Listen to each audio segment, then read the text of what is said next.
Hey everyone, good afternoon. So today I'm going to show you a mod I've been checking out for the past week or two, which is probably the best civilization mod I played in a pretty long time. And you might be familiar with it, you might not be. And it's called Sapiens. If you're on YouTube, the link is in video description. If you're on Twitch, here's the link.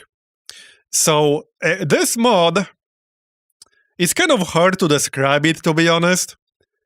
It doesn't even have like a proper description of what it is exactly on the Steam Workshop, but it adds more of everything. It also changes a lot of things, like unit promotions, city states, like many different things. One thing I will say about it is that if you are a high yield enjoyer, you will definitely enjoy this mod. Another thing I really like about it, and there are a lot, like I could probably talk about it for the next 2 hours, but one of the things I really like about it is that you start with the same exact conditions as the AI, as in AI does not start with any extra bonuses on turn 1, regardless of difficulty, which can change your early game quite a lot. You actually have a much better chance of building early game wonders, for example, if you want to build some of those for your strategy. Now, that does not mean it's easy. In fact, if you go to the Steam Workshop page and scroll down, there's a post by the mod developer about the game difficulty. And they say that they only know of 2 people who won it on deity. So that's probably not recommended. I've been playing a fair bit in the past 2 weeks, and so far, I like Emperor or so. That's what I've been playing in the last few days. It feels like a pretty decent equivalent of vanilla on deity. How's my health? Pretty good, thanks. But yeah, like there's a lot to this mod. I can't possibly give you a quick summary of everything that's new here because there's just so much. But like I said, there's essentially more of everything. And if you have interest in Civilization 5 still, I would highly recommend at least checking it out, if you've never heard of it. Anyway, so first thing you might have noticed is all this unique stuff. Every civilization now has 6 unique components in here. And there are a lot of interesting civilizations in here. Like, again, I can't possibly give you a quick rundown because a lot of them are really interesting. There are a few I tried for my test games. So I tried Monty, who has some interesting stuff in here. He can build a polder equivalent, for example. I tried Attila, right here. He has the yurt camp in here, which counts as a fort, and it can be really good. He has a really good recon unit that replaces the scout, and a few other things. What else did I try? I tried Gandhi. So Gandhi is also a pretty interesting case, because his cities can work 1 additional ring of tiles. And there are certain ways to extend your workable range. Well, there's mostly one way, which is building the Hanging Gardens. The Hanging Gardens wonder, with this mod, actually extends your work range by 1 ring of tiles. And your capital can generally work an extra ring. So your capital can work 4. But 5 is the limit, from what I've been told. So you can't go beyond 5. But that's still a lot. You can have some massive cities in this mod. Like I said earlier, if you are a high yield enjoyer, you will like this mod, I can tell you as much. The yields get massive in here. In fact, that is one of my concerns, the yield inflation. However, If you make a mod this complex, like some things are just going to be imbalanced. That's just the nature of it. My philosophy has always been that like fun is more important than that.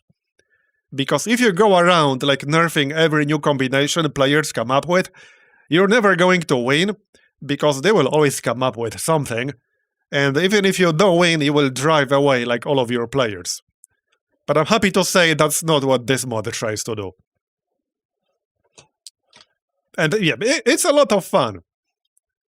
Now, there are also a lot of optional mods. If you go to the Steam Workshop page for Sapiens, you'll see a few links. So there's a link to Gaia's core mod, which is required to run this. Also, by the way, if you're going to give it a shot, be sure to read the installation instructions in the description, because if you simply go and subscribe to everything, then start the game, there's a good chance it will not run properly. About 80% chance it will not work properly. It does support enhanced user interface, I'm happy to report. But again, you need to read the installation instructions for that, because the load order matters. The EUI compatibility mod needs to be the last thing that loads, otherwise it will not work, and you need a very specific version of EUI. Not just any version, it has to be the version linked in the mod description specifically, which is 1.28G, one of the legacy versions. There's a link to download it over here as well. Yes, indeed, 6 components for every sieve. This is just the beginning. Trust me, this is just the beginning. There's a lot of new stuff here. And I mean a lot. And of course, AI is much smarter here as well. But like I said, overall, I've been really enjoying this.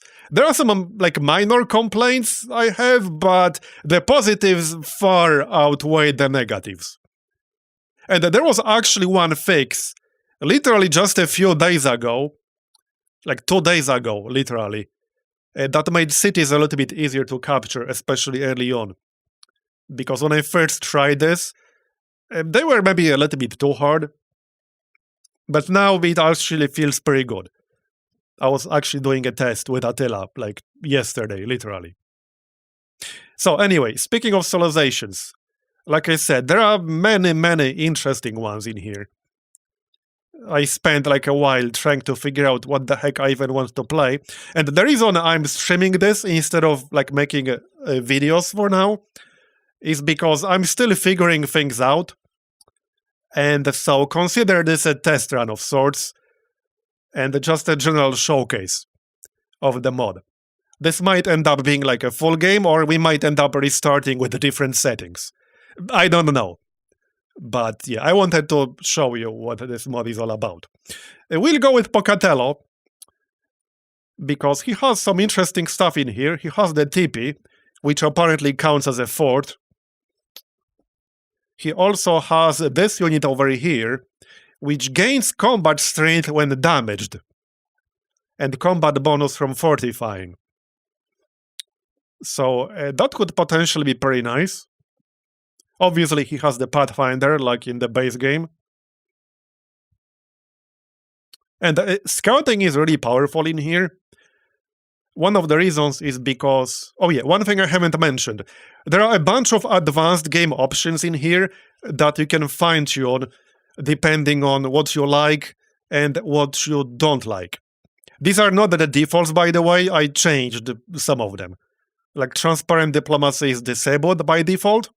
I enabled it because this mod does also change diplomacy quite a bit.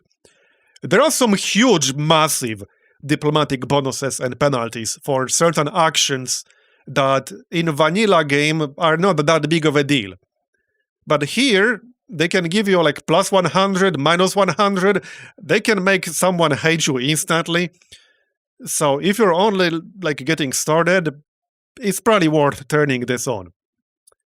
And there are a few other mechanics that I should mention. For example, in certain conditions with this mod, you can have 2 units on the same tile.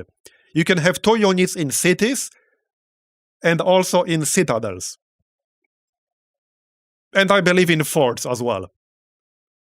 And there is an option to have 2 units everywhere, in which case cities, forts, and citadels would have 3. I haven't played with this. I'm not totally convinced this would actually be better, but it's an option in here. You can turn it on and play with 2 units per tile if you so desire. It's here. It's usable. And there are a lot of other things in here. One of the other features I like in this mod, which you can turn off, is that wonder construction is completely transparent. You can see when somebody starts building a wonder. You can see whether they are on the track to beat you or not. It's actually pretty nice, because consider that in the base unmodded game, you can still see when somebody started building a wonder. If you go over the entire map you have uncovered, you can physically see them building it sometimes. If you look closely enough, you can figure it out. But you can turn it off. I really like this because there's nothing more infuriating than being beat by 1 turn. I don't think you played Civ if you never had AI beat you to a wonder by 1 turn. You could say that's part of Civ, but I just really always hated it. So with this, you can see exactly when somebody starts building something. And yeah, there are a few other things here. You can make resource icons smaller. This is purely visual, but I play with that enabled. You can turn off pointless messages from the AI. You can enable military log, which is quite helpful if you play with quick combat and quick movement, which I think 99% of the people do, myself included. This is one of the few things that's better, in Civilization 6. Well, maybe not one of the few things, but it's one of the things that's strictly better in Civilization 6. That quick combat and quick movement is actually quick in Civ 6. It's not instant. Combat being instant in Civ 5 is annoying during the AI turn, because you can't really see exactly what's happening. And if you leave combat animations on, then especially in bigger games on bigger maps, when there's a lot going on, the AI turn can take a long time. All these animations can take a long time to execute. And yeah, I think we covered this part. Unit promotion flags is again, this is a UI option. Now, oh yeah, another thing. One of the options that's enabled by default in Sapiens is Chill Barbarians. So their spawn rates will be reduced slightly, and camps will not spawn 2 units when created. This is enabled by default. I would recommend keeping it enabled, because in this mod, the barbarian camps will have 2 barbarian units in them, defending them at the same time, and they also heal faster. In vanilla game, you only have 1 unit guarding the camp, and it generally won't heal. Here, not only they will heal, they will have 2 units guarding the barbarian camp. So destroying the barbarian camps can actually get pretty annoying here, which is why Chill Barbarians is enabled. You can disable it. I just probably wouldn't recommend it unless you really know what you're doing. Unless you're really sure you want to disable it. Another thing that's disabled by default are research agreements. And I assume this is because the AI starts with the same exact conditions as you, regardless of difficulty. So you do not need catch-up mechanics like this as much anymore. Because on high difficulties, your entire strategy is not based around catching up. Therefore, they are disabled. You can enable them back up if you want to. Again, it's all here. Another option that's enabled by default is that the goodie huts can only be looted by recon units, which makes recon units relatively more important and powerful. In fact, one of my test games I did just yesterday as Attila, I got 3 scouts right at the start, and they were absolutely worth it. They paid for themselves. Easily. Here's another one that's enabled by default. When you settle a city in later era, you get some free buildings and additional population to give you more incentive to actually start cities later in the game. Yeah, and again, there's a whole bunch of stuff in here. Caravans build roads, that's also an option. A feature from Civ 6, I quite like it, but you can disable it if you want to. It also disables, by default, naval fire from inside cities, so that you cannot move a battleship into your city and use it as city defense. Neither can the AI. Again, you can turn all of that on or off, however you like.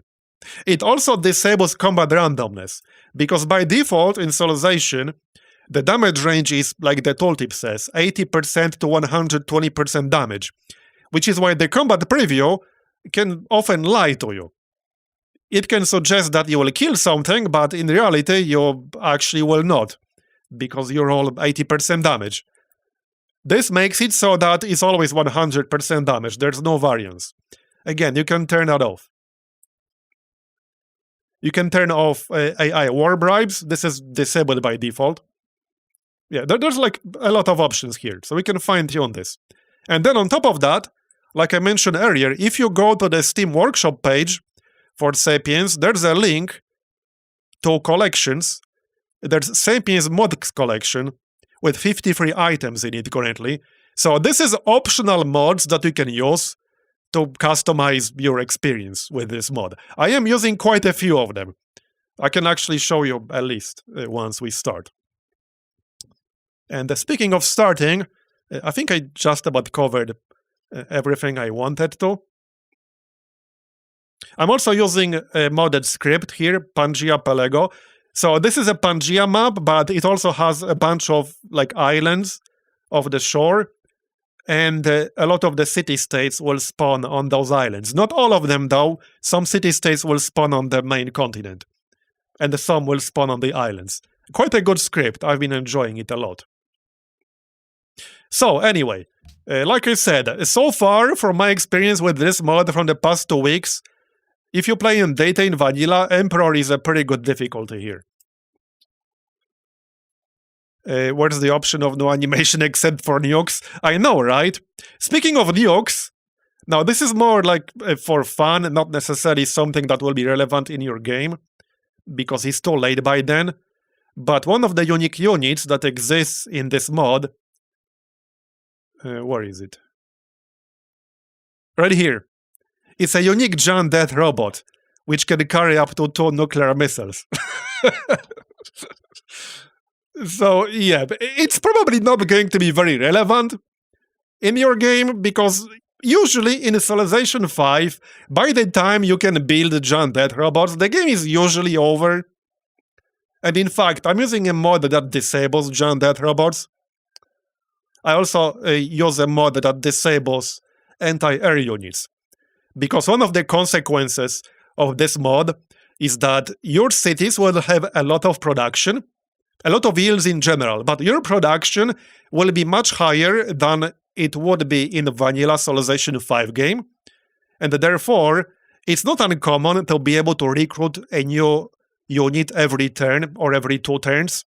I've been able to get my production to the point where I can recruit an era-relevant military unit in 1 single turn in my top production city, and in 2 turns in most of my other cities. So as a result, this mod does lead to even bigger carpets of doom, and you know how much the AI likes to spam anti-air units?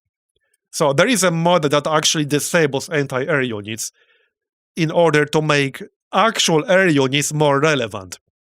Because it's very easy to get to the point where your fighters and bombers are just completely unusable because you have a giant carpet of anti-air units. So, yeah, it's just more interesting with that. Anyway, yeah, I think that's about it. And again, there are so many interesting saves in here. I already have a few in mind, like Sweden. Sweden has this fort replacement, unique fort, which has a bigger defensive bonus, plus 75%. It gives ranged units plus 25% ranged combat strength. It also gives you plus 1 culture and plus 2 production, and some other bonuses from various things. So you can get pretty good yields from this, and plus 1 great general point. And on top of that, he has a unit here. Which one was it? Actually, it wasn't a unit. Land melee units will have plus 20% strength when attacking, which is actually really nice also for city sieges, because this mod changes the balance quite a bit. And one of the promotion lines for melee units is drill, which in this case gives you a significant bonus when attacking cities. So like combined with this, it can be totally viable to take cities without siege units. I took cities without siege units before, with a combination of melee units with drill and like ranged units, you know, like crossbowmen and such. So like a lot of things play differently in here. But I've been enjoying it a lot. So let's actually get started, because we are what? 25 minutes in now? That was still only scratching the surface. I tried to give you a decent rundown of like the important things, but that was probably not even 10%. So we'll play Spocatello for his unique scout, for the TP. Maybe we'll get to this gunpowder unit, which is pretty interesting. Gets combat bonus when damaged. And yeah. And we get a combat bonus when fighting in friendly territory. Alright, so let's get started. I did play on both Standard and Epic. I'm not really sure which one I'm leaning towards just yet. I was hoping to reduce the like production inflation effect for military on Epic speed. So like when I tried Epic, the idea was that you won't be able to spam like new units every turn or every 2 turns. But even on Epic, I was still able to recruit units every 2 turns with like a good enough city. Alright, so let's get started. And one of the reasons yields can go pretty high is because, for example, this mod has a building for every resource in the game, in the sense that a building like, let's say, stable increases production from horses, cows, etc. It has buildings like that for basically vast majority of the resources. Endless stream of new immigrants. Your war ban struck fear into those. It's not the only reason, but yeah. After years this is not really a total overhaul mod, no. This is not a total conversion mod. It's just a mod that changes a lot of things. At least, I mean, if you go to the Steam Workshop page, literally the first line is that this is not a conversion mod. So according to the mod's own author, this is not a conversion mod. It's just a mod that changes a lot of things. Where do you draw the line? I don't know. I don't know. Self-established. Alright, so here we are. Now, as I said, the mod does support enhanced user interface, but if you want to make it work with that, be sure to follow the instructions in the description. Because not only you need a specific version of it, the mod that makes it work needs to load last. I had some issues actually getting it to work, but I got it to work. Alright, so let's maybe move somewhere first.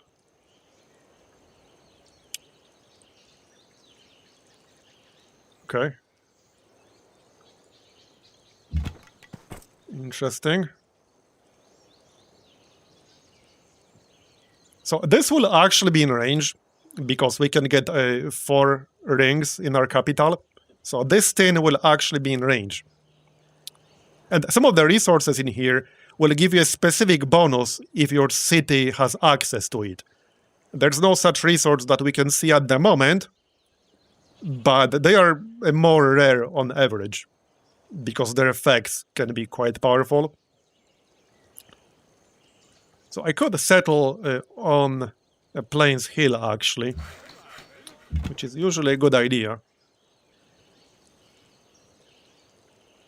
Alright, let's settle on the Plains Hill. We got free movement on the settler, so we can move and then still settle on a hill, no problem. Which I quite like, actually. It's like a small thing, but I like it. That's a lot of mountains. Alright, let's settle here. It's fine. Okay. Now, the only downside of moving is that... Actually, there's no downside, because we get extra territory. Alright, so we'll work the deer right away. And we'll grab scouts. So again, goodie huts are only lootable by recon units. We will not be able to loot goodie huts with military units or anything else, just with scouts.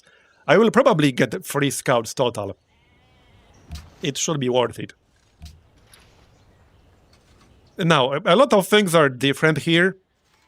There is an Enlightenment era right here, as you can see. And many of the buildings are a bit different. There are extra units. The gaps between units are generally smaller in here. I'm not going to cover every single difference because I would have to talk for 10 hours. Not to mention, I still haven't seen everything that's different. Let's grab animal husbandry. See if there are horses in range. There should be some horses in range. And we'll go look around.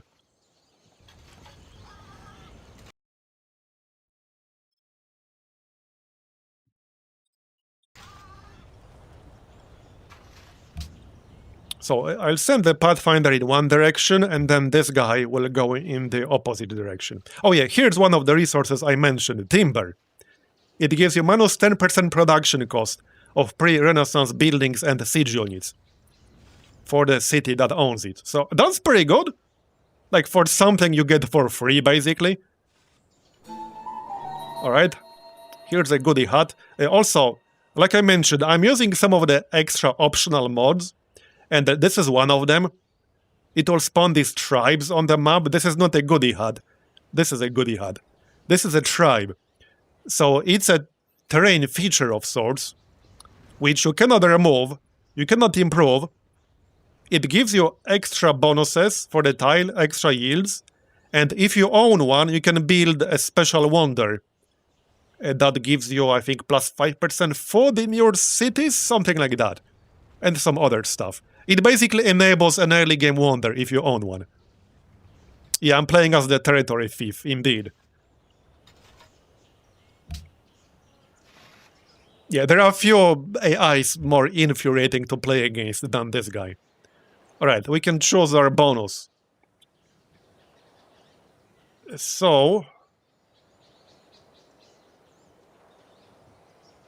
okay, that's kind of a tough one. I could boost animal husbandry, finish it faster. Hopefully we would have a horse in range, which would improve our production immediately, and I would be able to improve it immediately. I could finish the Pathfinder faster. Yeah, let's actually get the science. Okay, there. One more turn. And this would make a decent city down here. Okay, do we have horses? No, well, there's one over here. But yeah, that's a bit far away. Another mod I'm using is a sovereignty mod for city-states. Now, city-state mechanics are already a bit different with this mod, so you don't bribe the cities. You send like special units you recruit in the cities. But this mod also adds sovereignty bonuses on top of that, and it unlocks like a mini wonder if you become an ally. Some of them are pretty good. This one, for example, gives you plus 5% yields to international trade routes. And we can look up that wonder in Civilopedia. There was one I ran into, which added a plus 1 foot to every river tile, which felt kind of powerful. But yeah, that was a thing. Plus 2 gold, plus 2 culture in the city grants free walls in the city, and plus 1 food from forts and citadels. See, that's pretty good, because our tile improvement should count as a fort. So that's roughly what you can expect from these. And this is not like once in the world. I'm pretty sure anyone who becomes an ally can build it and then keep it. I would have to check and make sure. You want Civilization 7 already? Yeah, I think we're going to wait for a while. I don't even expect it this year, to be honest. And I hope they go like in the right direction in Civilization 7. There were quite a few things in Civilization 6 I really didn't like. For example, friggin' diplomacy. Diplomacy was just so superior in Civilization 5, it's not even funny. Like, the whole agenda system, from my point of view, was just dumb. The flavored system from the previous Civ games was way, way better, and the way diplomacy was handled in 5 was just way better. Some of my most memorable games of Civ 5 were memorable because of how diplomacy played out in them. So I really hope like they dump the whole agenda system.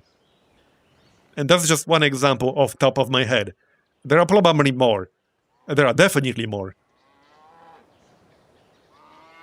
And like, there are a few things in Civilization 6 that sounded like good ideas on paper, but in practice I have mixed feelings. So one example are actually policies. I spent a lot of time thinking about it, and I actually came to the conclusion, which I don't know, maybe this is a bit of a controversial take, I don't know, but I actually, after playing a shit ton of Civilization 5 and 6, I actually like Civilization 5 policy system more than the one in Civ 6.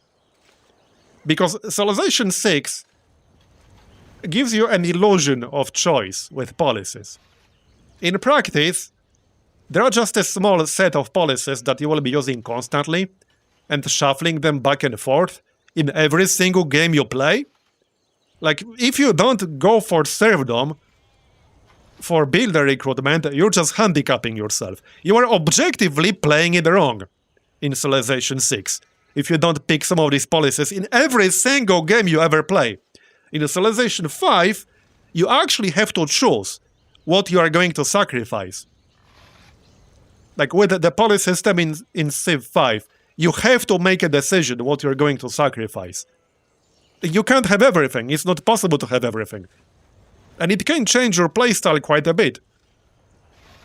So, I mean, after well over 1,000 hours in Civ 6 and 2.5 in Civ 5, I actually like Civ 5 policy system more than Civ 6. There, I said it. And again, these are just things off top of my head. Another thing that I think was just better in Civ 5 was the way tourism and culture works. I mean, yeah, you needed to have like a decent understanding of how exactly it works in here, but once you actually understand how it works, it's completely 100% clear what happens and why. Like, I just like this system way, way more than the way Civilization 6 has done it. Another thing, I was never a culture victory enjoyer to begin with, as you guys know, but here's a hot take. I mean, probably not that hot. Culture victory in Civilization 6 is actually dog shit. There, I said it. Because there's way too much RNG involved. Rock bands are just a ridiculous amount of RNG introduced into the game. You can make culture victory a complete joke in Civ 6 if you get a godlike rock band early on.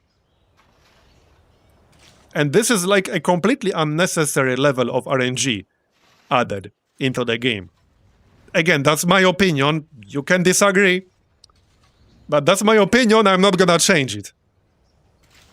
It's just an unnecessary level of RNG. Completely unnecessary. Like, take great musicians, popping them for tourism in Civ 5. There is literally zero RNG involved. Like, literally, there's no RNG whatsoever. It's a function of your tourism output. Like, literally. You get an exact amount that's based on your tourism output. There's no RNG involved whatsoever. There's zero RNG. None. You know exactly how much you're going to get. Like, there's zero variance. You know exactly how much you're going to get. Which is what strategy should be about. More about strategy and less about RNG and luck. And don't get me wrong, I like games with RNG too. Otherwise, I wouldn't have played thousands of hours of XCOM 2. But maybe I don't want my XCOM 2 RNG initialization, you know? That's just me. Anyway, what do we research next? Probably reveal iron. Or grab pottery to get the shrine. Religion is, as you might imagine, pretty damn good. So we probably want to get it, if possible. I'm also playing with a Pantheon mod that changes the Pantheons to more impactful ones. This is not the default in Sapiens. It's an extra optional mod that you can add, but you don't have to. And one thing I still like about Civ 5, even though it's, what, a 12-year-old game, visually it looks pretty damn good. Like, this is a game that could have easily been made in the last few years as a strategy game. Oh, here's another city-state. Wait, is that the same? No, that's the same one. Never mind. Another thing in Civ 6 that I have really mixed feelings about is the whole Eureka system. And that's not to say whether it's good or bad. However, like, one issue I have with the Eureka system, and again, this is after playing like dozens of games of Civ 6. I have to check my library to see how much playtime I got in Civ 6, but it's well into 4 digits. So my issue with the Eureka system is that it sometimes makes Civ 6 play very linearly, because the Eurekas are always exactly the same, so you have to do the exact same things to trigger them in every game you play. You don't have to, but then obviously you'll spend more time researching. Like, a lot of the time in the Civ 6 games I play, it feels like there's like an objectively best decision to make at the time. And if you do anything else, you're just playing it wrong. Like, you're just objectively playing it wrong. And some of that is because of the Eureka system. And it's a good system on paper. Like, don't get me wrong, it's a good system on paper. I just don't like it as much after 1,000 or 2,000 hours of Civ 6 as I liked it early on. Again, that's just me. Alright. Also, you can see the promotion trees right here.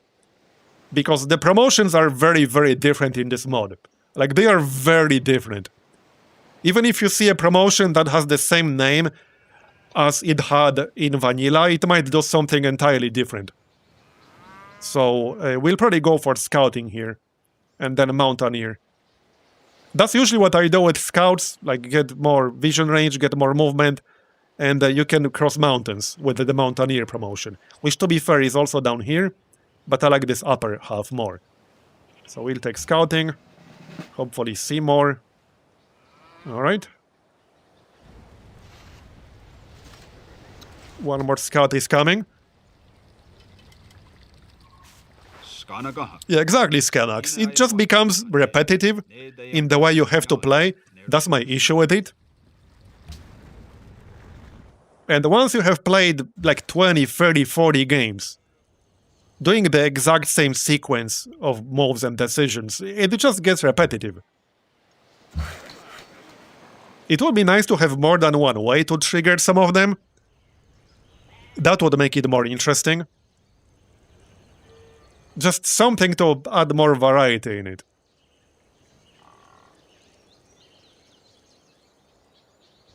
Anyway. Alright, so we don't have trapping yet. We don't have masonry. So I guess I'll just get more camps. I mean, farms. Don't have much of a choice here. We need the trapping ASAP. Alright, let's go through here. Here's another city-state. Alright, and the other Pathfinder will go in the opposite direction, basically. Now we want to get some faith. So there's a building here that will give you +1 faith. And then there's actual shrine. So I'm gonna get both to get our Pantheon. And then hopefully get a religion. Okay, Kuala Lumpur. Plus 5% culture to granaries. Plus 1 culture and plus 1 golden age point from civil servants. Alright.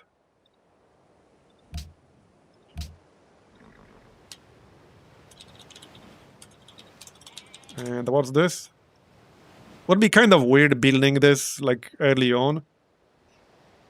A city must have improved oil. Okay, and requires alliance with Kuala Lumpur to build. Plus 1 great merchant points, plus 1 culture, plus 2 gold, plus 2 production in the city. Grants 35 influence with all city-states on completion. Okay, that sounds pretty good actually. But that's more of a late game thing due to oil requirement.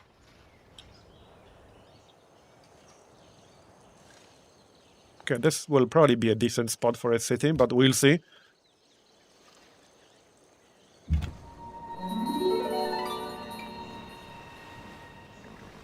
Oh yeah, they should bring back some of the features from Civilization 1 and 2. So the palace, but also, you know, one of the things I really loved in early Civilization games?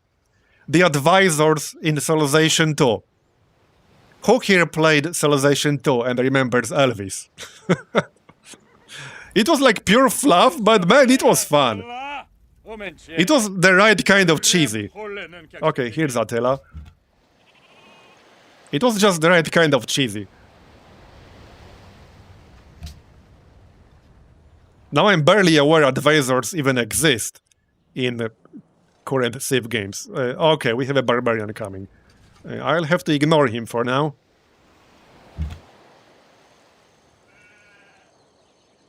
Yeah, so again, this is not a goodie hut, this is an actual tribe, which is like a terrain feature I mentioned earlier.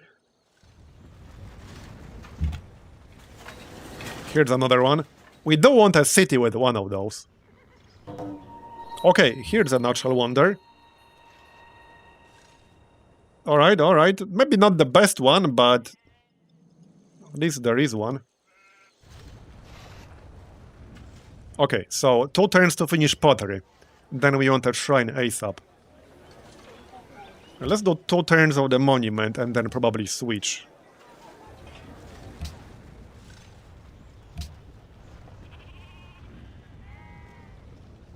Okay, he moved in the other direction, that's good. I still don't have trapping. Trapping will be next. So let's just grab another farm here. So we'll get +1 for the adjacent farm. Okay, timber again for another bonus.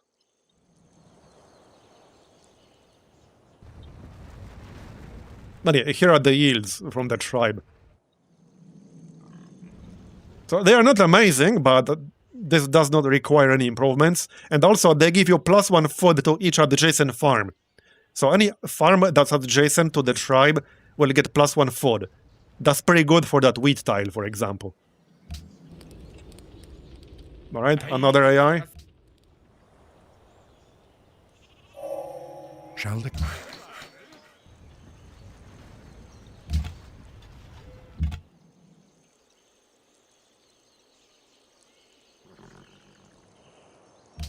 Okay, this should be a pretty nice spot for a city.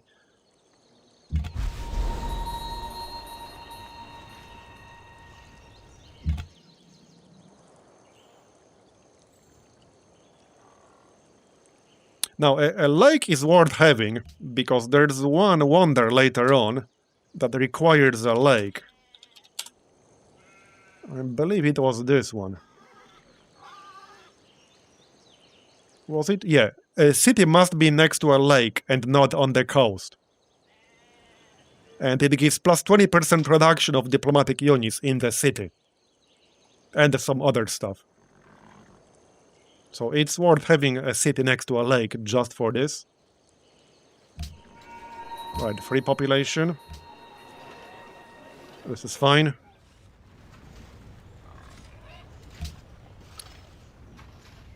A little bit unlucky that like I have resources that require masonry and not mining, but alright. Now we can pick up Mountaineer and actually cross mountains. There, so Attila is over here. Wait, that's not Attila, that's Hiawatha. He's kind of close-ish. But I had AI spawn closer than this. Plus 10% culture in all owned cities. Yeah, that's pretty nice. Yeah, somewhere around here would be a really good city. Like here. Then that lavender would be in range. It wouldn't be next to a lake though, that's the problem.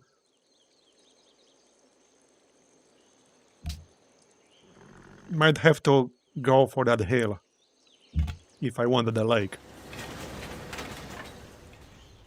Now actually, this wonder is in range. It's actually in range. It's 4 tiles away, so it'll be in range of our capital. Because we can do 4 tiles for our capital. It's not the best wonder, but hey, it's better than nothing. Yeah, this is a great mod. Probably the best mod I played in a long time. I highly recommend it. It's, most importantly, fun to play. Like, it's not the most perfectly balanced mod out there, because with how much stuff this mod adds, you are going to find edge cases that are not balanced. That's just the nature of 4X games. But it's just fun to play. I really like it. So I highly recommend at least giving it a shot. Alright, where were we? We want that shrine.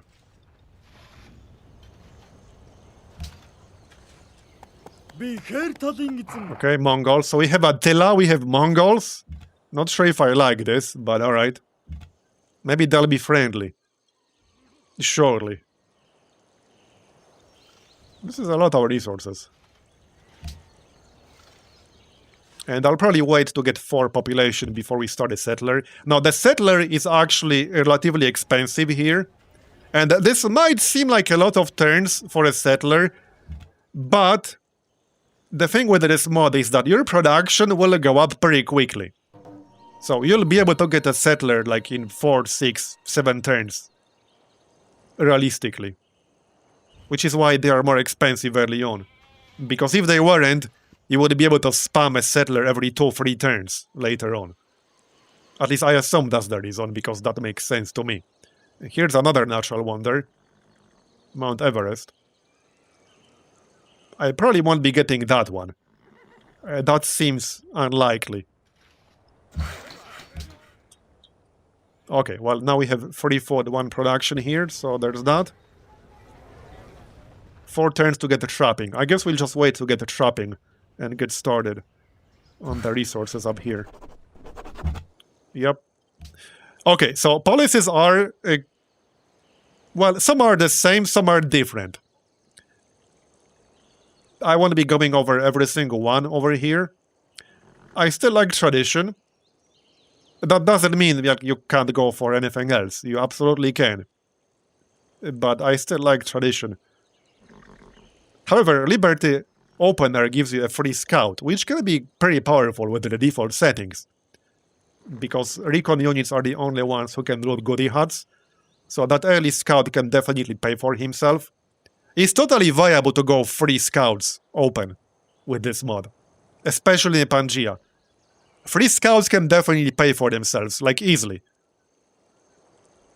And yeah, but the Hanging Gardens, again, the Hanging Gardens is a very different wonder. It's a really, really good wonder in this mod. Because it allows the city to work 1 additional ring of tiles. You still have to build it, and there will be competition for it, and it still gives +8 food. So this is a really, really good wonder. It gives you a 5-tile capital, which is just, yeah, it's nuts. It's an extremely good wonder. What do pyramids do in here? Let me check. Okay. I mean, that's still useful, but the Hanging Gardens are just better. Alright, tradition it is then.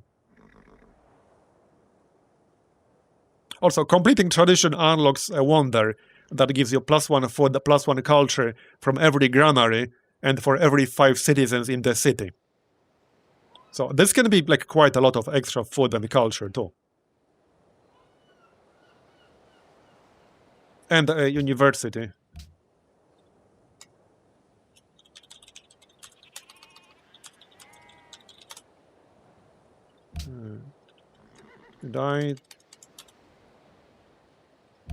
Did I misspell that? No, I didn't.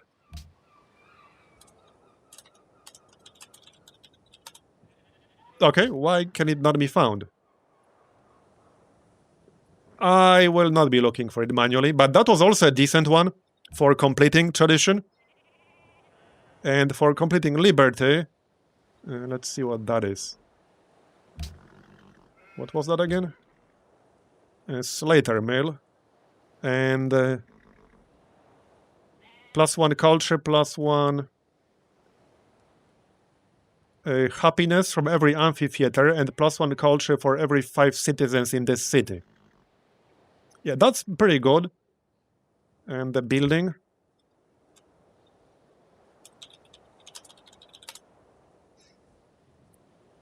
All owned factories gain +2 production. Also provides 4 coal. Oh shit! No more 0 coal games. Yeah, and this requires completion of the Liberty branch, and the city must be next to a river. So, as you see, there are a lot of interesting decisions to make here. I still lean towards tradition, personally, but that's not to say Liberty also isn't really good here. It very much still is. But yeah, alright, tradition. And I might try to build the hanging gardens, but we'll see. I can't actually do it yet, but yeah. We'll see. I also do want to try getting a religion. And I mean, we need to get trapping anyway, so probably not a bad idea to rush mathematics and try to build it. It's just so good. Having 5 tile range, that's insanely good. This is on YouTube. We are literally live on YouTube right now. And on Twitch. So pick whichever you prefer.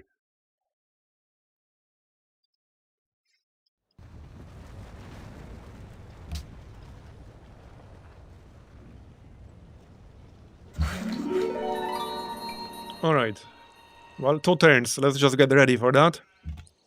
I'll need some military units at some point to deal with barbarians, but it's not a priority right now.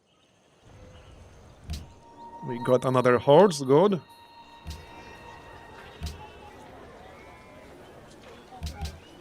Yeah, let's work that. And the shrine should finish in 2 turns regardless. Yup. And that 4 pop will probably start a settler. Yeah, let's get the luxury first. Carthage. Yerevan. Military kills generate culture equivalent to 50% of the target's combat strength. Yeah, that's pretty nice.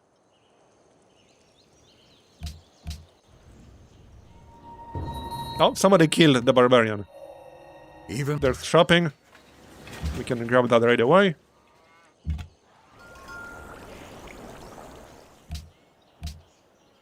So we can rush mathematics. I should get mining though, to reveal iron before we get to that first settler. It would be a bit awkward to settle just outside of range. That would be pretty bad. Now, the council will be pretty useful too, because it makes tile acquisition faster.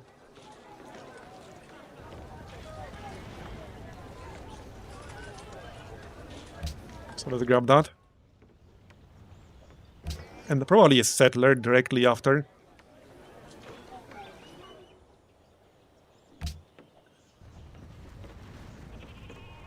Is this an enactment of the Japan game? Yeah, I know, right? It's a bit suspicious. We have Attila, we have Mongols, we have Askia, who's not exactly friendly. We have Dido. It is a bit suspicious.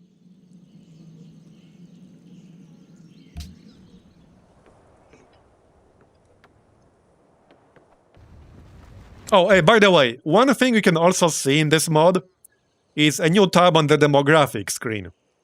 Not sure if you can disable that if you don't like it. I guess you can just not look.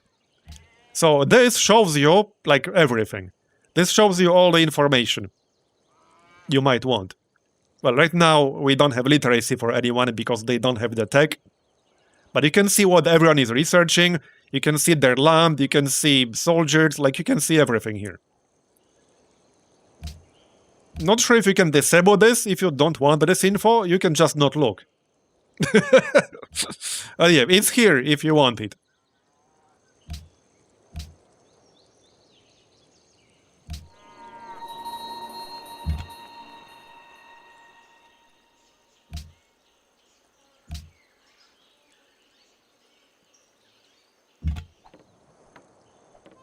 Oh yeah, right, we can cross mountains. Napoleon, alright. He was also in my Japan game. He was there. Interesting.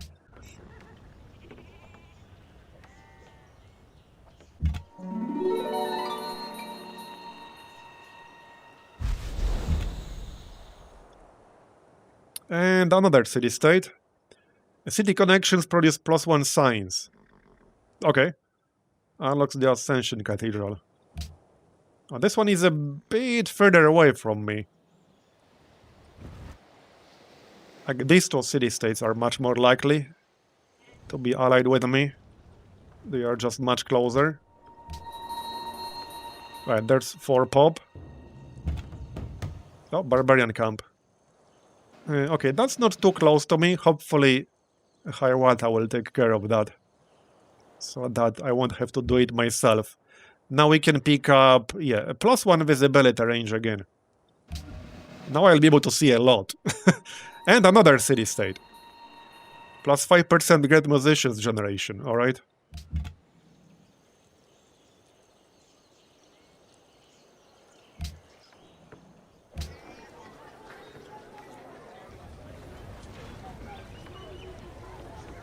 Okay, this looks fine.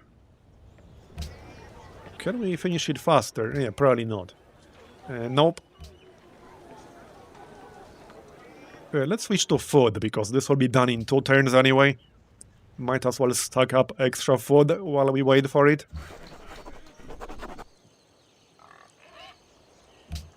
Oh yeah, and we can pick up the Pantheon now.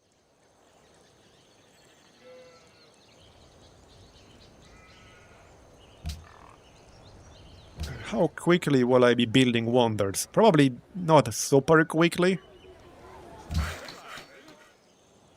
So we'll still grab legalism. Even though it won't do anything for me right now, but it will as soon as I start my second city. Okay, so again, I'm using an optional mod that changes the pantheons. In fact, the guy who made this mod is in my Discord. And he was kind of the first person who got me interested in Sapiens, so I'm gonna give him some credit for that. I don't know if I would have tried it otherwise. Maybe, maybe not. Maybe eventually, but... But yeah, there's a lot in here. One of the pantheons I already played with, 2 that I played with, it's already gone. A God of Wilds, I'm not saying it, it's already gone. It gives you bonuses to like forests and some other stuff. It was really strong. But it's already gone. One of the AIs took it, I assume.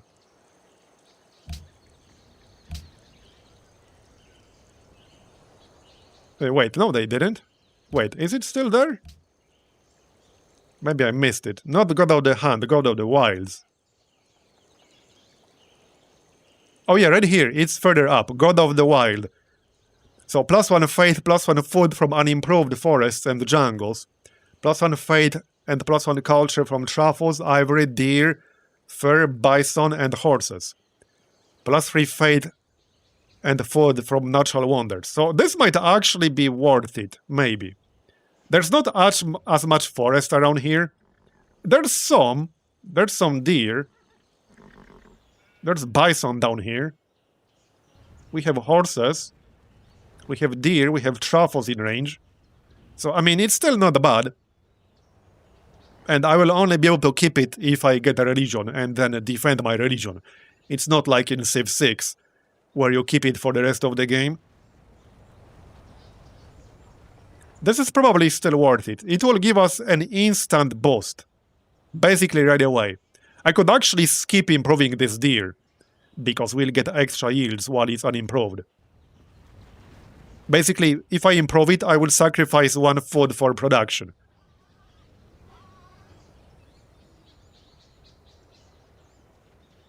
So that's one option.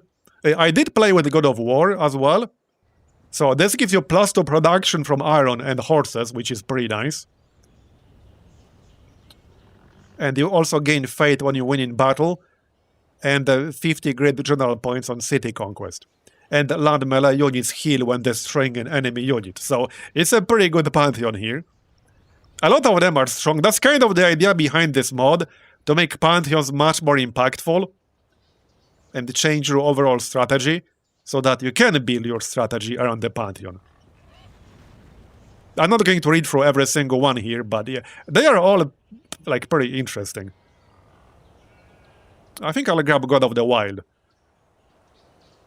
I would have liked if all this jungle was forest instead, but we have decent amount of forest in range. There might be more to the west, like over here-ish. Depending on what's here, this might be a really good spot.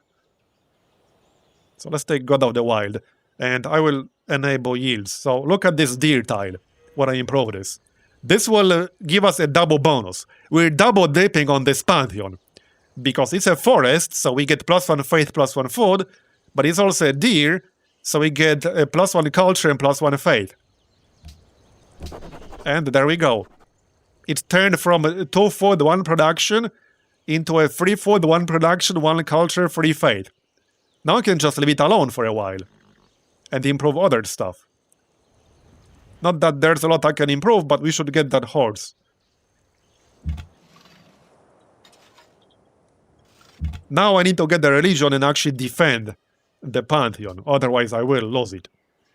Nobody has one yet, because again, the AI does not start with any extra bonuses in here.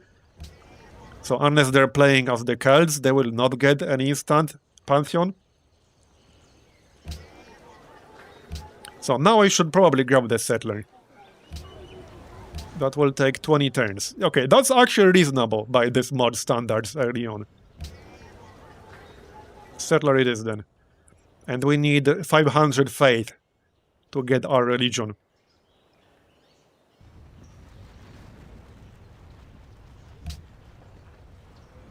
Oh yeah, the yield overload potential is definitely high. If you like high yields, you will love this mod. Oh, by the way, I played one game with Venice, and Venice AI in this mod actually did really well. I think overall Venice is stronger on average, because you can get a capital with 5 tile range. But AI was actually pretty good at playing Venice here. He was in the lead in one of my test games, surprisingly enough. And here we can see that somebody has started building the Great Library.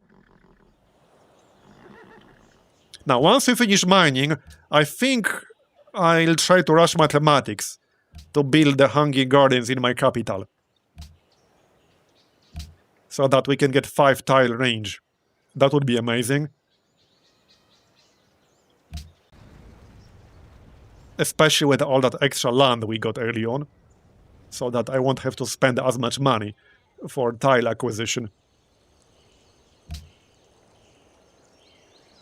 Thanks, Chandalar, for 40 months. I appreciate it. The meek shall inherit the earth. Okay, there's mining. Do we have iron? Yes, we do. Okay, nice. Okay. That is pretty good. A good alternative pantheon would have been Earth Mother, which I can't show you here, but it's a really powerful one. It gives you some bonuses to mines on resources. So that would have been really strong here. But yeah, God of the Wild is still pretty good too. We should probably improve this right away. It will be good for our production potential. Maybe buy this tile. Well, hold on. We should buy this tile anyway. Because if I buy it, check out the yields. Because it's technically a forest. Which means an improved forest gets a bonus. So it will be too food, too production, too fate without improving it. We can improve it later. Just don't prioritize that one. Alright, let's get the other iron. 15 turns. Well, we will not have a shortage of that. So that's nice. Okay, we can get scouting too. Let's do that. Look at that vision range. That's pretty nice. Let's go south. Oh, King Solomon's Mines. Okay. Free promotion for newly created valid units. Okay. I kind of want that. It's not super far away.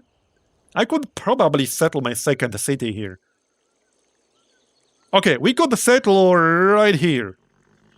Next to that lake, so that I would be able to build a summer palace in this city in the future. So right here. Or here. Either on the hill or right here.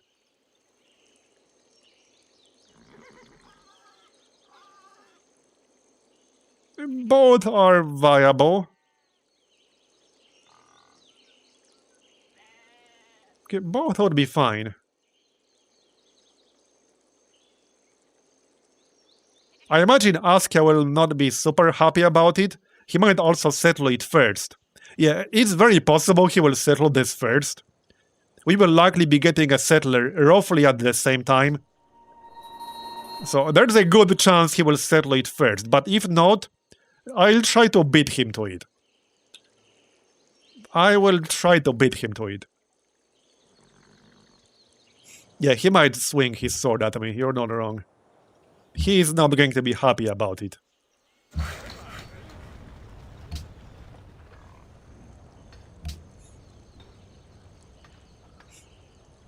Here's even more iron to the west of our capital. Okay, El Dorado. Okay. Let's go back south and check out this area. There might be something good over there. Okay, Venice is actually pretty close to us. Interesting. Now, as I said earlier, Venice AI tends to be pretty good in Sapiens. However, that still potentially allows us to attack him later on. It might be a good target for later. Definitely an option. Alright, we're going south.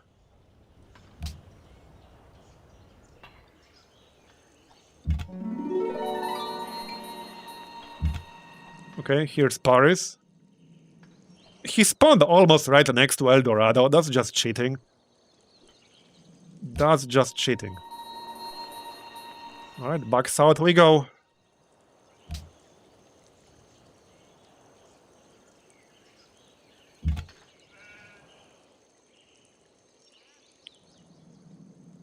Yeah, we could go this way and then west to reveal all this fog closer to our capital. So south and then west. Something like that.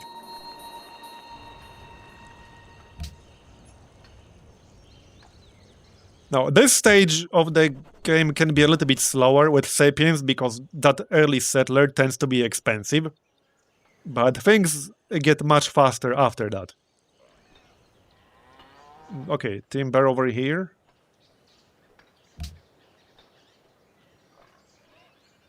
Alright, so landed elite wouldn't actually do much for me right now.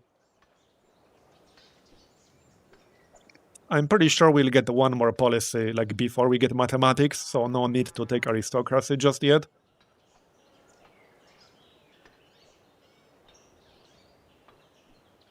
Okay, I'll still take land at the lead because it will be useful once we finish the settler. Technically, it will actually speed up the settler a little bit.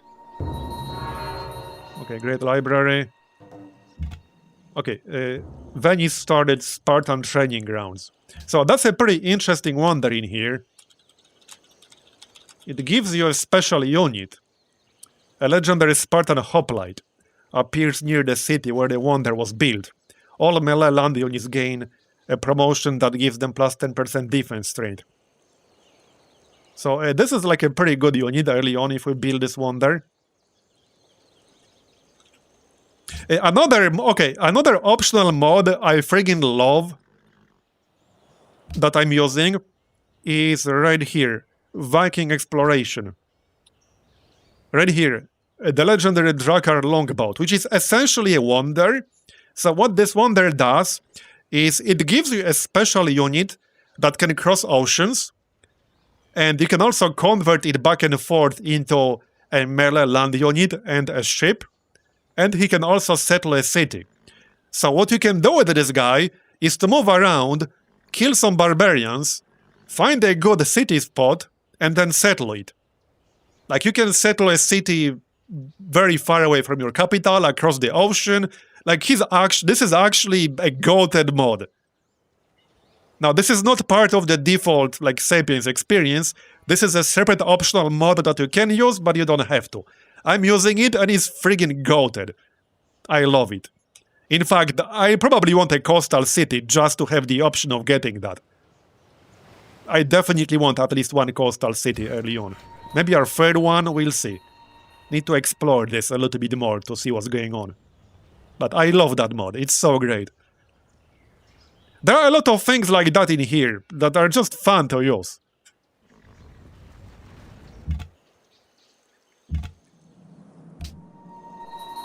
Alright, so south and then west. Can this guy not cross mountains yet? Not yet. Okay, that's fine. Oh, okay. Interesting. So this area is completely blocked off by the mountains. Alright. See, so this is a bit awkward. If we get the Hanging Gardens, and I start a city here, that's a lot of overlap. We would be better off starting it maybe even where this barbarian camp is. Like here or here. Yeah, this exact spot would be pretty good. Exactly where the barbarian camp is. That might actually be it. I'll have to kill them, which can be tricky because they will be guarded by 2 units.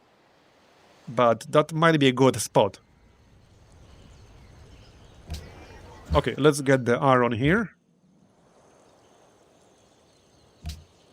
I need more experience on this scout to pick up the promotion that allows me to cross mountains. But alas. Well, I could go this way. That's kind of where my other scout is heading right now. I could go this way, before Venice claims these tiles and makes it impossible to go through without open borders. Okay, 6 turns to get our settler. Yep, okay, he settled it.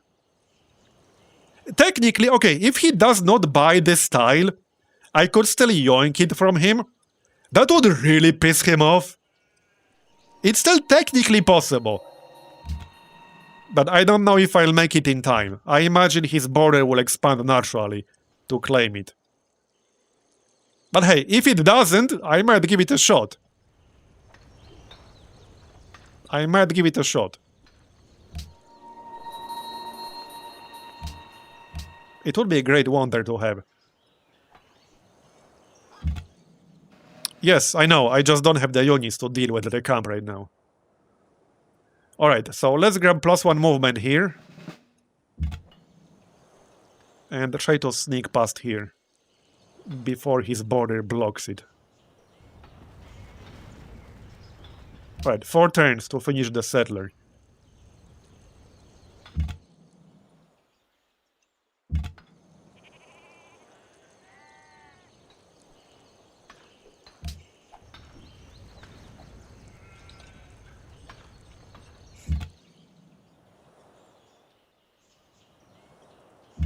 Alright.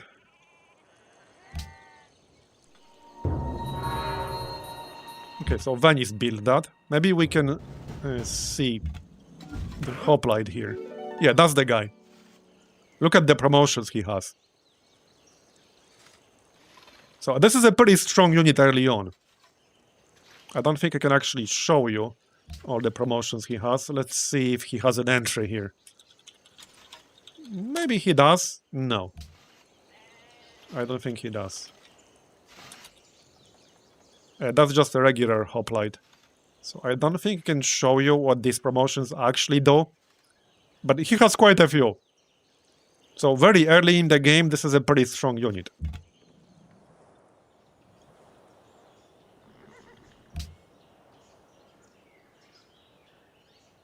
Okay, even more iron. Nice border right there. We have so much iron now. I suppose I'll improve it right away. I mean, I want to improve the horse, but I don't want to go south because of the barbarians. There's the settler. So, should I try to yoink this? I think it could still work. I need to get there quickly. Oh, there's the barbarian. That's not great, but I can move away. We need a unit. A slinger would be 2 turns. Okay, even a slinger is fine. Any sort of escort. So I suppose even if he grabs the wonder, I can still settle a good city further to the south. The original plan was to settle like here-ish. Grab all these resources in this general area. But the other alternative is to try settling near some forest, because we get more yields from the forest. Not a whole lot of forest up here, just a lot of jungle. Still, if we can get that wonder, that would be really good. I still want to try. So, okay, let's go this way then. We'll try.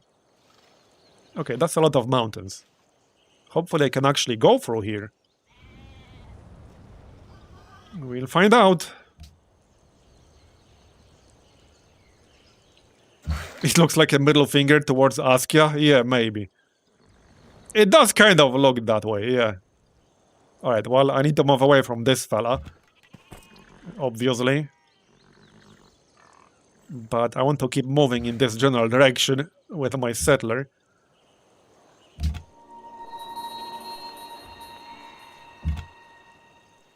Oh, come on! Well, now I'm going to need either a promotion or open borders from Venice. And I can't get open borders yet because we don't have Code of Law. So that's a bit unlucky.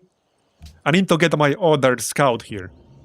The one that can actually pass through mountains. This guy cannot. Not yet, anyway. With one more promotion he can. Okay, the barbarian is gone for now. Let's not tempt him, though.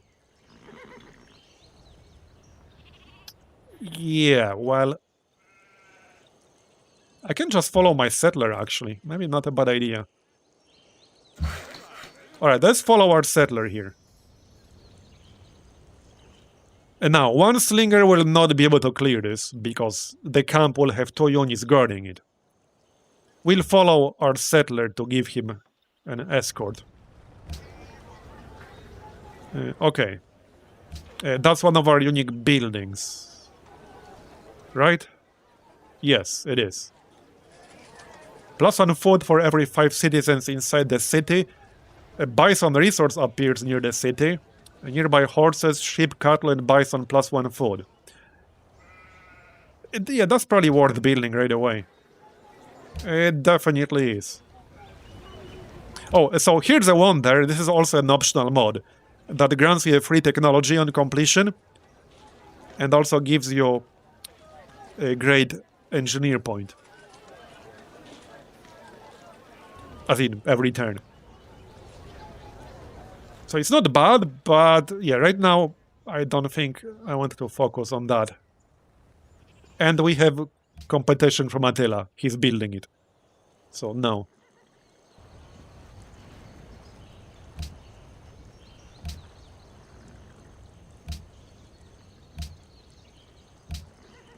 Yeah, the mostest literate people.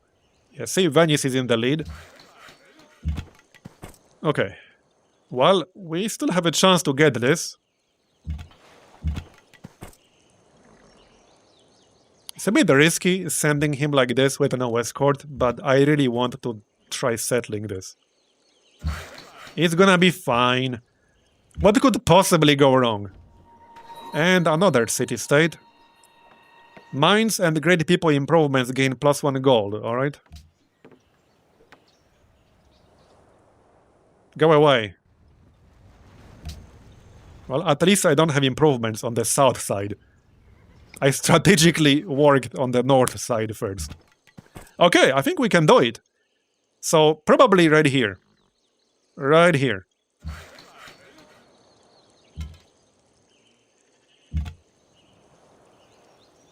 If I settle here, it will be a bit more likely that we'll grab this right away, as soon as we settle. So that I won't have to spend gold, and I don't really have gold to spend. Oh no! Oh, come on! He beat me by 1 turn. After the arrow, He actually beat me by a single turn. What a friggin' troll. He beat me by 1 turn. Alright, well, I guess that means change of plans. What a friggin' troll.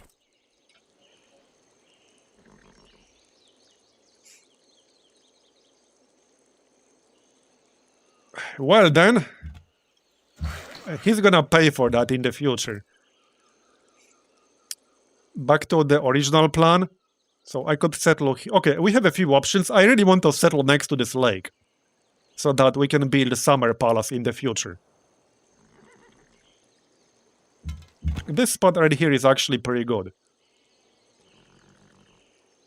We'll have the timber to the east in range, we'll have the bison to the south in range, we'll have the rice to the west, we'll have lavender to the north. Yeah, this is a good spot. I like this spot. He probably won't be super happy about this, but whatever. Nobody's asking him for his opinion. I just need to be prepared for possible war declaration. We'll see how much it pisses him off. Okay, Venice building another wonder. Venice is going to be such a juicy target later on. Shouldn't be super hard to attack it either. Might be tough if he stays as a tech leader, however. Alright, well, let's settle right here then. There we go. And we grabbed a fair bit of land. Oh, their barbarian camp is right here. I suppose we'll go and take care of it. Yep. Yeah, chariot archer. I don't have calendar yet. So... And I don't really have the gold. I don't want to go here because of the chariot archer.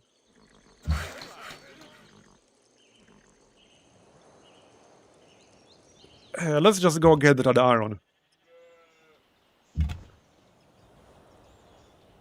And I'll need more than just one slinger. Let's see then. Yeah, the council will make tile acquisition faster. So let's start with the council.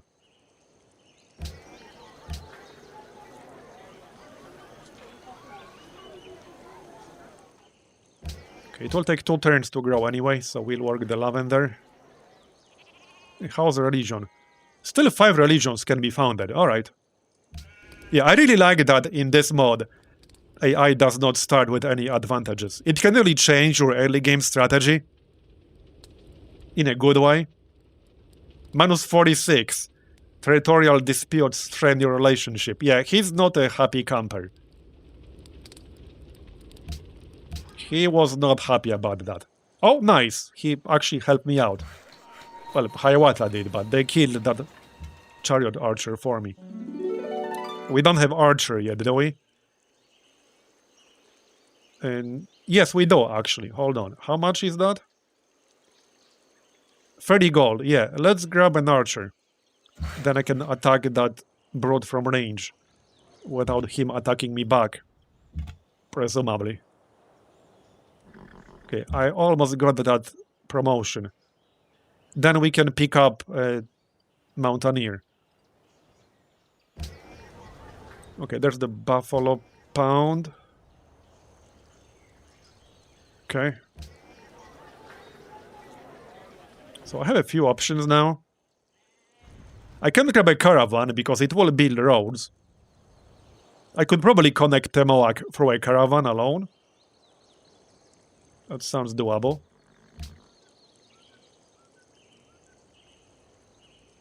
Yeah, I definitely can. Most likely to grab a caravan. I'm going to need the money anyway. And in 18 turns, we want to start the Hanging Gardens as soon as we are able to.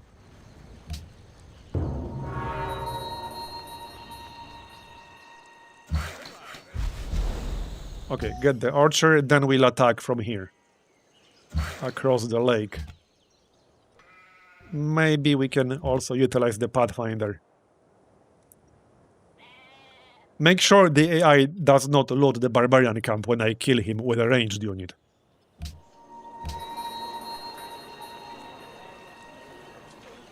This is fine. The production in this city will not be amazing, but it's still a useful city. It will be good for specialists later on. Yeah, speaking of specialists, you do actually get a specialist slot right here, and this is a very important one, because a scholar, great person, in this mod, allows you to get a policy. That's one of his abilities. He's a really powerful, great person. But I don't necessarily want to work this just yet, because we'll miss out on a lot of yields. We will work it, just not yet. Alright, just fortify. There we go. Now I can pick up Mountaineer.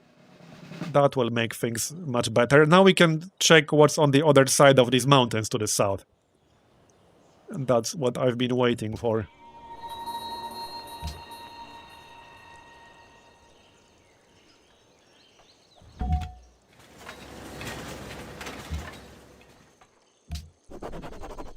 And now we can pick up... yeah, aristocracy, because we will be building one there, like, in the reasonable future, and I want that bonus. Okay, so we're going to Gao. And, yeah, we will get a road. That way our builder won't have to do it himself. Actually got lucky that there aren't 2 units guarding the camp, because the camp can be guarded by 2 barbarians at a time. I can still build a Temple of Artemis in 6 turns. So plus 10% food in all cities, but also plus 15% production when building ranged units. I didn't see anyone starting it, so what the heck, let's build it. It's only 7 turns. Heck yeah, let's build it. Worth it. And then we'll still have 4 turns to do something.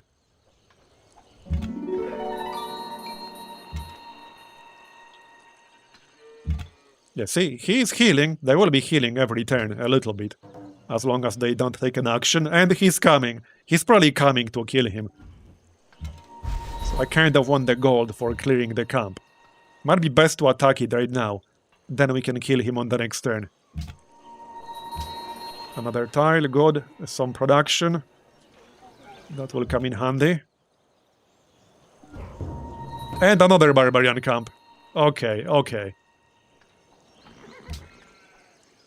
Yeah, my archer will have a lot of work to do. Great lighthouse. Okay. And there's the city connection.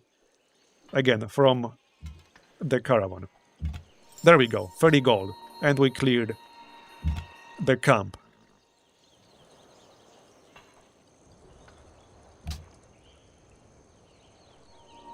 Do not make me start replaying this game. You should. If anyone has any interest in Civilization 5 still, I highly recommend at least checking out this mod. It's just so friggin' good. Yeah, I will accept Declaration of Friendship. I'm surprised he offered one, but alright. Can't say I'm complaining. Alright, let's go take care of the other barbarian camp. Now, for the builder, let's help out the Moak here a little bit. I also still need to get rid of this one. I want a city down here. So this might be my third city even, I'm not sure yet. This should be a city. And this should be a city. Like, that's two no-brainers. And maybe here, if I can. This would be a good city too. Hiawatha might not be super happy about it. But it will be good. No doubt about that. Yeah, so I can just leave this unimproved for now, because we're getting more yields from unimproved forest. Oh, speaking of pantheons, still no religion. Okay, we have a good chance to get one. Okay, let's see what's on the other side of these mountains. A lot of mountains so far. But there's some stuff on the other side. No, it's like a whole separate thing on Asi. Okay, yep, accept Declaration of Friendship.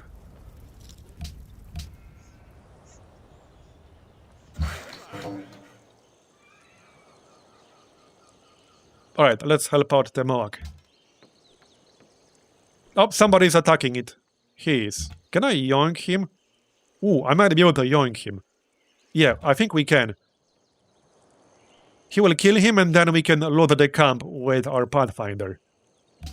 Get 30 gold out of it. I'm actually losing 7 gold per turn at the moment. It's partially because I haven't improved, like, the luxuries to sell them. There, we got Temple of Artemis. And I haven't improved them because I didn't get Masonry, because I've been busy getting mathematics for the Hanging Gardens. Oh, whoops. My bad. I actually moved.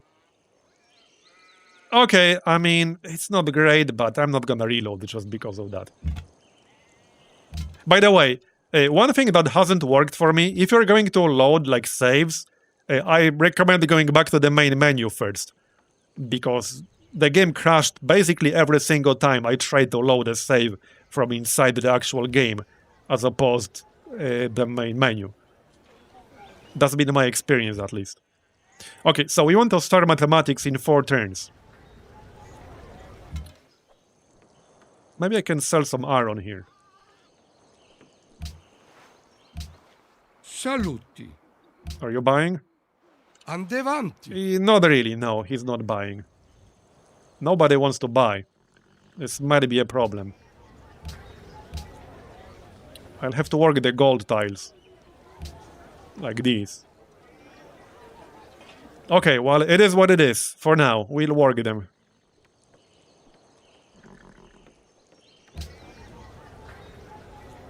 The downside is that it will slow down production. We'll see. Stonehenge. Let's keep moving here.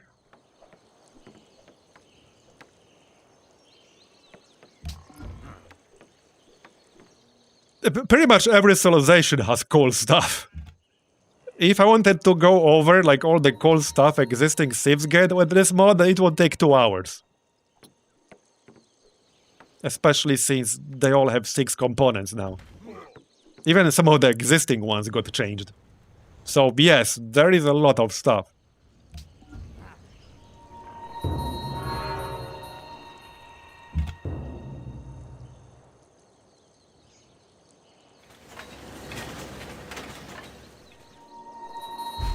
Workable Krakatoa, alright. Interesting. How the heck do I even get here, though? I can't. I would have to go all the way around and through Venice to get here. Or Embark. That's probably faster and better. We have 1 turn, so let's just do 1 turn of Granary and then switch. 6 pop now.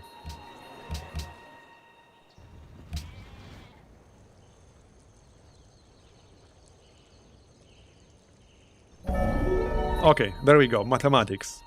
Oh, and we got a great prophet. Did I get this first religion? No. But we got a religion.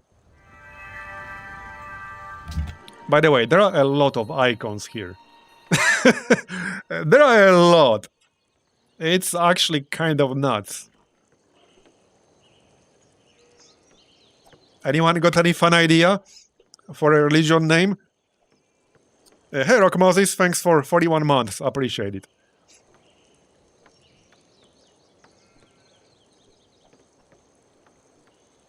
Yeah, there's so much stuff in here. This looks kind of like a face, doesn't it? Like a really tired face. That's what I see here.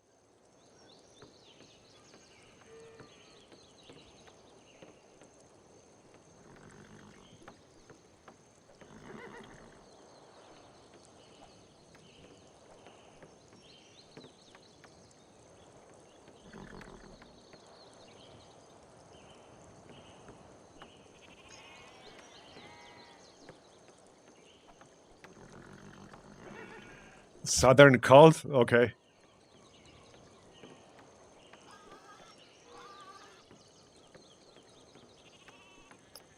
Thanks for 14 months, Mapleby. Appreciate it. Crossword puzzlers.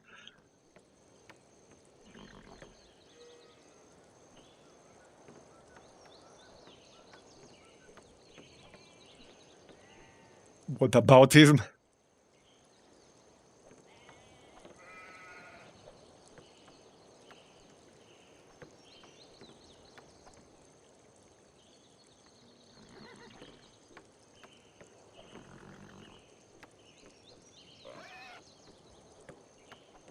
Hey, we could call it civilization 5.5.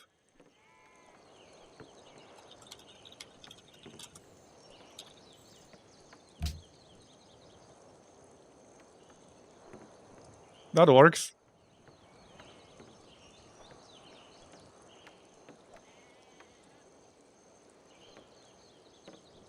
Alright, now, what do we want? This way, we will make sure we'll keep our pantheon too. Now, a lot of the stuff here is also different. There are quite a few really interesting buildings in here. So, one option is plus 10% great people generation in the city, and also happiness, science, etc. Another option is plus 30% land and sea trade route range. Yet another option is plus 10% of food is carried over after population growth. Then, and that's just the buildings.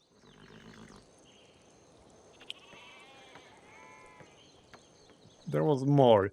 Plus 15 experience for all military units produced in the city. Plus 10% gold in the city. And plus 10% production when constructing buildings. So yeah, quite a few interesting options. It's a tough one for sure. I do like more great people generation.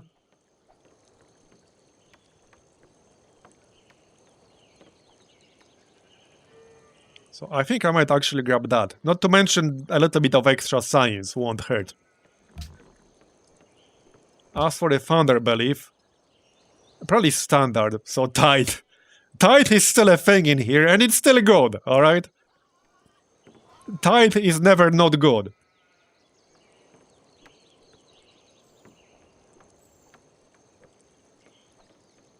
If anything, these founder beliefs could probably use a bit of an overhaul here. Because, frankly, I don't see too many reasons to, like, not pick something like Tithe still. Though, to be fair, Tithe is actually not as good in here, because later in the game, you will have a shit ton of gold. You will have so much gold, because of the yield inflation. So it's actually not as good on average, but it's still good.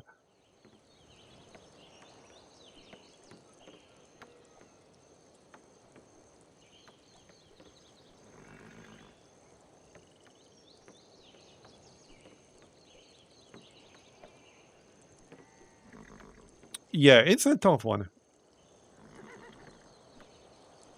I'm taking tithe.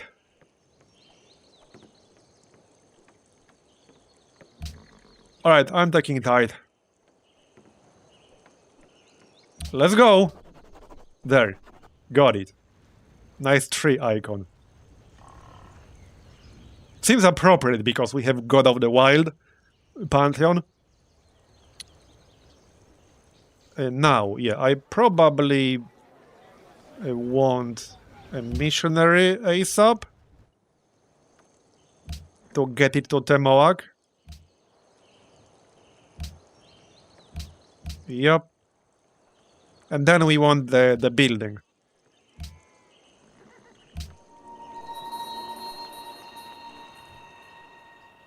Let's explore west some more.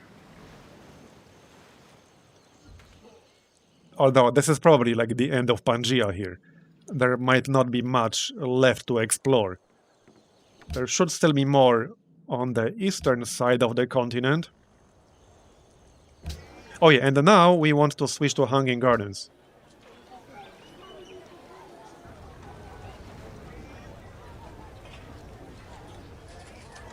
This is pretty good. Somebody is already building it though. Grants +5 Golden Age points and either +5 Great General points or +5 Great Admiral points when you defeat an enemy unit in battle. Receive 1 free Great Diplomat when completed, plus 20% production of diplomatic units in this city. Yeah, but we wanted the Hanging Gardens, obviously. +8 food and allows the city to work 1 additional ring. This will give our capital 5 tile range. Because again, we have 4 tile for the capital. That's a thing.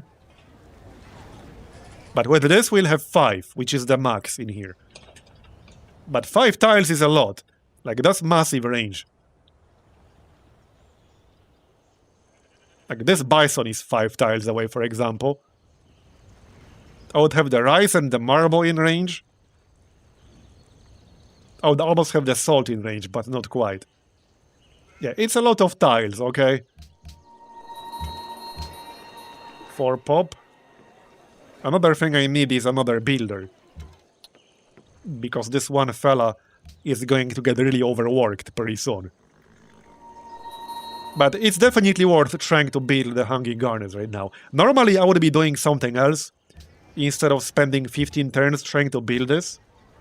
But it's just so good, it's worth trying to get it. 12 turns if we switch to production now. And I'm not losing as much money anymore. Okay, let's keep exploring here.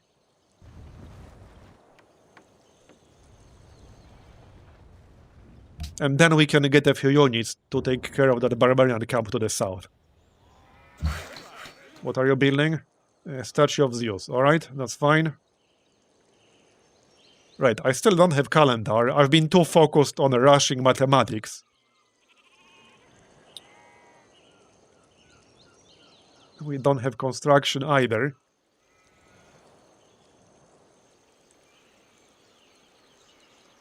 Well, that's a bit awkward. How much to buy tiles? 60, 55.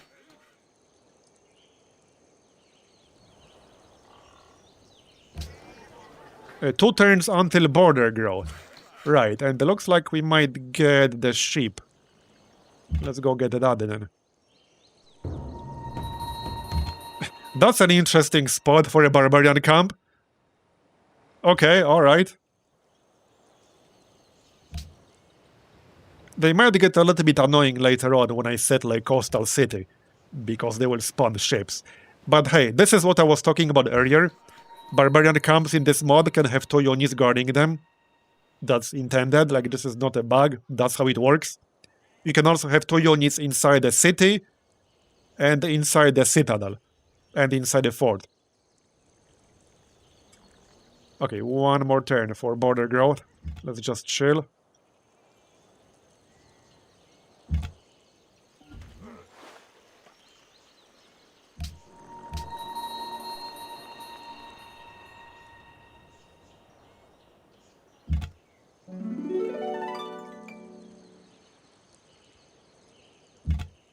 Yeah, I think I like Civ 5 workers more than builders. Although I don't mind builders that much. Yep, no, we did not get the ship. We got this useless hill. I guess I can just buy it then. I don't want to go bankrupt too fast. It might be fine to go get that horse, but I'll need an escort. So we'll send an escort and we'll get the horse.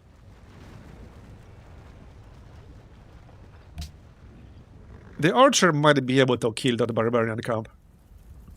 Depends on who's guarding it. There's masonry.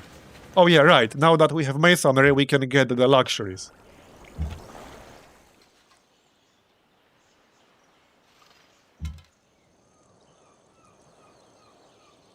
What's next? Yeah, next I need calendar and writing. Writing is easy. I miss like some of the technology quotes from Civ 6. I'm fond of pigs. And then everyone closes the window and cuts it off. Money.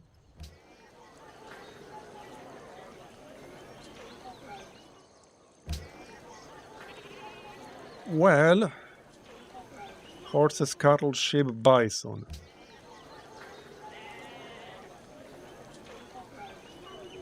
Deer. No deer here.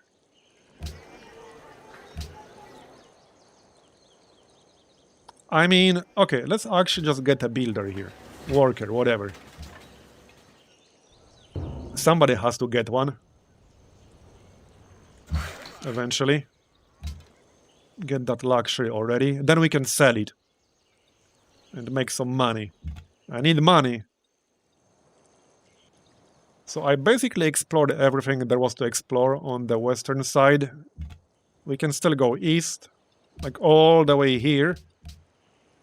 There's probably not much left.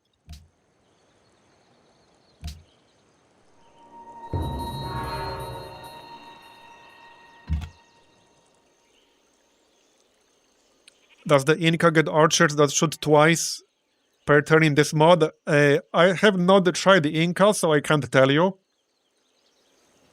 And I don't think I can actually look it up easily. Maybe I can.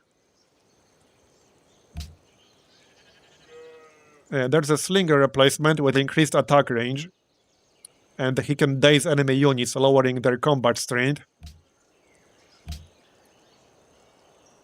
And there's a recon unit replacement, which gains +1 moves and heals faster in friendly territory, and moves at double speed in mountains. So you get a slinger replacement with extra attack range, so 2 tiles instead of 1.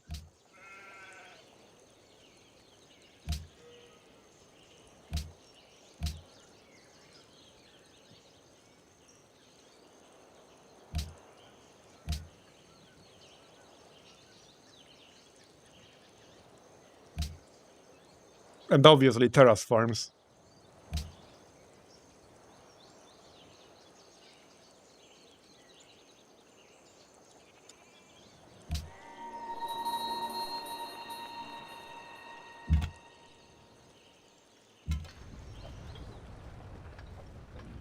Alright, let's go kill that barbarian camp already.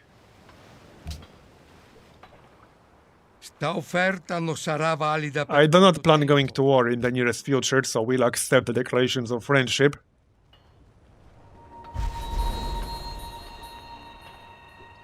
And as far as I'm aware, there are no actual promotions for +1 range. Actually, yeah, there is one right at the end here. So that's one. You need accuracy 3. I don't think there was one for siege, though. Maybe I'm wrong. Let me check. Siege. Okay, yeah, it was siege weapons that didn't have one. Actually, yeah, no, they do. There was something in here that I remember that didn't have +1 range when I expected it. Must have been something else. A lot of these trees are like completely different in here, which is why you can look up the promotion tree anytime you want, right here. You can just look them all up. It's been very useful.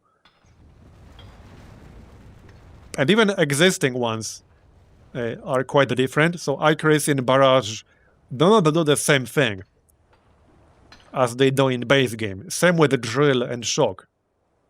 These are not the same effects. The biggest change is on melee units. So Drill and Shock on melee units give you a flanking bonus for Shock, and for Drill you get a bonus against cities.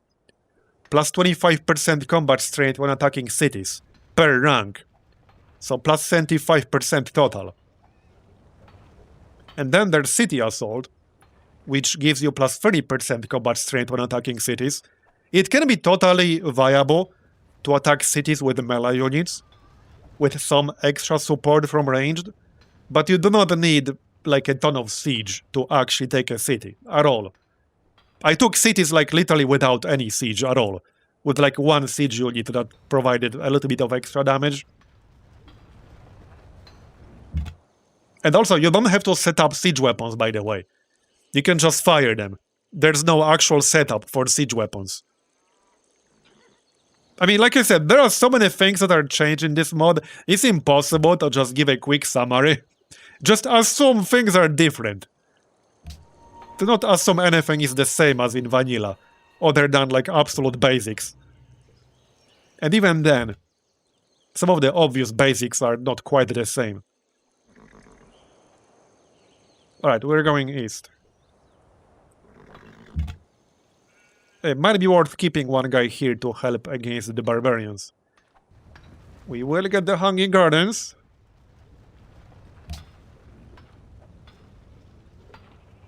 Oh, that way I can get the timber, actually. He who destroys a Yeah, that will give me timber. That's 5 tiles. And that's minus 10% production cost of pre-Renaissance buildings and siege units. That will still come in handy. Alright, next up, a calendar. Obviously, we need a calendar. How's that missionary coming along? Soon-ish?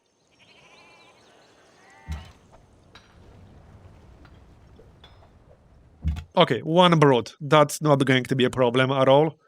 I expected 2. Oh yeah, now everyone will ask for an embassy because we finished writing. Writing is easy. You know, it's funny because I know only half of these quotes. Because I always just close the research window by the time he can finish talking. So I only know half of these quotes. I don't know the other half. Or at least I don't remember the other half.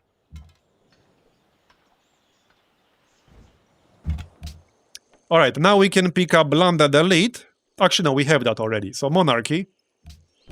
For some extra happiness.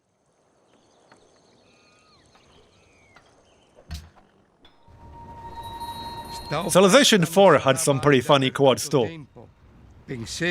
Like for satellites, I believe.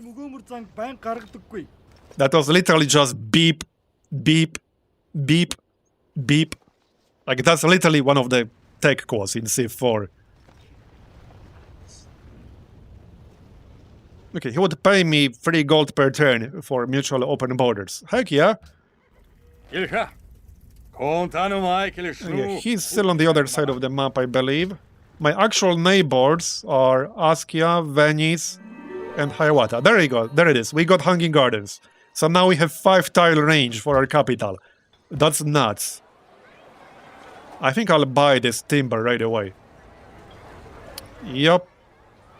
Okay, let's buy it right away. And then improve it ASAP.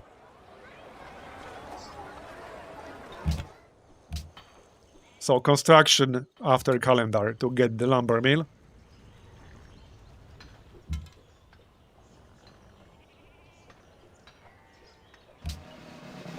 Okay, this shouldn't take long.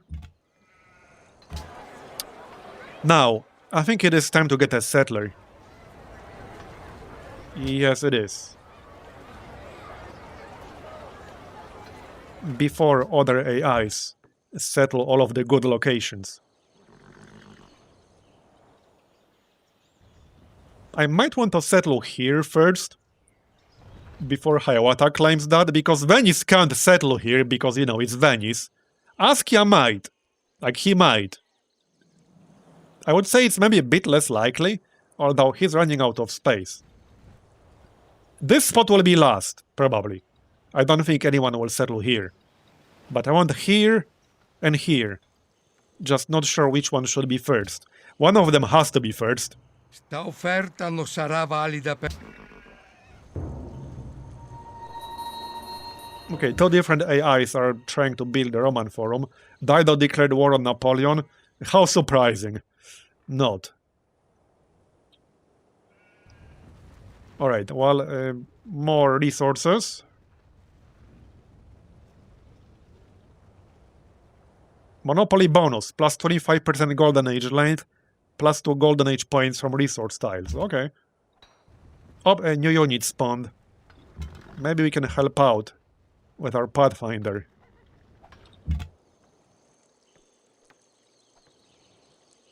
Let's keep this dude to escort the settler.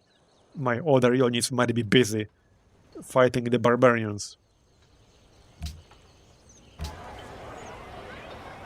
Yeah, so getting that hanging garden costed me quite a lot, but it was probably worth it. Because I had to basically ignore some of the early game techs. I had to delay a settler, I had to delay some workers, I had to delay some military units, but I think it was worth it. We could potentially have a massive capital here later on. Like 5 tile range is nuts. And just wait until you see what kinds of yields you get later in the game with this mod. If you are a yield enjoyer, you will like this mod, I can tell you as much. Okay, if I attack this broad right now,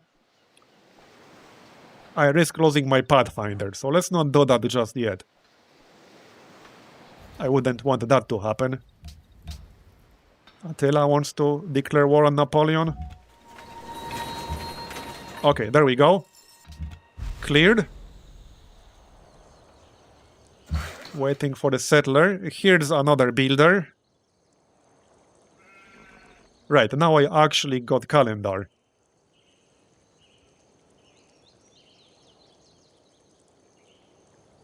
This is not a luxury. Let's get the bananas. And I have to start thinking about the National College soon-ish. Yeah, we want the library. We will not get it before turn 100. That's not gonna happen. But we'll get it. Probably soon after.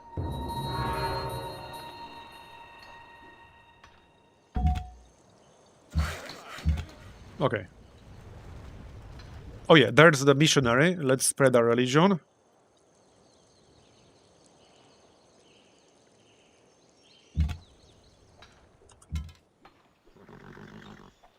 Kill this fella.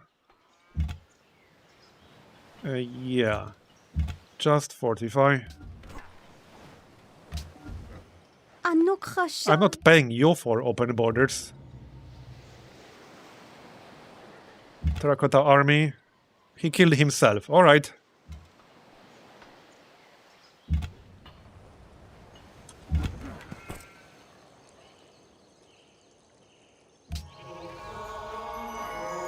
I'll probably need inquisitors, like, relatively early. Because Askia has a religion. Hiawatha has a religion. They will probably try to convert me. Yeah, that was like 8 turns, I think. But looking good so far. ענוק חשב דיבר.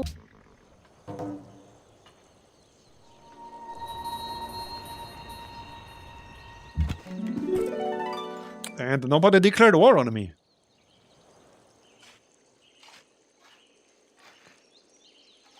Okay, so I might just keep this guy for now. I could send him to convert a city-state.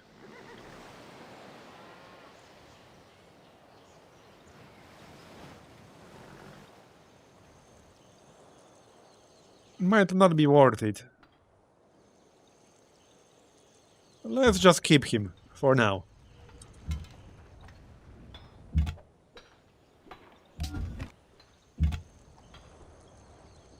Now I need to decide where to settle first. Also, might be worth buying the wonder tile. If we get this hill, then I can buy up the wonder. That's the plan. Yep, I did get the Hanging Gardens, so now we have 5 tile range. And I'm working this timber, which is 5 tiles away from my capital. Pretty good, I would say. Oh, yep, he's sending a settler. So I guess we will not be settling here. Oh, hold on. He might yoink the wonder. 2 turns until border growth. I can't buy it right now. I need to wait for the border growth. Bonjour. Well, I am improving the... Oh, we already improved it. Let's see how much we can get. 112. What quoi número? I like that it just tells you what the deal value is for them. And also in this mod, the values for trades are not flat. Later on, you might have AI willing to pay like way more for some What resources. quoi número? Ja, zada sudera. Yeah, right now it's basically the same from everyone. Saluti. Well, Venivanti. 3 gold per turn is best we can do right now, I think.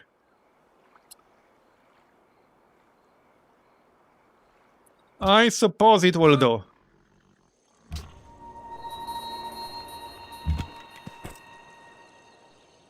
Let's see where he settles. I don't think he will settle right next to it, because that seems pretty unlikely.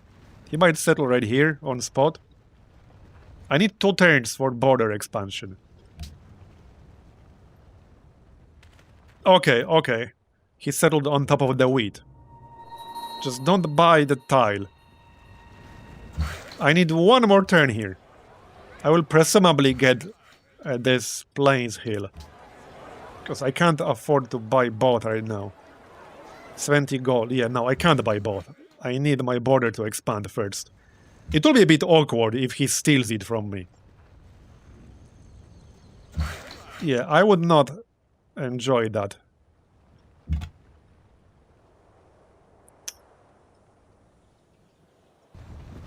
Well, it is what it is. I have no way to get it right now. It's also possible we'll get this forest instead. It's not guaranteed we'll actually get this plains hill tile.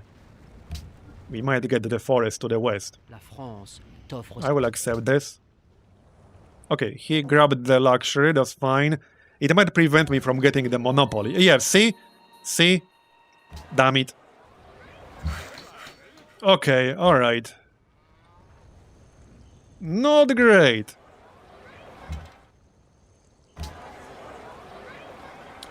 I don't want to buy it yet, because that might encourage him to buy up these tiles faster.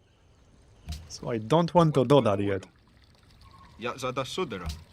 Is anyone buying iron? Salut. Not really. Sambano. I guess not. So that means we're going here, probably.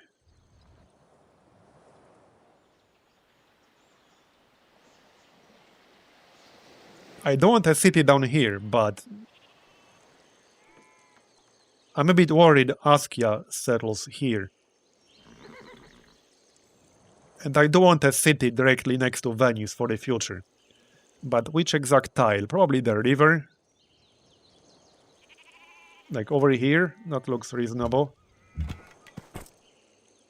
Yeah, this looks decent. We'll have all of this stuff in range.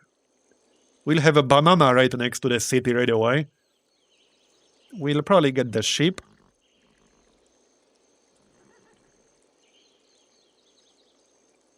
It's not the greatest city ever, but it's good enough. I think it's good enough. So let's go there. I'll let the granary finish, and then we can probably get another settler right away. I don't want to wait. We can also switch to gold to get slightly more money. Don't you dare buy it. Okay, he got the silk now. I think he's actually buying these. Like, with gold. How much gold does he have right now? Okay, well, he does have enough to buy stuff. I can't just get the gold from him right now.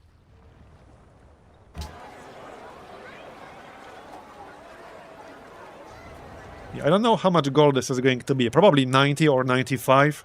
So I still need at least one more turn. I'm going to lose it by like one turn, won't I? I think that's what's going to happen. I'm going to lose it by one single turn. Just watch. It's gonna be one turn. Like, I just know it. I just know it. Alright, another settler right away. Where is it? You keep it on gold because I need the money to buy this. Okay, okay, he's getting more, but he didn't get the wonder. Terracotta army for Napoleon, and we got a spy. I think I'll spy on Venice. Is he in the lead? He's not. Napoleon is in the lead, really. Okay, alright. We're actually doing fairly well here. I could spy on Napoleon. Even if I piss him off, he's on the other side of the map. So I don't mind too much. We're not actually friends right now. Sure. Okay, let's spy on Napoleon.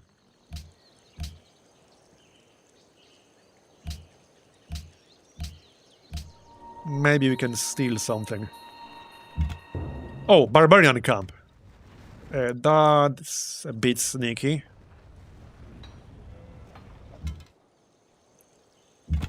Well then. Okay, hold on. The game is suggesting this. Well, the game is suggesting both. I think this is better though. Yeah, this is just better, especially with 5-tile range in our capital. I don't get anything extra if I settle here instead of here. Let's go kill the barbarian. I'm gonna need more units. I just want to grab the city locations before they're gone. Because actually going to war in this game and conquering cities is quite a bit tougher compared to vanilla. For a few reasons. One of them is that the AI is just straight up smarter. That's one thing. Another one is that your yields, including production... Oh, wow, okay. Anyway, your yields, including production, will be relatively higher, which means you can recruit military units very quickly. So can the AI. This is a problem. This is actually a bit of a problem. Alright, settle. Venice might not be happy about this, but I don't care. Oh, and another barbarian camp. Okay, okay, alright, alright. I might have to delay this settler a little bit.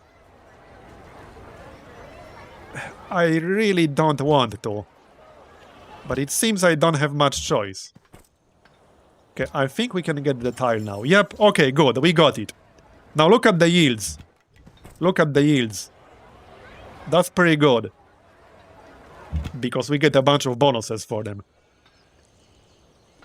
Free food, 2 production, free gold, 5 culture, and free faith.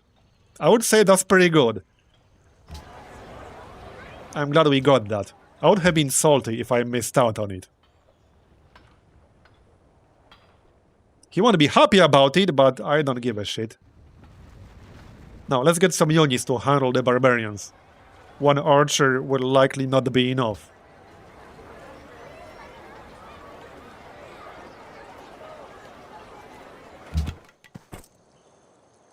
Yeah, we got 2 barbarian camps to take care of. Not good. Maybe I can distract them with my Pathfinder a little bit. Let's try. Just not get him killed. I just need a distraction. Fishing 1 turn. Yeah, might as well grab that. Actually, I need philosophy ASAP. Yes, I do.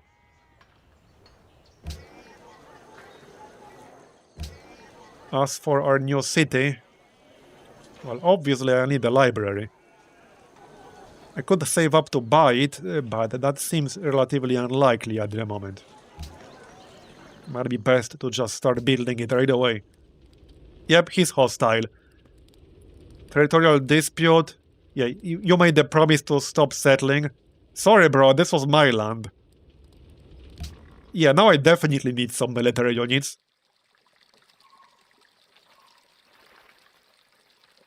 Now he wants me to stop settling.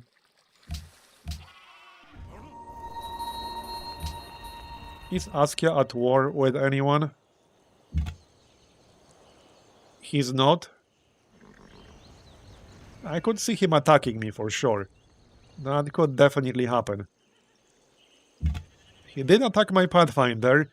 Maybe I can keep him a little bit busy for a while.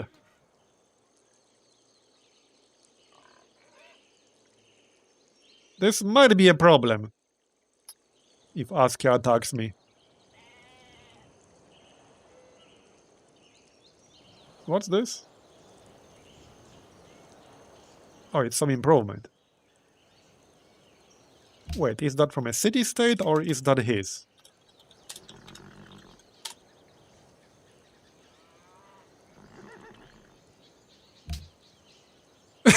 Great description. Okay, bro. I was checking if this is not a fort. But yeah, okay, it's not a fort. Because forts are pretty damn powerful in here. They usually can't be built next to each other, so yeah, it was not going to be a fort. I need him to fight the barbarians for me. And that's what I need. Oh, there we go. He actually destroyed the barbarian camp. Nice. Tomahawk Raider. Alright.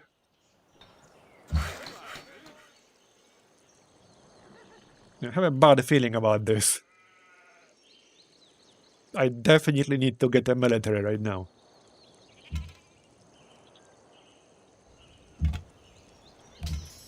I assume he will help me out with this spearman. Okay, got him. Let's actually get 8 population here, then go back to settler. Yep.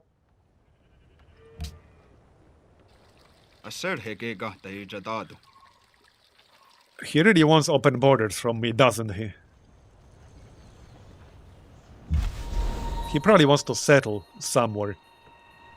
I need to grab this spot before he settles it. I could see that happening.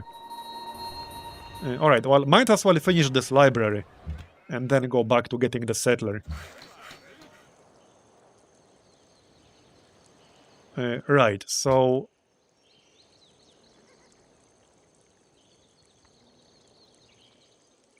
let's get the travels. Actually, no, because of this barbarian camp. I want the timber, but I still need more money. And I don't have bronze working, so I can't clear the jungle. Yeah. I suppose I won't be ready to get the National College in 11 turns. Let's just get the bronze working really quick. And keep some units near Temoak. In case Askia actually attacks me. I could see it happening. Napoleon is plotting against Attila. Share intrigue.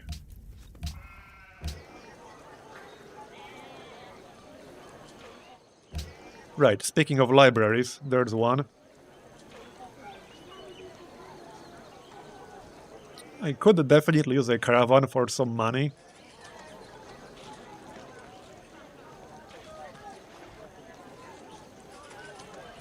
This city's production will be pretty bad for a while. I can get some mines, but that will take time.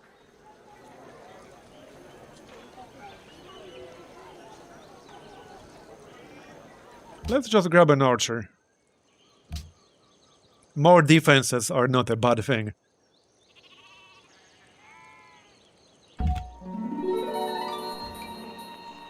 Mount Fuji. Not useful for me. Yeah, speaking of production, I'll just grab a mine here to have at least some production. He's moving towards the barbarian camp. Makes sense, I suppose.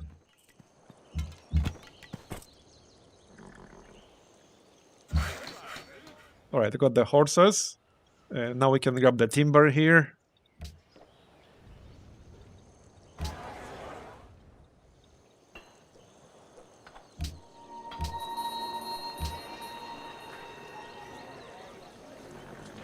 Yeah, this city won't have amazing production either. I might want that ship to speed up the library.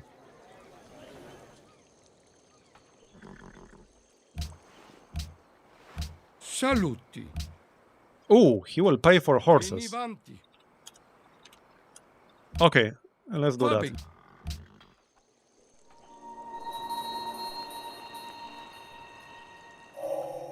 There's bronze working, and now we can remove jungle. Yeah, I don't think I'll be looting this barbarian camp myself. But at least we'll get rid of it.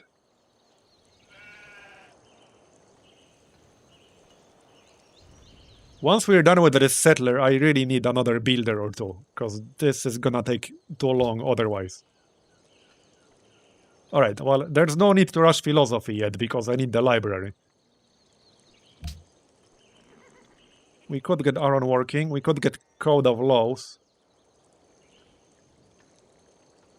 Let's get fishing real quick.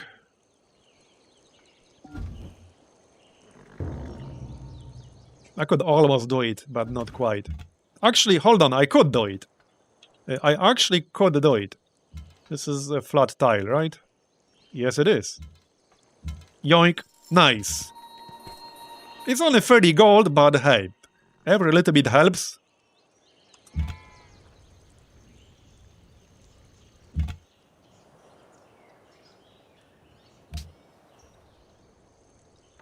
Four turns.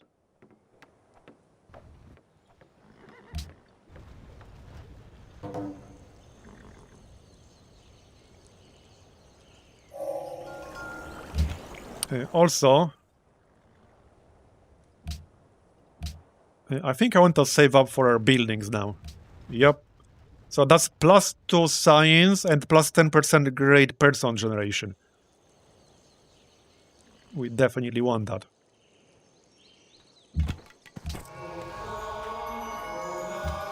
Alright, converted.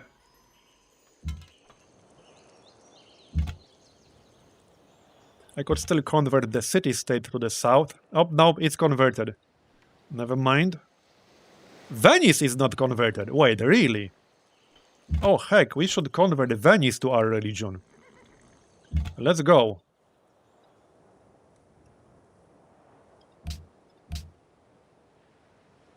Still no need to rush philosophy.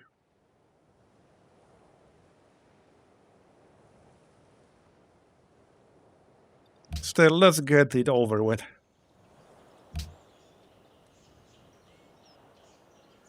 Yeah, I've been like taking a bit of a break, and I've been testing this mod like for the past week, basically.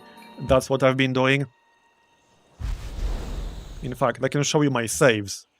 So I played as Gandhi until like turn 250. I played as Monty, also until like turn 270. Until like the ideology period. And yeah, I think that's mostly it. And I played as Attila.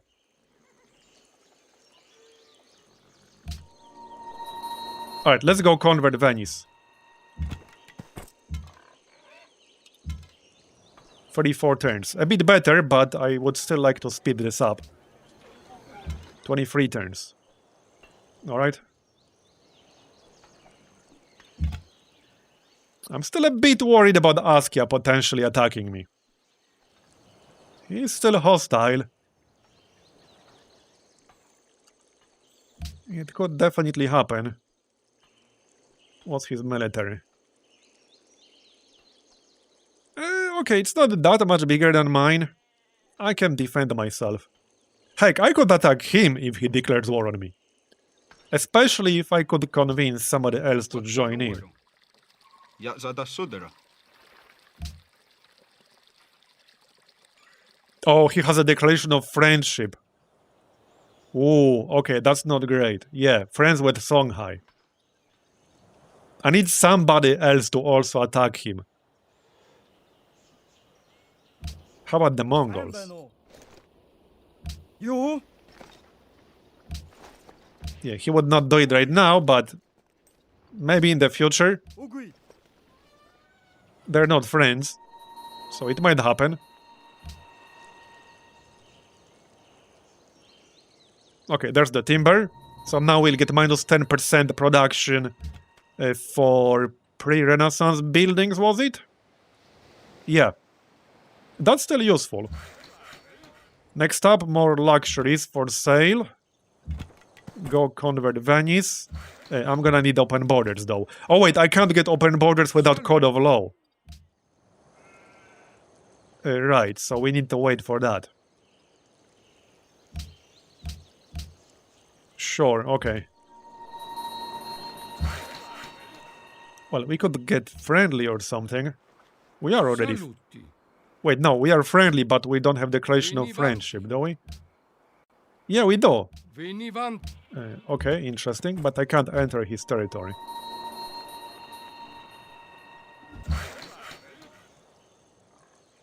Does he not have it either? Oh, we can buy open borders from him. Okay. Venivanti. I'll have to pay 2 gold per turn. We can trade 1 horse for it.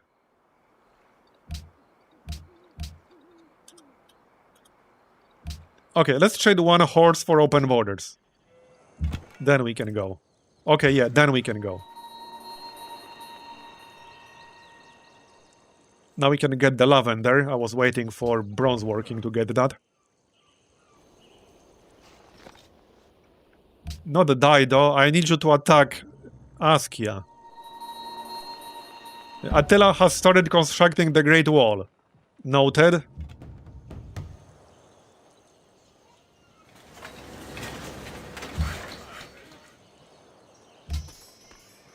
Fortunately, he's not my neighbor. So it shouldn't be a huge concern.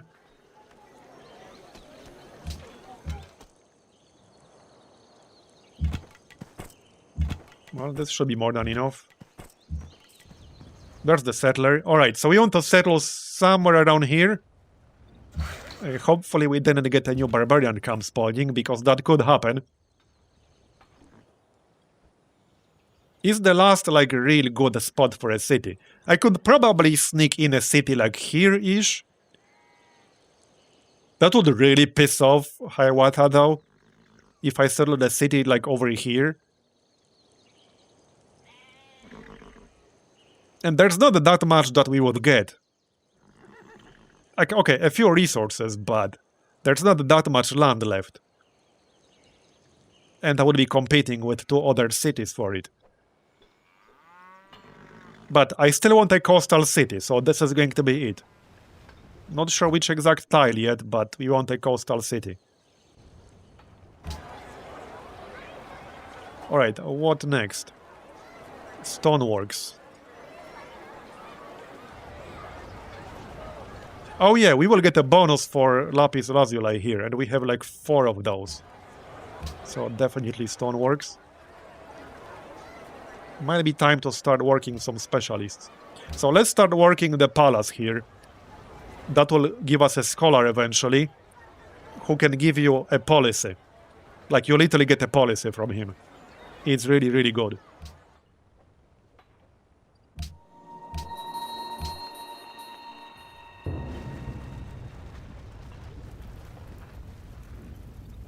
Venice is really spamming a lot of wonders. I definitely want to take Venice eventually. I think that's going to be one of our goals, easily. He built quite a few wonders in there.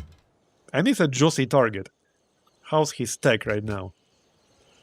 Okay, he's still near the top.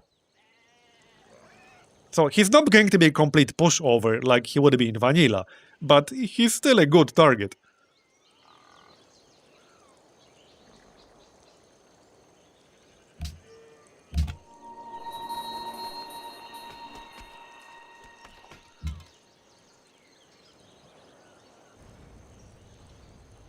Alright, just chill inside the city. Again. Converted, nice. That should help a bit. I really need the National College by now. Oh hey, he's sending me gold. Thanks, buddy. Whole 32 gold. Are we rich yet? Yeah, something like that, Fate Emerald. It's just much better. There, I said it. Where do you think you're going? What's Mongolian warrior doing here? Mongolia is all the way to the northeast. Get out.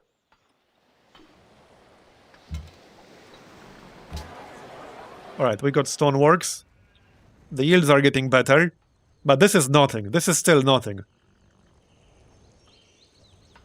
Alright, these are the yields right now, on turn 100.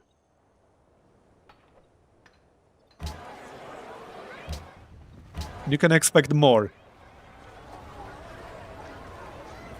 Now what? Right, I should probably grab a caravan. It will only take 2 turns. Oh, hold on. Nazca lines will improve plains. That's like Plains Petra here. This is literally Plains Petra. Well, a bit worse, but plains get +1 food. It's not totally ridiculous. But it's still nice, and it's only 4 turns to build it right now. And we have a lot of plains. So hey, more yields. Yields for the yield god.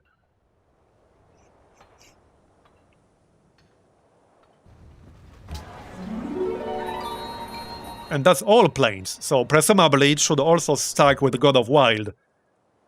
For like the forest on plains. Another policy. Right, we can finish tradition now, which will give us plus 15% growth in all cities, free aqueduct in 4 cities, and it will unlock a wonder we can build for +1 food and +1 culture from every granary, and for every 5 citizens in the city, and it unlocks University of Sankor, which I couldn't find in Civilopedia, but... There we go. Now, remember, Mosankani has 5 tile range, so... It can work all the way 1, 2, 3, 4, 5. It can work like this ring over here. That's kind of nuts. So I think it's best if we settle, maybe even here. Right on top of that resource. I actually kind of like that. I normally wouldn't. But yeah, this is actually pretty good. Hopefully we'll have some fish in range. Other than this one. And that's probably going to be the last city I start for now. He's paying 4 gold per turn for open borders. No, I actually don't want him to move from my territory. He can't easily go east without passing through either my territory or Askia's. So I will not be giving him open borders. Okay, 13 turns to finish the library. Can I speed that up? Not by much, not really. Okay. Yeah, I did fall behind a bit. Definitely need to catch up. With that said, I skipped a few cheap technologies. Because I was rushing mathematics. Alright, got the city. Nice yields on that forest tile right away from our Pantheon. Okay, we'll lock that right away. And we'll get the tribe in range.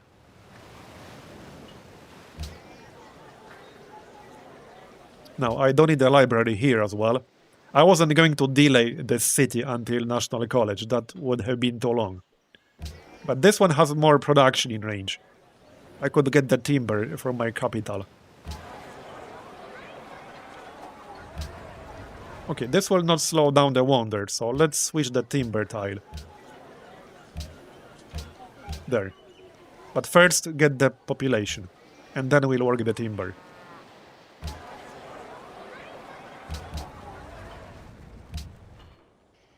ענוק חשב דיבר הוא היד.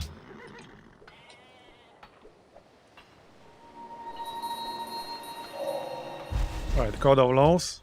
And Philosophy next. Another city-state. Plus 5% combat effectiveness bonus to Great Generals and Great Admirals, alright?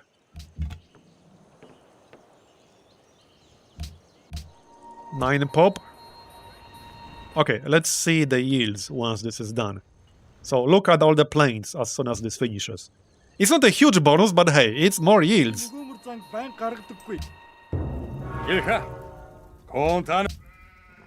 Another wonder for Venice. There it is. So that's +1 food for all planes. There we go. Look at that deer now. 5 food, 1 production, 1 culture, 3 fate. And the truffles. 3 food, 3 gold, 1 culture, 1 fate. Very good. And it will only get better from here. Unimproved sheep. 3 food, 2 production. Like without an improvement. Now, this can wait a little bit.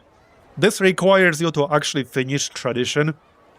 So there's no huge rush to build it right now. We can improve the deer even further. With the tannery. That's +1 production. Also +1 production for truffles. And a whole bunch of stuff.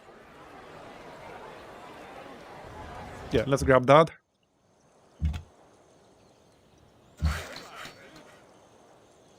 And this was +10% culture in all owned cities, not just this city. Then we'll grab the timber. Alright. And I should connect this with a road. But that's probably best to do with a caravan. Yeah, I can't embark yet. Because we don't have the tech. I literally don't have sailing yet, so I can't embark. Bit awkward. But alright. I can't really speed up this library, unfortunately. Alright, it's just going to be a bit of a late National College, but we should still be fine. How's our spy doing? Okay, 4 turns to steal a tech. Good. Hopefully we can steal something. Something a bit more valuable, perhaps. We shall see.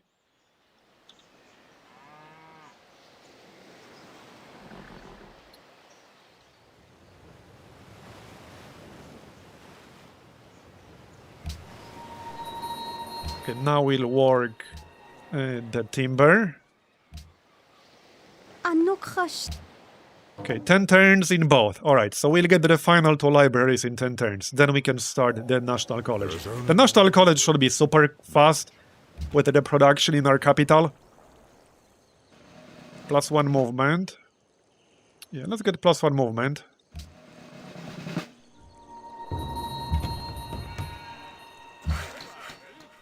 Get the cow improved. Does Askia still hate me? Probably, yeah. Oh, he does. Yeah, that's a lot of penalties. -46, -25, -25. Yeah, okay. Alright. He does not like me. Let's grab sailing so that we can embark. Did anyone get... No, nobody did. Yeah, we need this. This is the, like, legendary unit I was talking about earlier. You can convert him from a ship into a land unit and vice versa. He is pretty strong against barbarians. He can cross oceans. and you can use him to settle a city.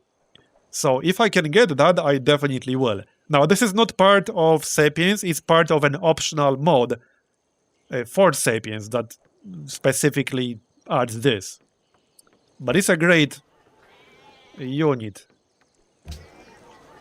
It's really fun to use.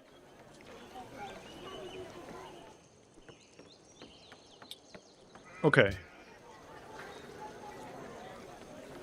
Plus 30 gold per turn now, so our income is looking better. I don't need a caravan. Let's grab a caravan. Our other cities might be busy for a while. Then we can use the caravan to connect our newest city with a road, instead of using a builder for it. I guess I can accept this open border deal. Wait, she has a luxury I can buy.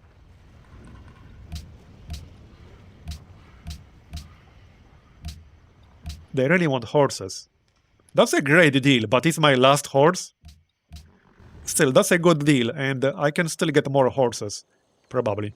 There's one over here. And Mongolia wants 5 gold per turn. No, I kind of need my money. Sorry, buddy.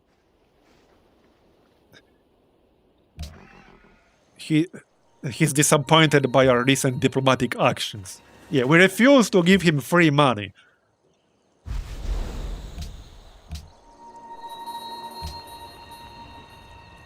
Okay, 6 turns, 8 turns. Alright. We're getting there. Declaration of friendship expired with Attila. We're not really neighbors, but let's keep a declaration of friendship if we can. Fine, but I'm telling everyone that it was my idea. You do you, I don't mind. You can tell everyone. And let's work this library now. We'll be getting an engineer in 4 turns. So I have 2 options with the engineer. I could use him to get a manufactory for my capital to stack as much production as possible, or I could help one of my low production cities. I'll have to think about that. Or I could use it on a shared tile, seeing how I have 5 tile range. Wait.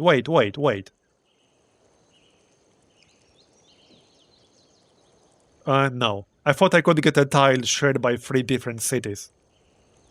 But I can't. I almost can, but not quite.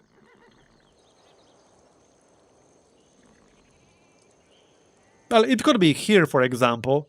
Then I could switch it between 2 cities, depending on what's needed more. That's probably best. Anyway, there's the tannery. Check the yields. It's getting better. 5 food, 2 production, 1 culture, 3 fate. And look at the truffles. Yep, looking pretty good.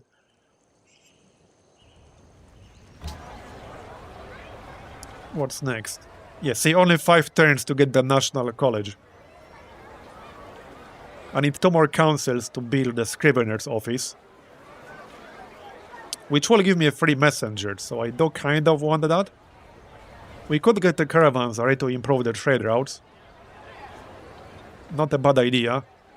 Maybe a little bit of happiness before we drop into the negatives. The cities are growing really quickly.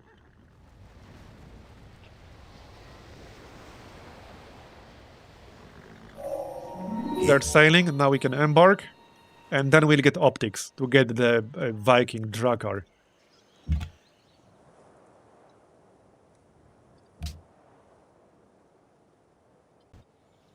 Will he accept? Yep, okay, he did. Good, because I wouldn't want him attacking me and Askia at the same time. Barbarians are coming again. Where did you come from?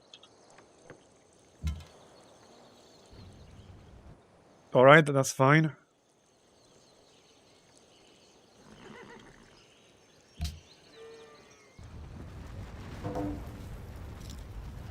They really want to attack Napoleon, still. Alright, well, you go ahead and do that. Speaking of Napoleon, we can still attack. Okay. got some interesting options here. Horseback riding would unlock horseman and mounted archer, but we don't have a lot of horses. However, it would also unlock the stable, and that would be a great improvement for me right now. I have quite a few tiles that would benefit from the stable for that extra production. So that's one option. That's probably the best one. Askia is still hostile, so getting the swordsman might also be helpful. But it's kind of a waste if he doesn't declare war. On the other hand, the forge in my capital would also be pretty good. Because that's +1 production to every single iron, and we have 4 of those. I literally have 4. So that's also worth it. It's the same amount of science. And iron working is also required for metal casting later, which we probably want quickly. And I'll definitely want engineering, because we'll get free aqueducts in 4 cities.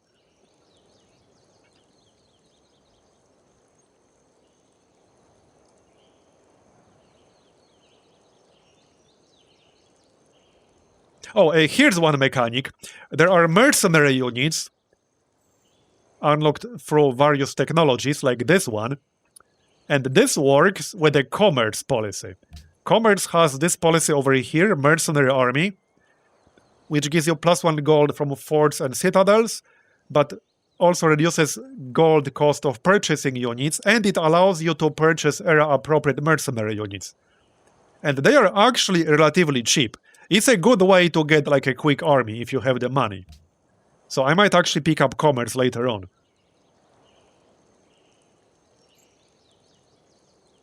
Yeah, no longer just the Landsneck. Now there are quite a few different units.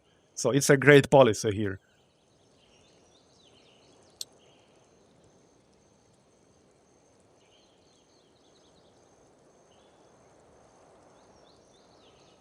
Yeah, okay.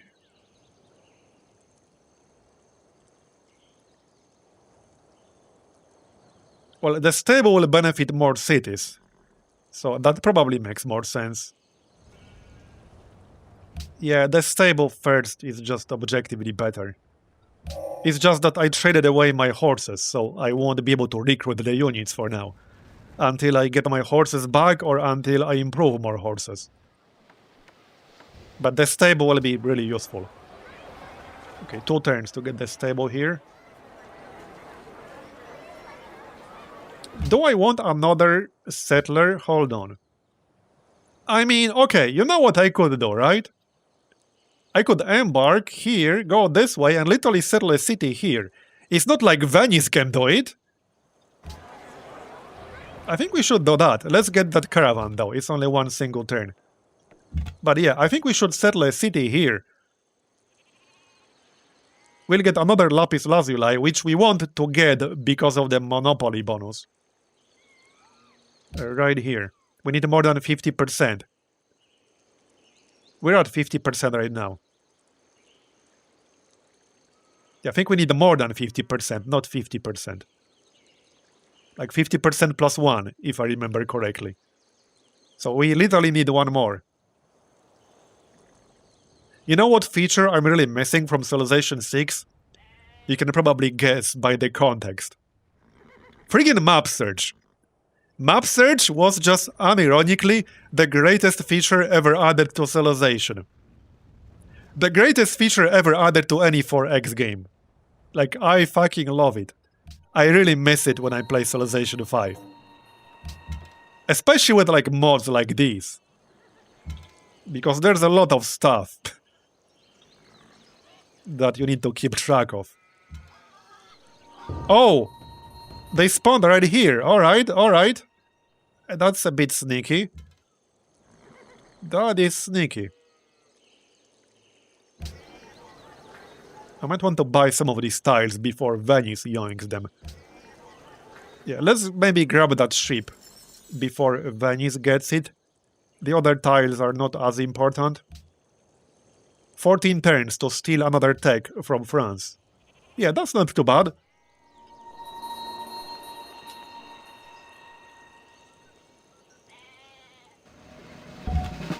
Okay, now we'll use the caravan to get the road.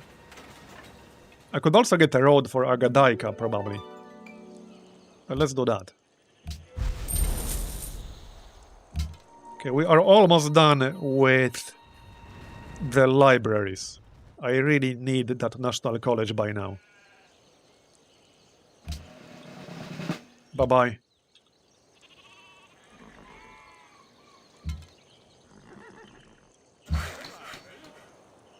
Okay, got the timber.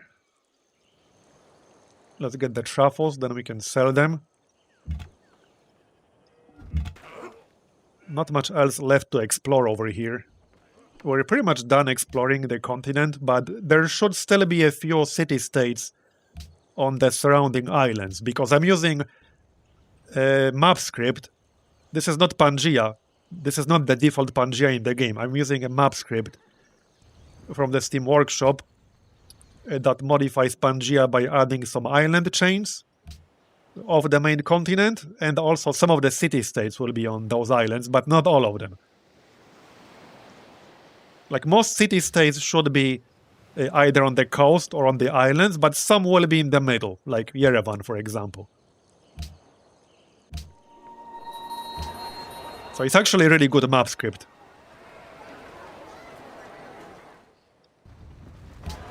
Right, so we're still waiting to finish the libraries.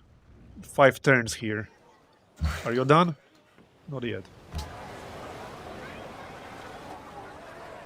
Oh yeah, stable. Let's grab the stable. That makes sense. We do have a few tiles that will benefit from it in the capital too. And there's the Great Engineer. So now I can get a manufactory kind of in the middle. Either for Temoag or for Agadaika.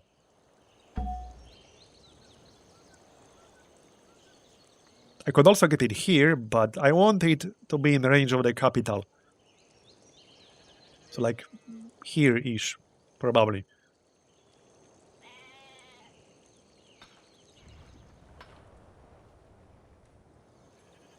Or maybe south for our coastal city. This is going to be my only coastal city for a while. Eventually we'll get another one here, but that will take some time. So might be worth getting a manufactory that is workable by this city. So right here. This tile. I just need this guy to move out of the way. Yeah, let's do that. There are some wonders that need to be built in a coastal city. We might want to get some ships later on. So it will be useful to get higher production for that city. Now we want this trade route to go through Temoag. Yeah, this works. Maybe the Mongol... Well, if Askia attacks me, we lose this trade route anyway. This one's good too. It will still get connected. And it won't get threatened by Askia as much. The trade route itself is not as good, but that's okay.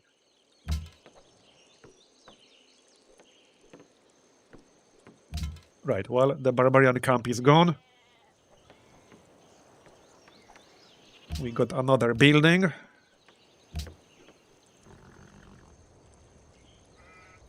Okay, so 4 turns to finish that library.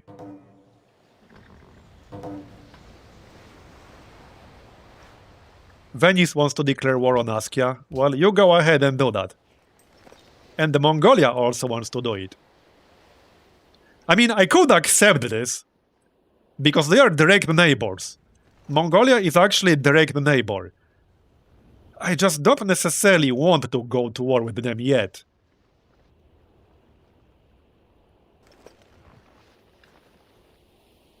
Okay, he only has 3 techs on me. I don't know.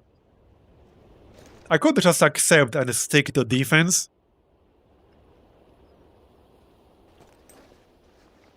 What kind of tile do I generally prefer for manufactories? I usually prefer grasslands for the food.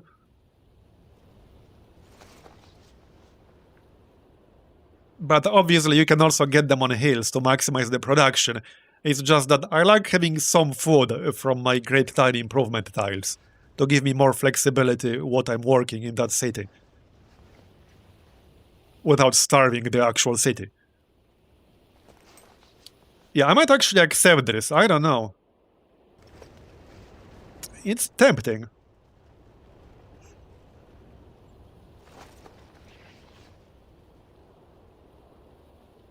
I'm a bit worried I don't have enough units to defend myself if he really goes after me hard.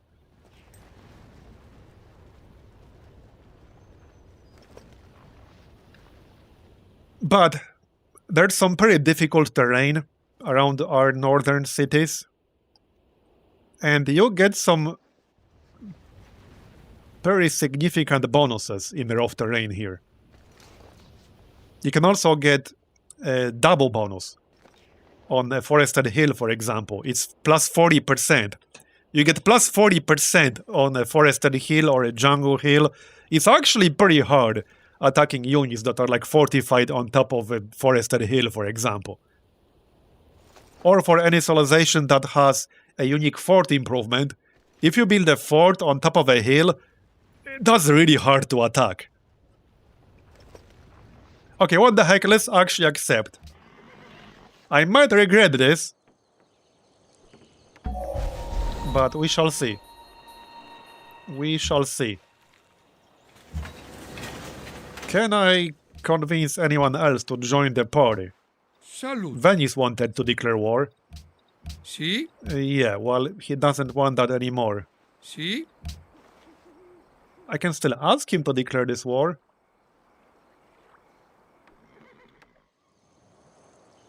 Wait, I can still ask him here.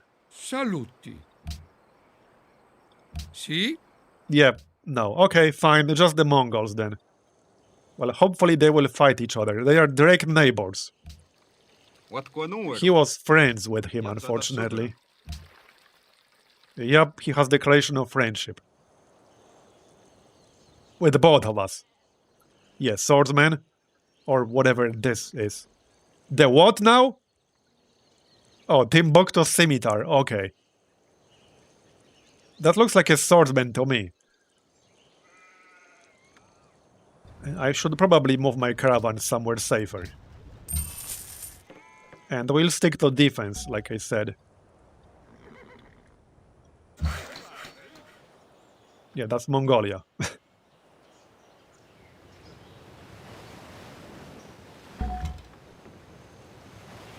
Alright, stick to defense. I might want to move my worker, otherwise he will probably get captured.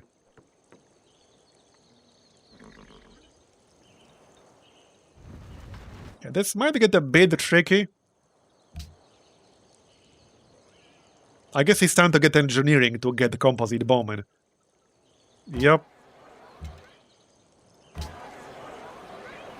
And some extra units to defend ourselves with. A spearman probably wouldn't hurt.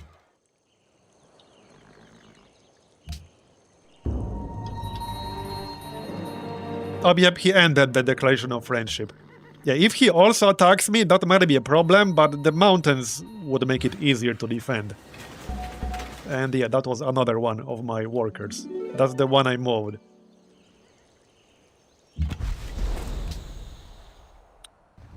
We could send a trader to Venice, but that doesn't look entirely safe either. I could send a trader out from Goshut. How about to a city-state? Wait, why can I not send a trader to a city-state? What? They aren't embargoed or anything like that. Am I too far away? What the heck? Okay, that's the tile.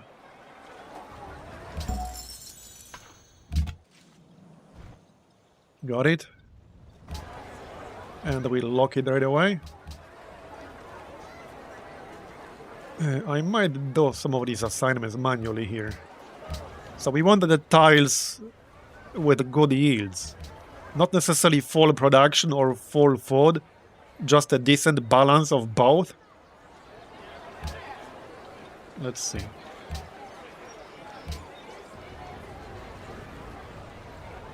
Obviously the horse.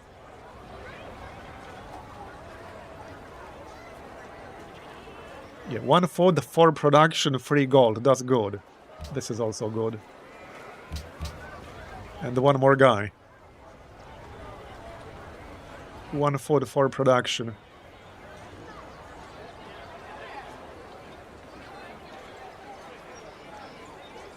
Keep it unlocked. Okay, 44 production. I can get a spearman in 1 turn. I can also get a barracks in 1 turn. Yeah, I think right now we need to get some defenses out faster. Now, this spearman will be finished in 1 turn regardless. So let's work some more food to get the growth. Okay, I don't think I can speed up the growth. So let's work the golden production. There, okay, that's good.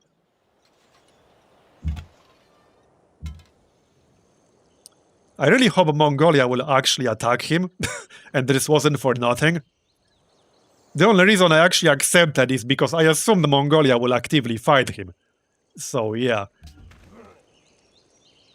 I need him to go do his job. Well, there's the library, we just need 1 more on the next turn. Well, city walls would probably help, yeah. Same in Temoag. He might not even attack me actively, we'll see. Because AI in this mod is quite a bit smarter. He won't just pointlessly throw units at you and suicide half of his army. Yeah, so I have 2 options. I can go north to get the road. No, I can't even do that. Let's go east to keep this trade route safe from being pillaged. And he started a city. I might want to buy up some of these tiles before he does.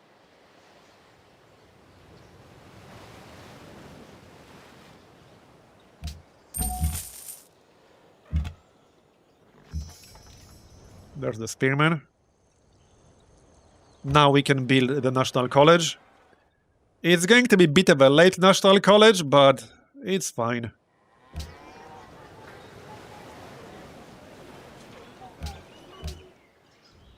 Council will speed up border expansion.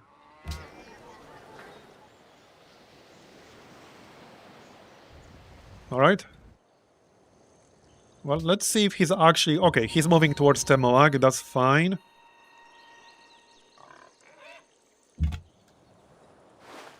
Oh yeah, maybe don't stay next to his city.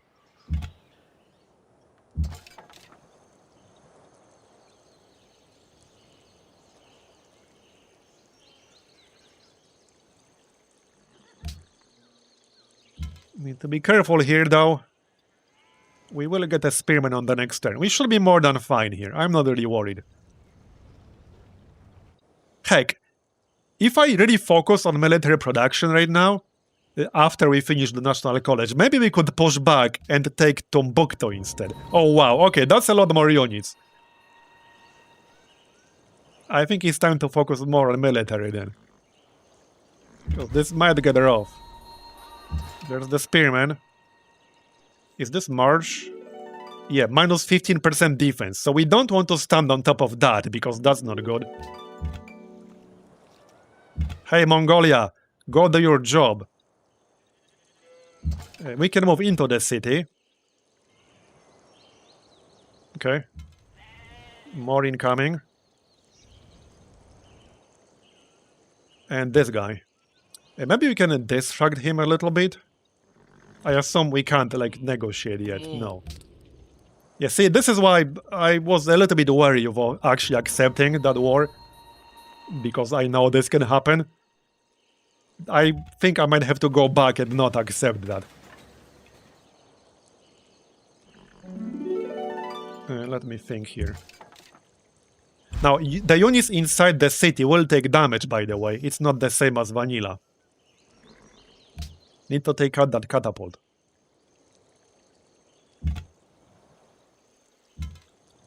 Alright.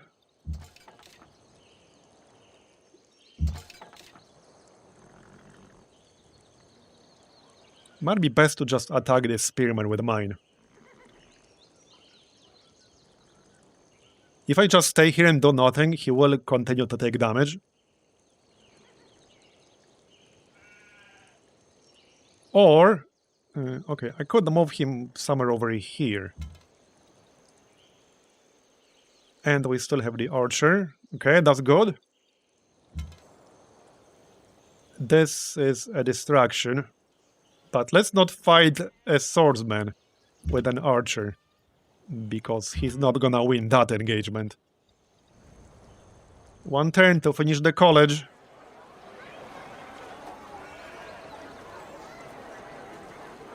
A bit too late to build city walls right now.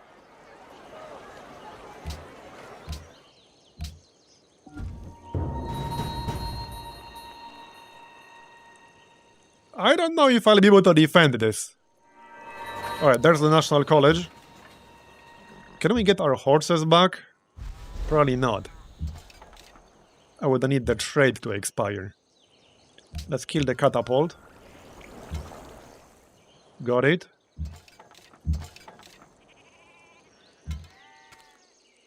I think I can... Okay, I can finish off the spearman.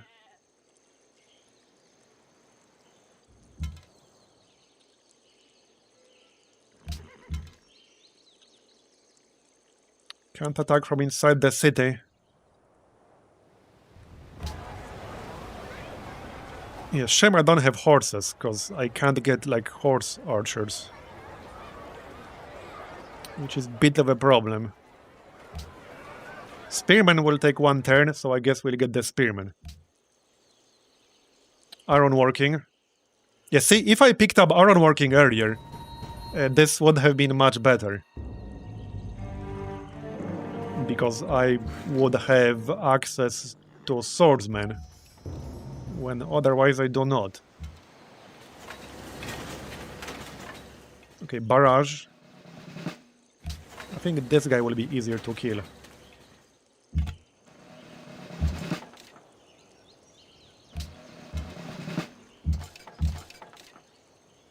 Okay, got him. I need to use bait here, so we'll use this guy as bait.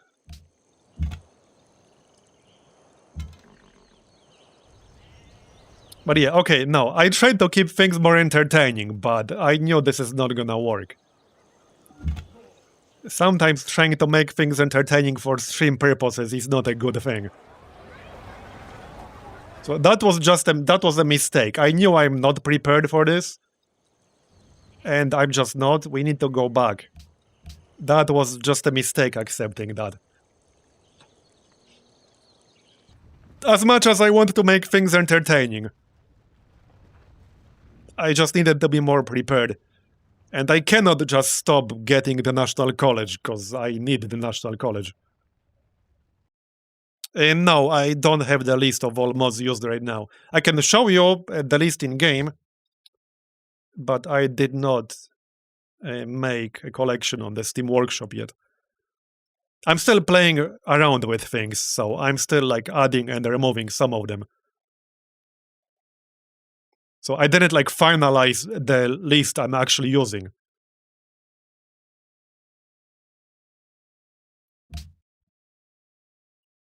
Yeah, it's quite a few of them. Okay, not sure which turn that was. Like 114 or so? 16? I don't know. I don't think it was earlier than 14.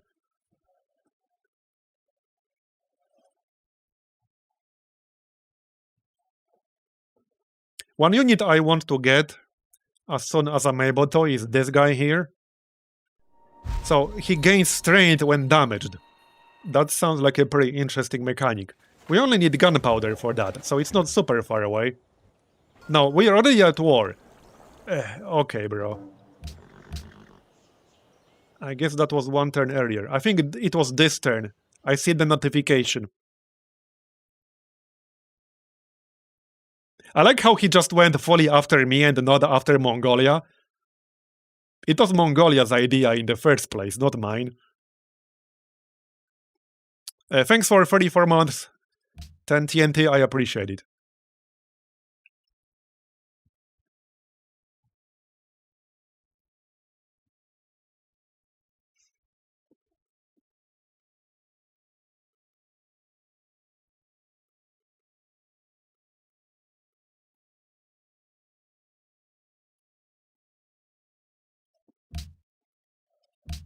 Okay, 112. That should be fine. Now, I do want to go to war, but first we need to finish that national college and then build up an army a little bit. I need to either get my horses back or I need to unlock swordsmen. One or the other. Okay. And the barbarians are still here.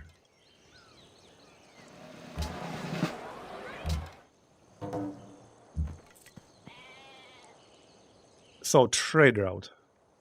We can send this to Venice, actually, and that works. That will go through Agadaika and connect it, and give us 10 gold per turn.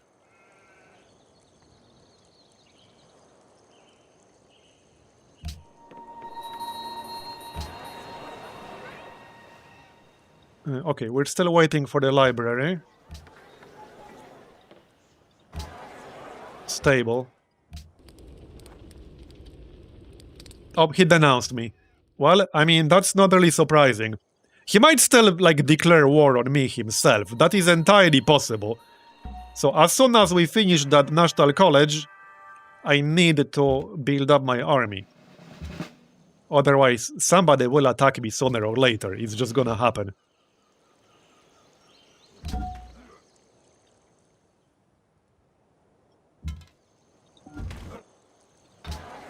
Okay, let that stable finish.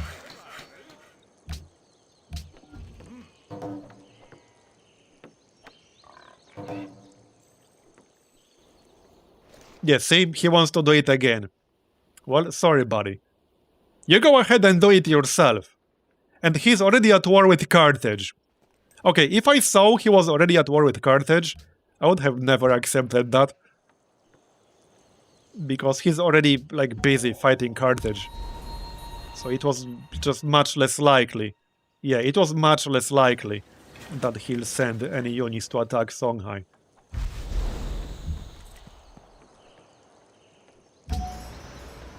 Oh, wait, whoops, I did not want to do that. I converted into a cargo ship, which is, by the way, a thing you can do. Sea trade routes and land trade routes in this mod are, like, roughly equivalent of each other. So we can convert the traders back and forth for free. Just takes one turn. Anyway, we need engineering because that unlocks the tipi, which is our special building. And this is also something I need before we go to war, because this is a fort replacement. And as such, it gives us plus 50% defense on that tile. So what I need is a bunch of forts, like, along the border. And then we can fight him. With swordsmen and such. So that's how I need to prepare. Not just go with no preparation. With that said, I feel a little bit safer with city walls in here, so let's get those.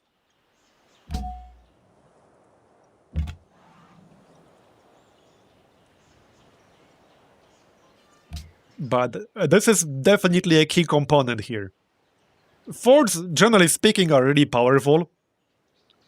Because you can have 2 units inside, and you get a 50% defense bonus. And with, like, changed unit promotions and some combat mechanics, they are, I would say, relatively more powerful than they are in vanilla. Add the fact that you will generally see more units because of the inflation, because of the yield inflation. So it's not unusual to be able to produce 1 unit every 2 turns, or even every turn. And the AI can do the same. So you will likely see, like, pretty big armies clashing with each other.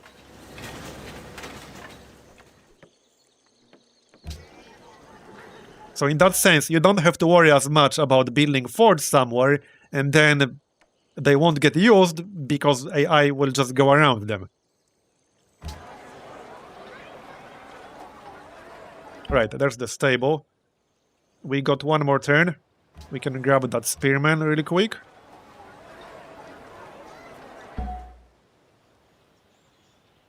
Buy the tile. Get the manufactory. There you go. Let's lock this stuff manually again. So we want a good balance of yields here. Not that.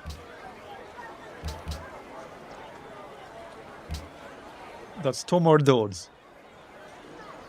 3 turns until growth. Yeah, I will need money. Let's just work the mines. That looks fine. Yeah, let's get the walls. He already denounced me, so it's completely possible he will declare war on me. I almost expect it to happen. I actually almost expect it to happen regardless. Thoughts on this mod? This is like the best done mod I played in a long time. I talked for like about a half hour at the start of the stream about some of the things in it. So if you weren't here at the start, you can go check that out. But if you have any interest in Civilization 5, I highly recommend at least giving it a shot. It's just so friggin' good. Yes, you can have a maximum of 5 tile range. This is a special case because the capital will have 4 tile range instead of 3. And we also build the Hanging Gardens, which in this mod extend the work range by 1. 5 is the max though, you can't go above 5. But because of that I capped out my work range in Mosonkani at 5 tiles.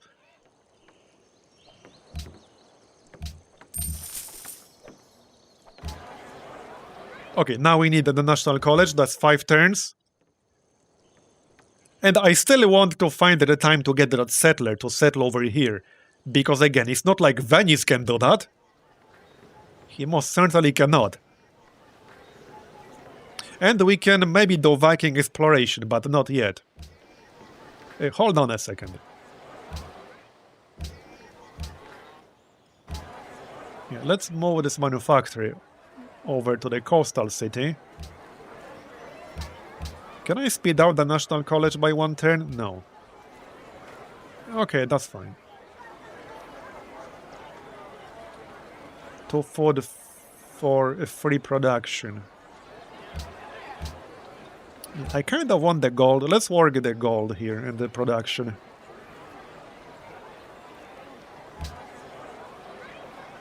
And yeah, no, I can't do it in 4 turns. Alright, that's fine. 15 turns. 15 turns is not too bad.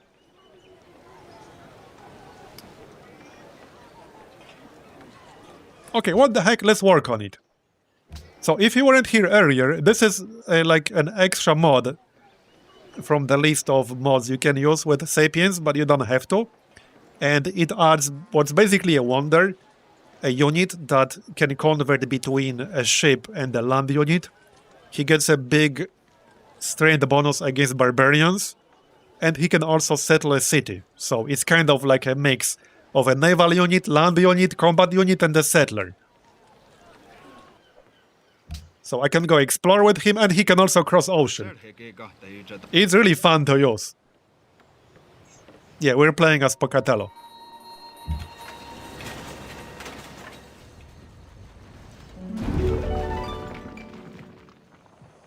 They're still fighting.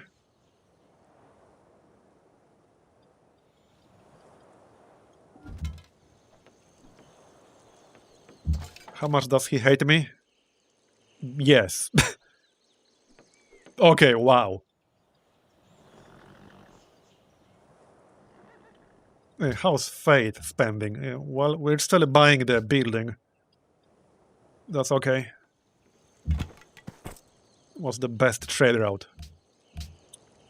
Yeah, that's not safe if we go to war.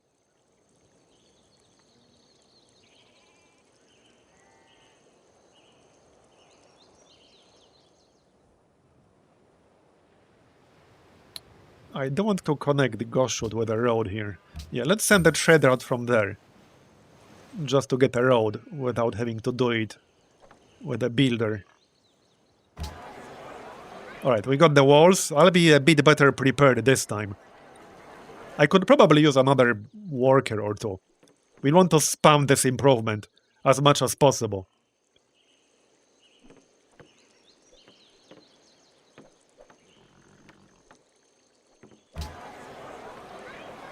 So one more worker wouldn't hurt.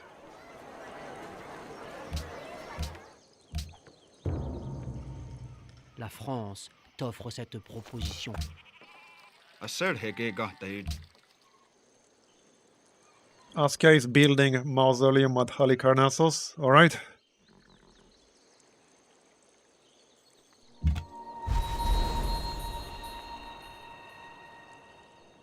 Yeah, AI leaders were random. I did not pick them. Okay, so only 2 more turns to finish this. I think we should just remove this merge. Could have one here as well. Yeah, right in the middle.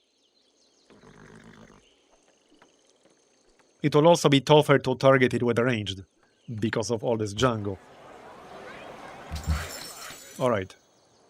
I'm just going to skip 2 turns so that we can start building it right away. So this trade route needs to go north. Well, I guess it won't. That's a bit awkward.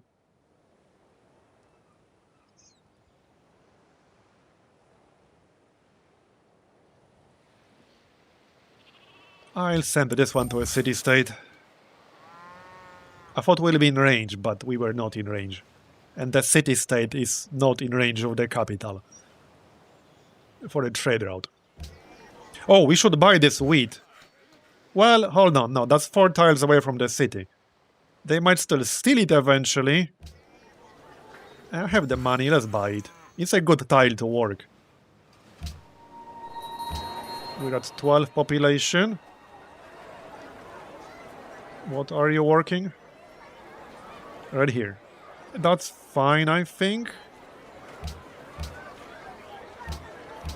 Okay, so National College will be done in 3 turns regardless, but we can speed up the city growth.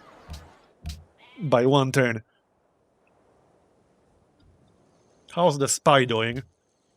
7 turns until we steal attack from France again. I probably fell a bit behind in science here. It's just inevitable with the way we opened. It's not too bad. Venice is number 1. Like I said earlier, Venice AI is actually pretty good with this mod. He's in the lead currently. Doesn't mean I can't conquer him. His weakness is that he's basically done if I take Venice itself, which I would like to later on. But let's not get ahead of ourselves just yet.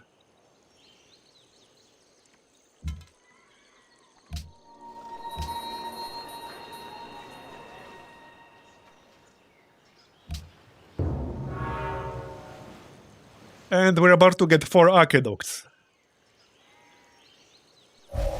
There we go, engineering. Nice. How much gold for a composite bowman? 95. Okay, that's a bit pricier than I thought, but okay. 7 turns to build a teepee. But this will give us plus 50% defense bonus on this tile on top of the yields. And the yields are pretty good. So we want to spam a bunch of those on the border. With both Askia and probably Hiawatha too.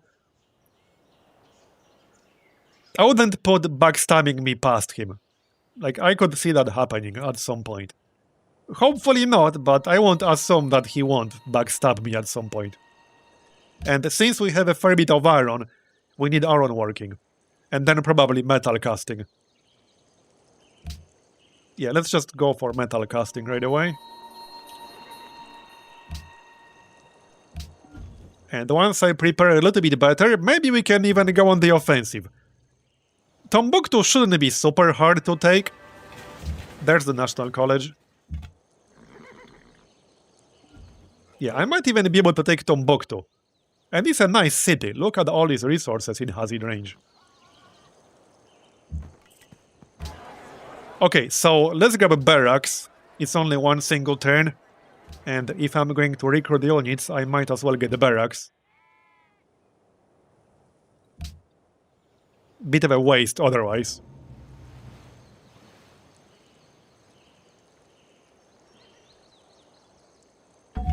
There we go. We'll get Aaron working in 2 turns. I still didn't get my horses back from the trades. So let's grab another composite bowman real quick.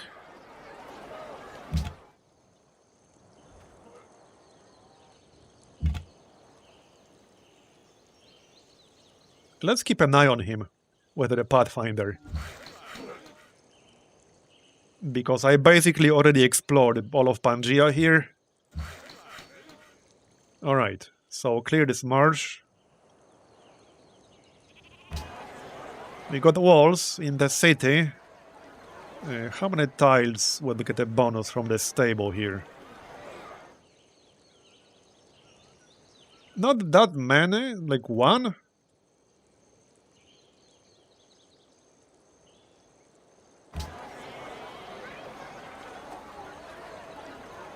A granary would be good though. And I'll need some happiness.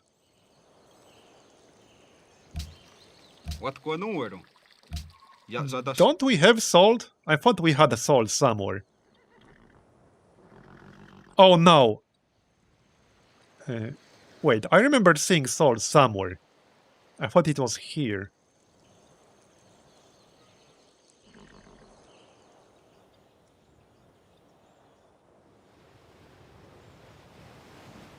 Okay, I guess we don't have one. I thought I had one for some reason. Alright, alright.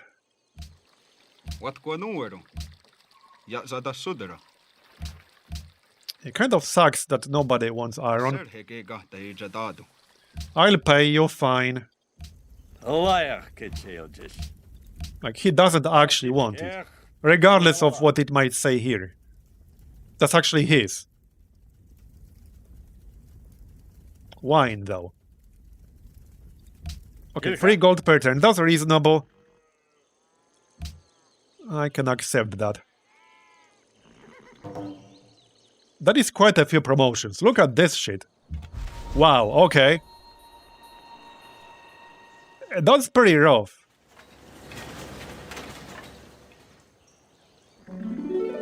Yeah.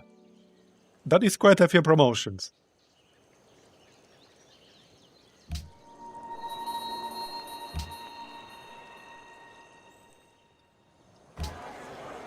We got the walls.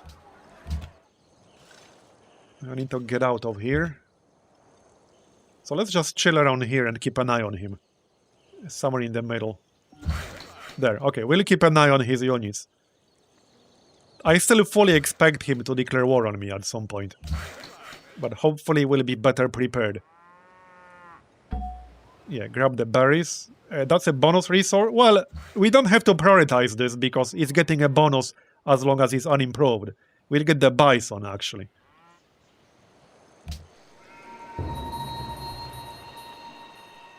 Reformation belief added. Yeah, we should probably save up for the Reformation belief.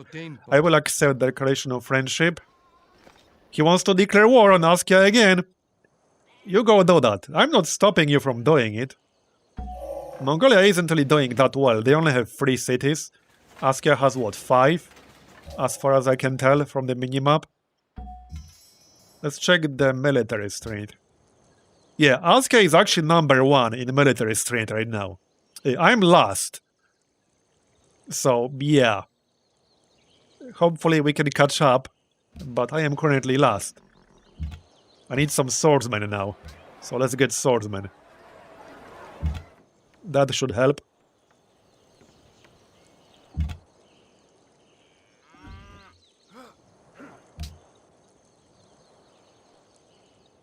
Yeah, we'll get a bunch of swordsmen, we'll get some tippies here, and that should be enough.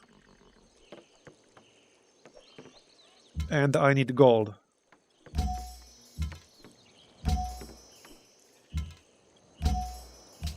That's better. The archer was definitely not good enough against this.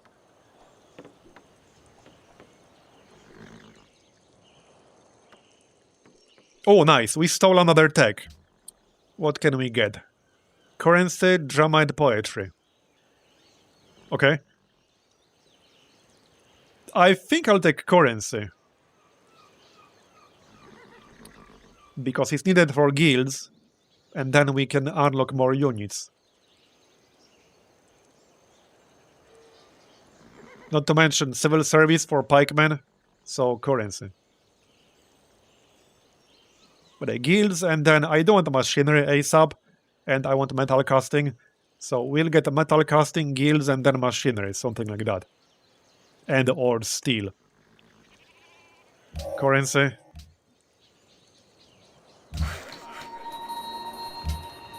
Oh, right, I was not going to do that. Whoops, my bad.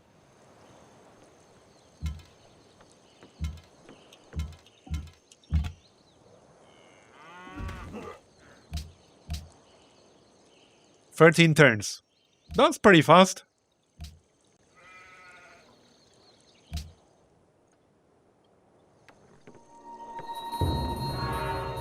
Colossus. That's a pretty late Colossus.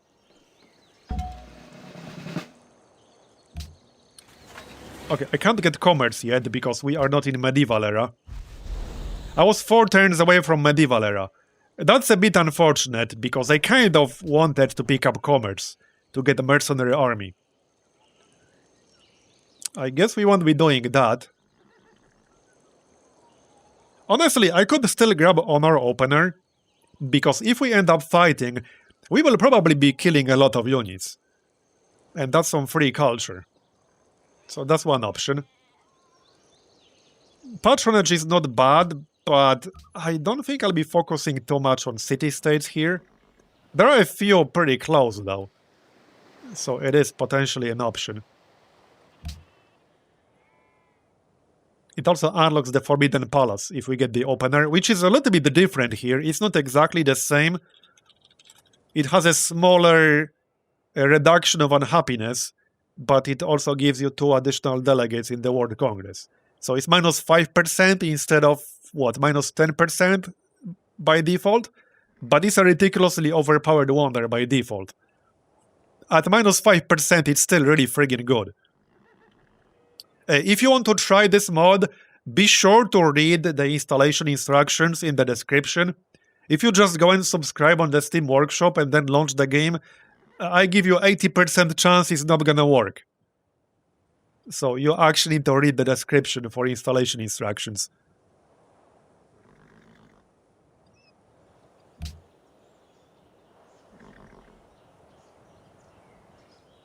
Yeah, I'm a bit torn about this one.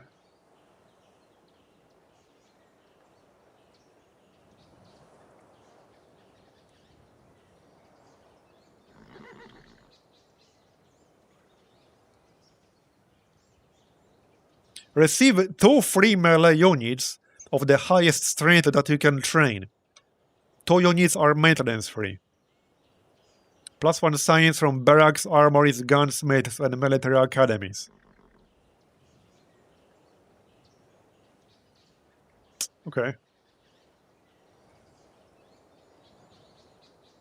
Does Honor still give upgrade discounts? No, it does not.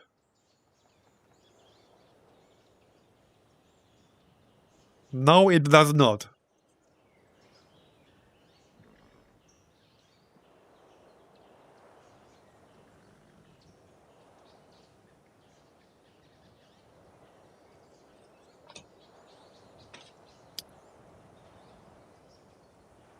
Yeah, this is a tough one.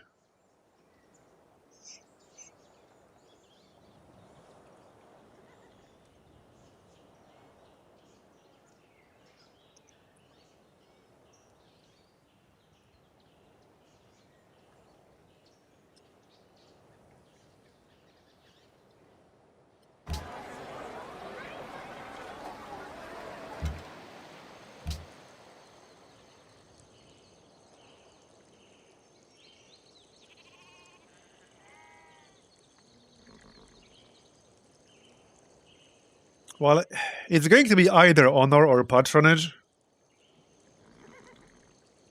I'm just not entirely sure which one. So one option I do have is to pick up just one policy in patronage to get great diplomats 25% faster. City-state rewards are definitely worth it. And I do have 4 city-states relatively close to me. So that might be worth doing. And as I said, the Forbidden Palace is just a really good wonder still. So we'll get patronage. Okay, first swordsman. Yeah, so here's the biggest difference in unit promotions. One of the biggest differences on melee units. Drill gives you a significant bonus when attacking cities, and shock gives you flanking bonus. So since I will probably be using them mostly for defense, I will grab shock, but the drill is a really powerful promotion here. If you can get like drill free, you can do a lot of damage to cities just with melee units.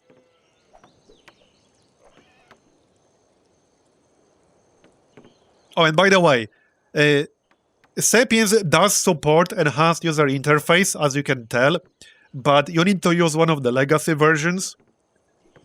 Again, the details are on the Steam Workshop page, but where it says that you need to use a version, you need that specific version. Not that version or newer. You need that one version specifically, otherwise it's not gonna work.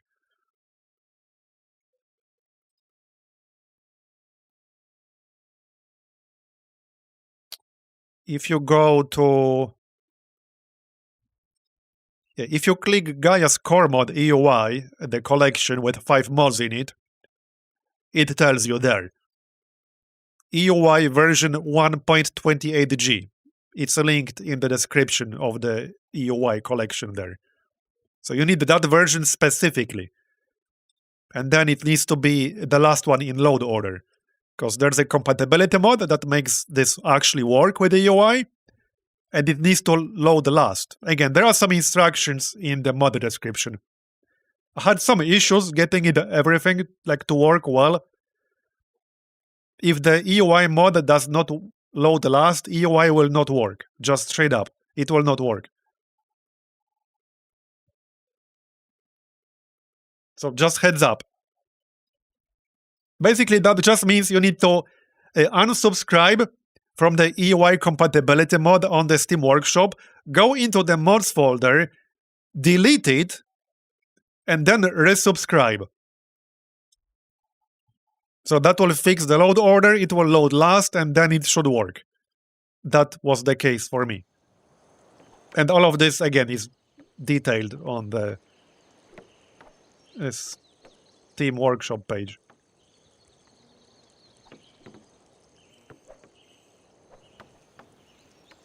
So this is actually kind of a tough call, because if I end up actively attacking Tombuktu, the drill promotions will come in handy, very much so.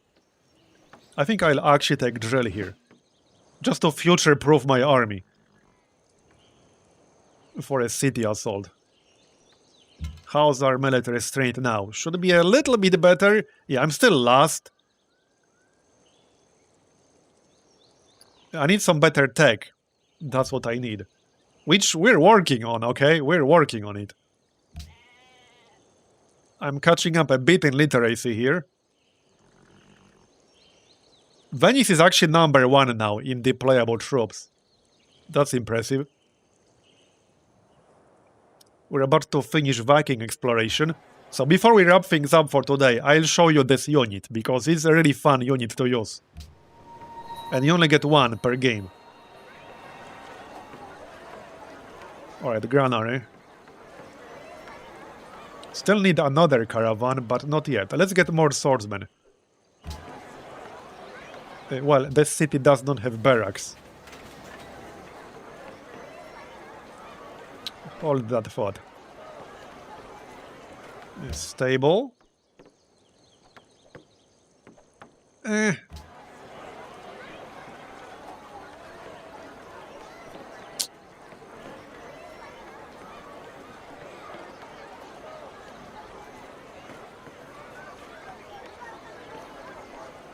I mean, I still have 5 iron. Let's just get some swordsmen, even without barracks.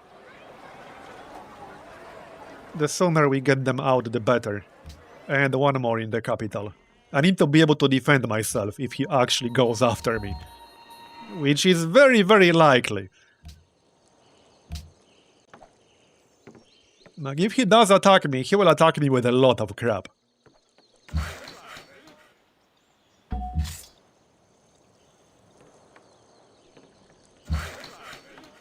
Okay, we finished our unique improvement.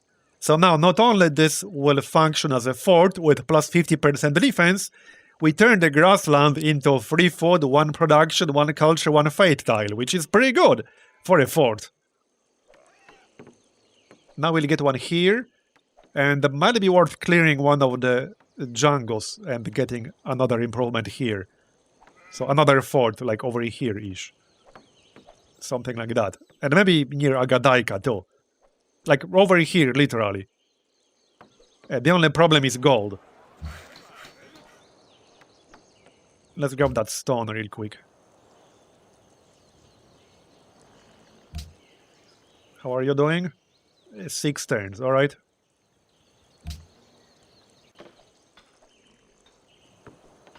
It's not very obvious that it's here.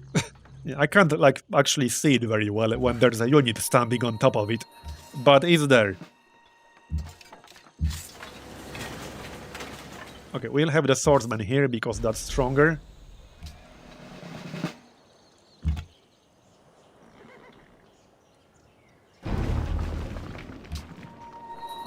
Florence conquered, okay.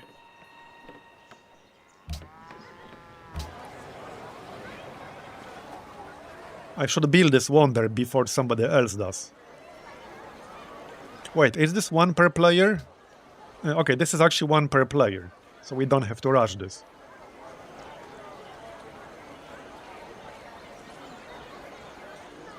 I mean, I still want it, but we don't have to rush it.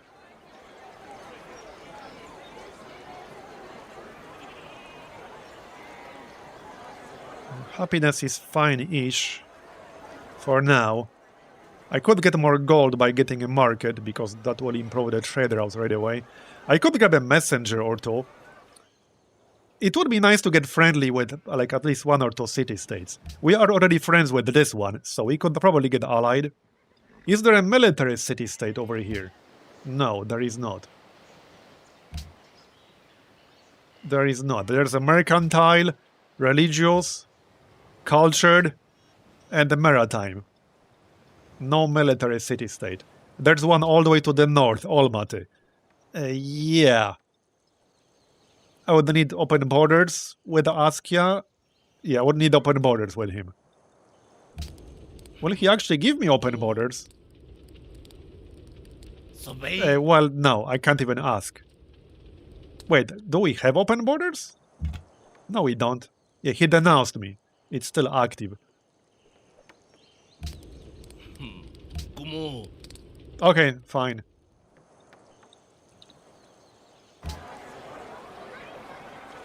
Let's grab the market for more money. And I think I want to start working. Hold on. Now we can accept open borders with Venice.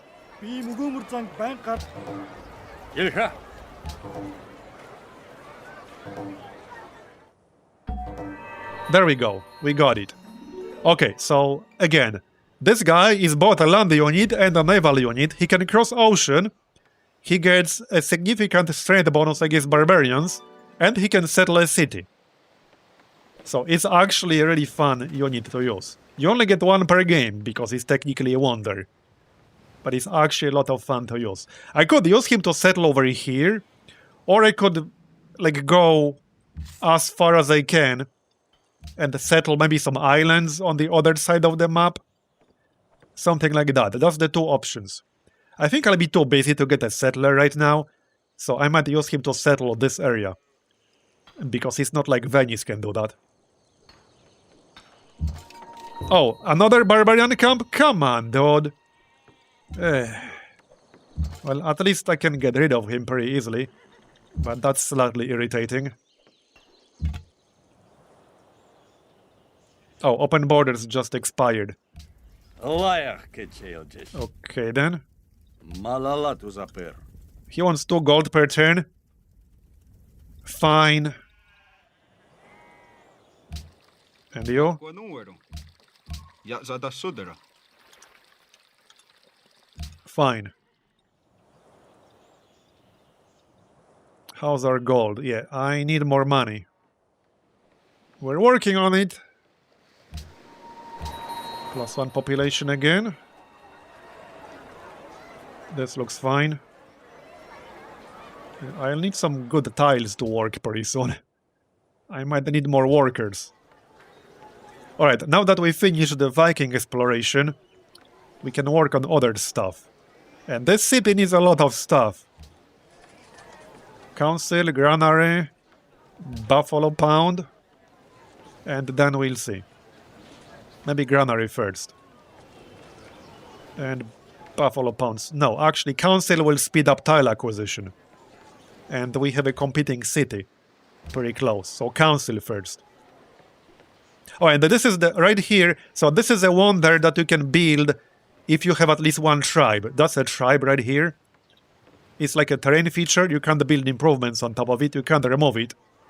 But if you build this wonder over here, which requires at least 1 tribe inside your territory, you get +5% food and culture in every city. So that's pretty nice.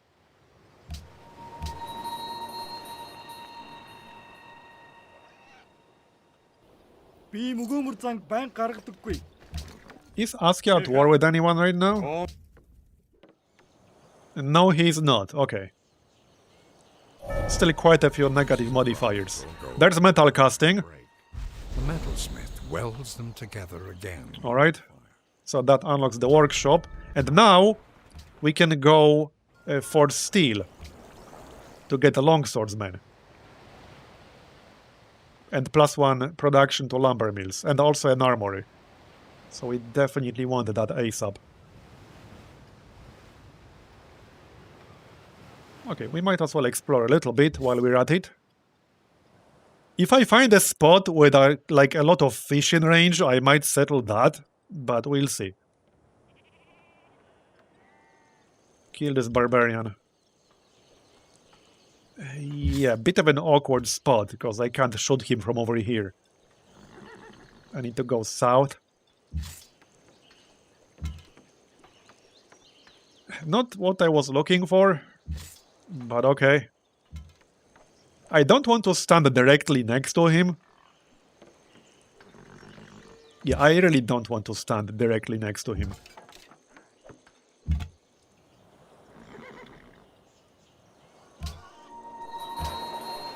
There's the market. We can grab another caravan real quick. And I should also get a caravanserai. He wants to declare war on Askia. Okay, man. That's kind of tempting. Are you at war with anyone? No, you're not. That is kind of tempting.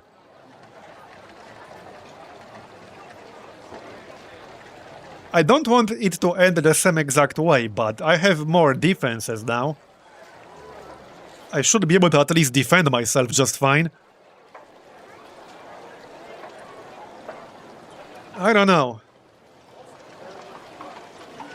I could ask him on my turn, but there's no guarantee he would accept. Like, actually 0 guarantee he will accept if I ask him on my turn.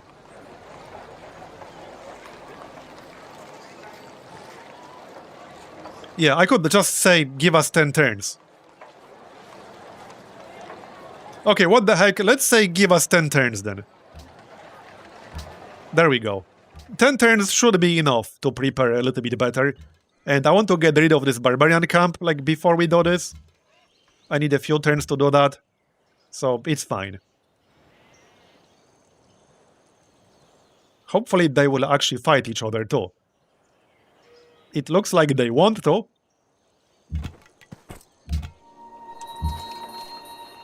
Alright, I need to unlock pikemen, because this spearman will get wrecked. Yeah, he will get wrecked.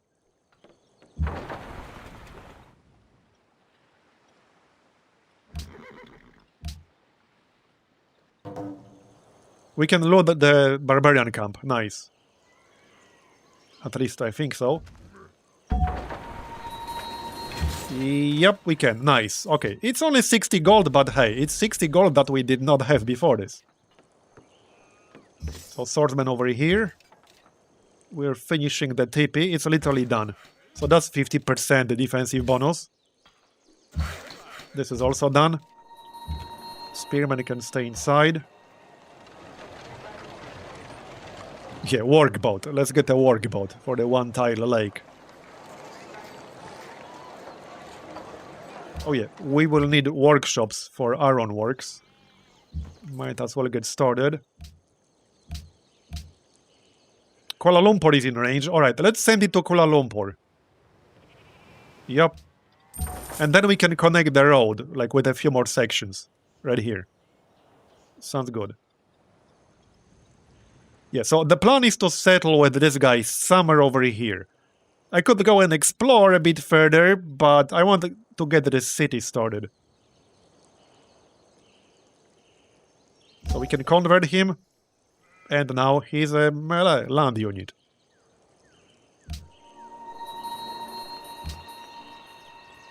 ענוק חשב דיבר. Need to decide which exact tile I want to settle.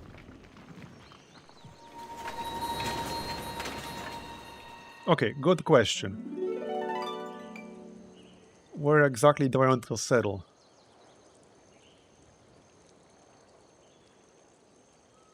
I probably want it to be coastal.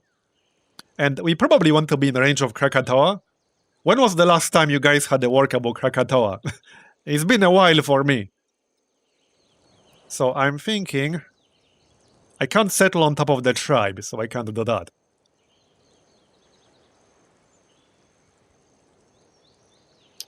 Yeah. Well, it will have to be either here or here. So this stuff will be out of range.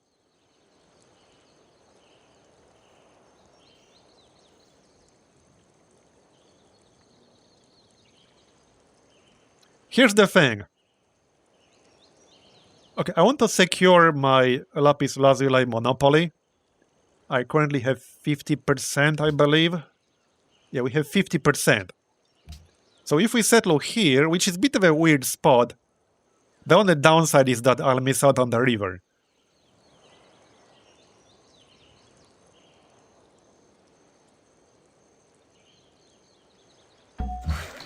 This spot might still be best, because even though the other resource will be 4 tiles away, we will eventually get it from normal border expansion. It might take some time to actually get it, but we'll get it.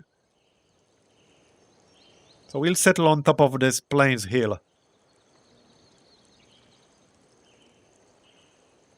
It's not the best spot I've ever seen, but it will be fine. We'll have the deer in range, bananas, Lapis Lazuli, the other bananas, Krakatoa. It looks good enough to me. Right, there's the caravanserai. Yeah, we should grab the workshop, especially in the capital. Yep. How's the spy doing? 5 turns? Okay, let's connect this road.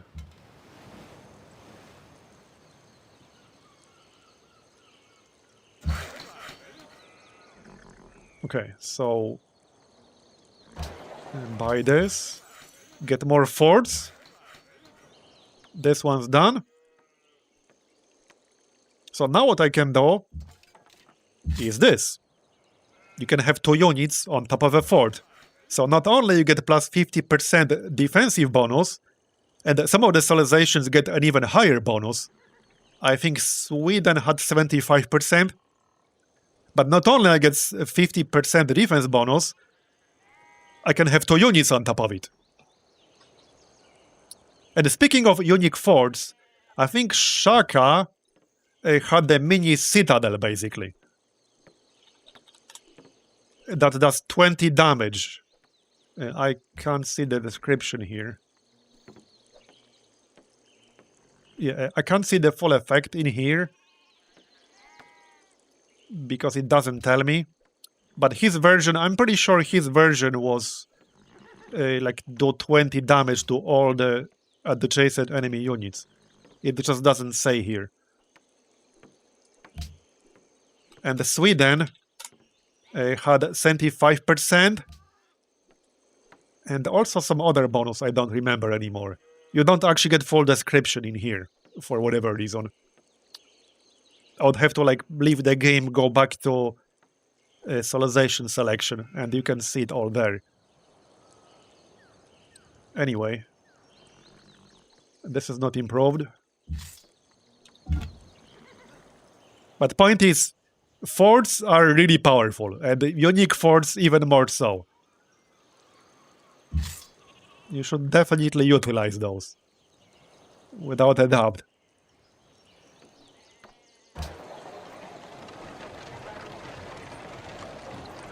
Oh yeah, Council for faster border expansion, and it's also required for one of the national wonders. Yeah, right here, Scrivener's office. This will give us a free messenger, which then I can use to maybe get allied with Kuala Lumpur. That might be helpful. How many more turns do we have before this war declaration? I'm not sure. We had 10 turns total. I'm not sure if we're at 10 turns yet or not. It does look like they will fight each other. Askia has a bunch of units right next to Onondaga. Does he want to attack Onondaga directly? Maybe he does, okay. I definitely don't want him to succeed. That would be bad. Now Mongolia also wants to do it, so I will say give us 10 turns to prepare again. I mean, I could probably do it now, but I want to have as much time to prepare as possible. So just give us 10 turns to prepare. This should be pretty good. He'll end up fighting basically all of his neighbors except Venice. Okay, give us 10 turns.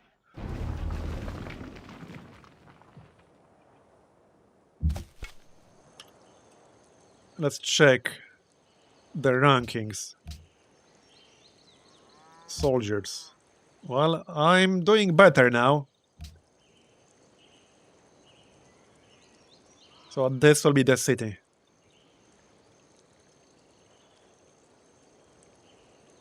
Wait, can I not... Hold on, why can I not settle here?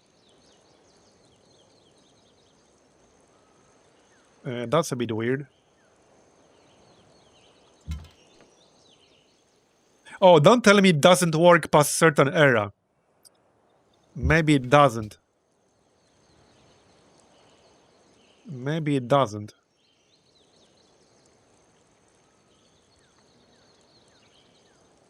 But it's right here. I mean, I've done it twice before.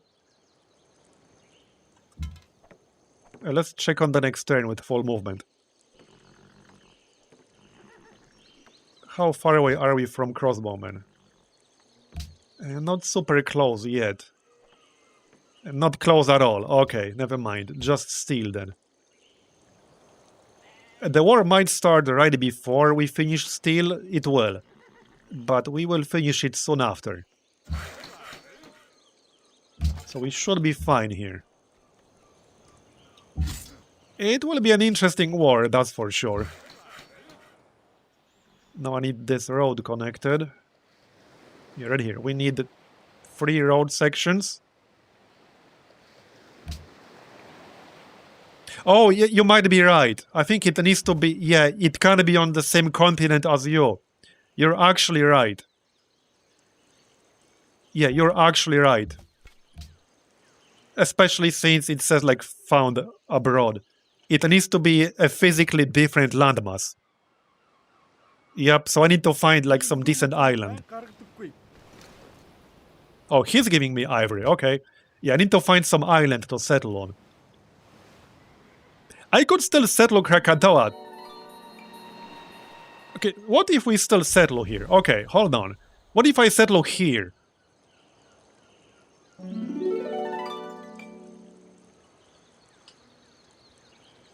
Shame this fish is out of range. It wouldn't be the best city ever, But we'll get a bunch of yield bonuses on Krakatoa. This might still be worth it.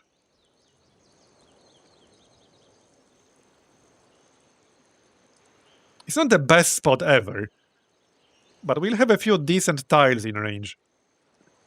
I could also settle here. That might be a bit worse.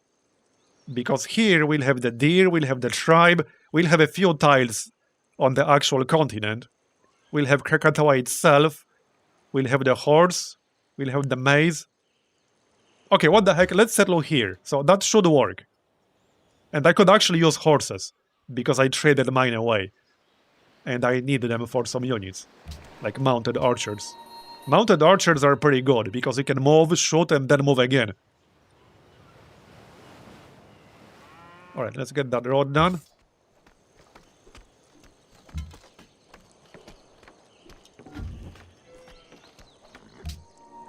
$15 population. And we're about to get a great scientist. So I'll use him for an academy. Probably on the plains. There we go. Yeah, see, now we can do it. It needs to be a physically different landmass. This is a good spot. And we got a bunch of buildings right away. Now, I will need a builder here. Yeah, check out the yields on Krakatoa. 3 food, 5 science, 5 culture, and 3 faith. That's pretty nice, I would say. That is pretty nice.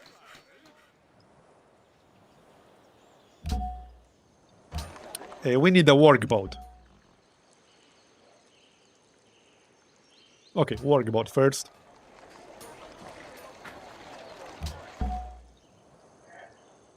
Okay, scientist.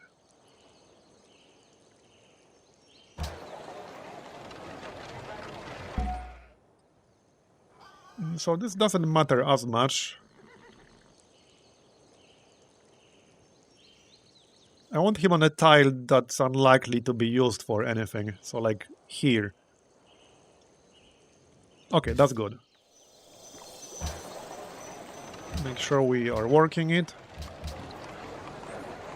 Alright. Just log that to make sure. We're getting close.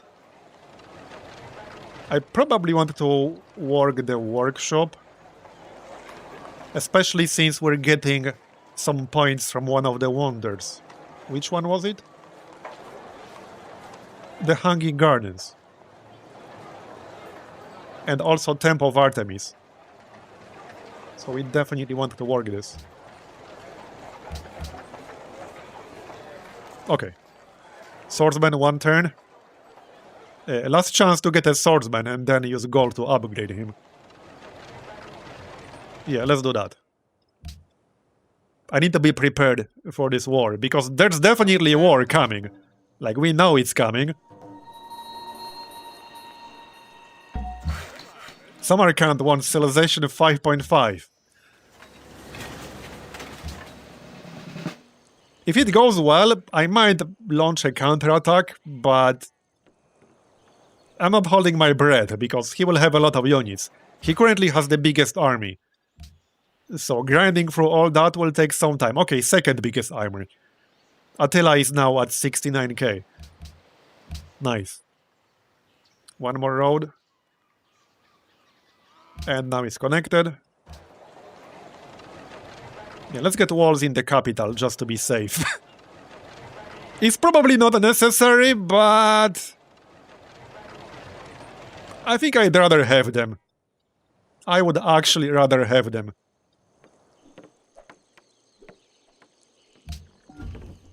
Is that war coming yet? La France t'offre cette proposition. Should be coming any moment now. L'offerta non sarà. Go on.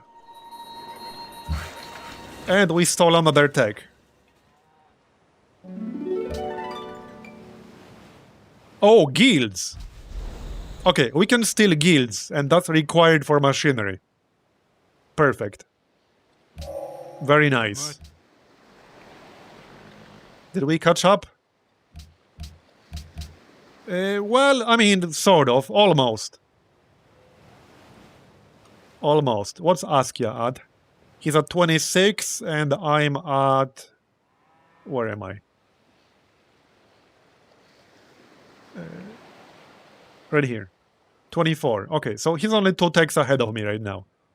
I can live with that.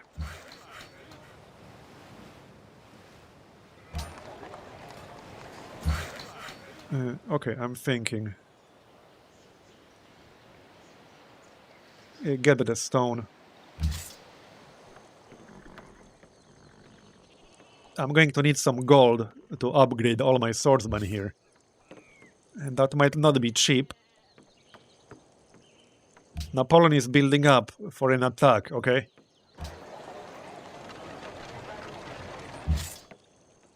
Council, alright.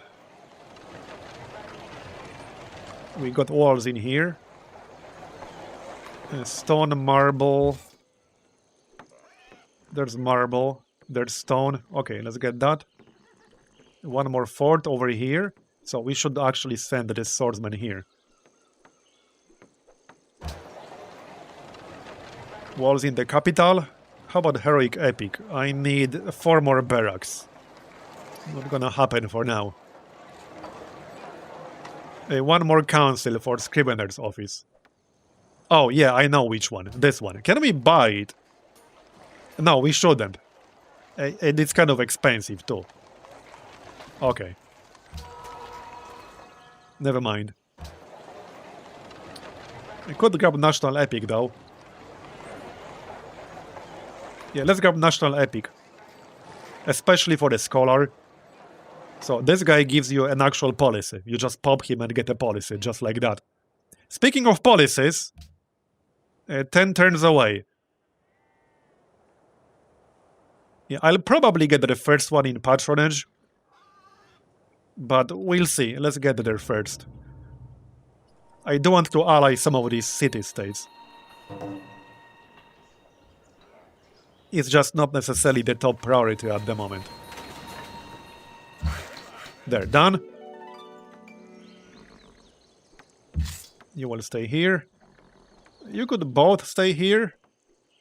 Okay, okay. Then no, that's a great diplomat. Okay. Maybe send... Okay, send an archer here.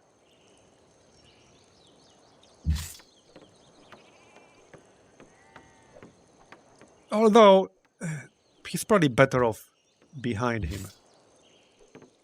Okay, yeah, that's fine. There's another workshop.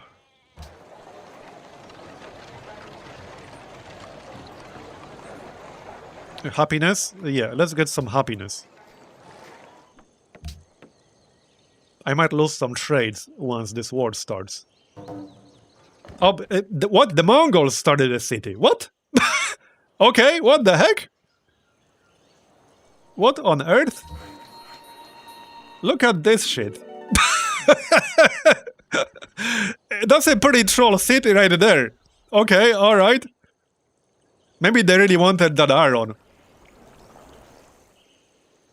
Hey, this is not a bad thing. This is like an extra distraction for our war. This is actually great. And now we're at war. Okay, now we're at war. And we want to rush machinery. It's just that, yeah, I need a few more techs. But I need civil service anyway.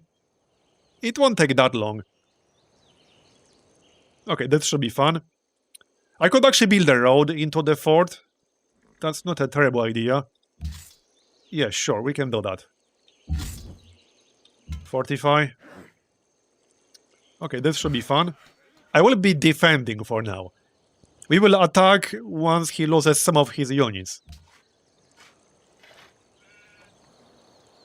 Hopefully that's actually going to happen. Okay, Hiawatha, yep, also declared war. So now Askia is at war with basically everyone, with all of his neighbors except Venice. Yep. So I'm over here, obviously. Hiawatha here. They have a border, and Mongolia here. They also have a border. Maybe I can convince Venice to join the fun. Saluti. Probably not. No. Andavanti. Okay, well, I don't really need his help anyway. Let's improve this stuff over here.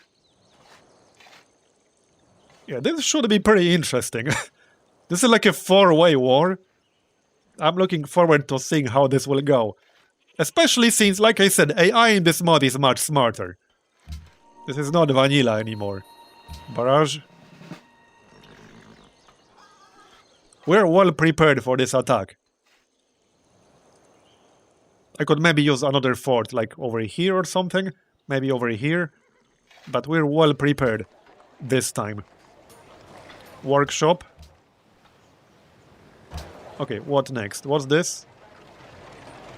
Oh, we have an alliance with Yerevan. Okay, I must have completed some quest from Yerevan when I wasn't looking. Right here? Oh, they wanted us to start a war. Well then, wish granted. We did indeed start a war. Military kills generate culture equivalent to 50% of the target's combat strength. How convenient! Now, maintaining this alliance might be a bit tricky, because I'll have to send like a messenger here. That might be a bit tricky, but it's doable. What's that wonder we unlocked with it? +2 faith, +2 culture grants a free cathedral. Yeah, I should probably build this really quick while I can. Then we could build Machu Picchu, only 5 turns. Okay, let's build this real quick. It's only 3 turns. Because I lost Yerevan sooner or later. We only got 82. And we're losing 1.23 per turn. We won't be keeping this for long. And then we'll definitely get Machu Picchu. Okay. Oh, by the way, one of the great features here is military log. Right here. We can actually see what's going on, and we can see where is going on. If I click on one of these, it will show me like exactly what happened and where. In this case, is my Pathfinder getting his ass kicked. So that's a great feature. Right, so still worth getting a fort here. It's good for yields. It's not just a fort. It's good for yields, so heck yeah. Alright, council next. And then we can build the scrivener's office, and the border will expand faster. I don't think anything will attack this city, although it's not entirely impossible. I should probably send some kind of archer here, just to be safe. I could always buy one, but that's not cheap. Maybe get walls after the council.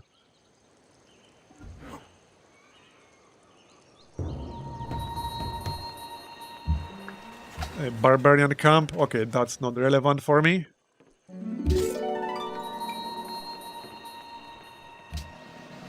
$115 gold. Yeah, this is going to be expensive. Maybe I should attack him instead. 25 strength.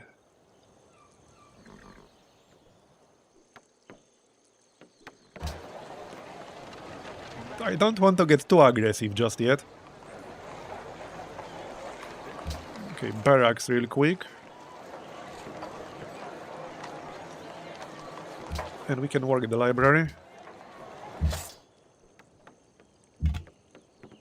Get this fella to safety.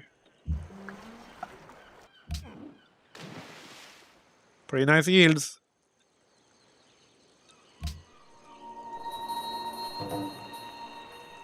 And he completed the wonder. Okay, good for him. Oh, he got the lake fish. I should have bought that. I actually should have bought that. I guess it's not that great when I... When it's not a coastal city, it's not that great, but it's technically a coastal city. It's just that I will never get a workboat here. So oh yeah, he stole it with a citadel, actually. What on earth? Alright, alright. Be that way. Bit of a pointless citadel, to be honest. I don't know what exactly he's planning to do here. We're presumably friends of sorts. Territorial dispute, strained relationship. Really, bro? What's territorial dispute? There's no territorial dispute. You started a troll city right next to my border. There's no dispute, it's mine. That's not a dispute. I'm in the right and you're in the wrong. Dispute settled. There we go. That's the dispute. I just solved the dispute. You're wrong. That's it. Right, we should get the barracks because I don't want heroic epic. Okay, you just chill here and heal. Right, improve the cow. But yeah, seriously, dispute settled. There's no dispute. What the dispute? Okay, I really want to build Machu Picchu, but we're in the middle of a war. I will get notifications if somebody starts building it. But the sooner we finish it, the more gold we'll get. Okay, fine, let's build it. I should be well prepared here.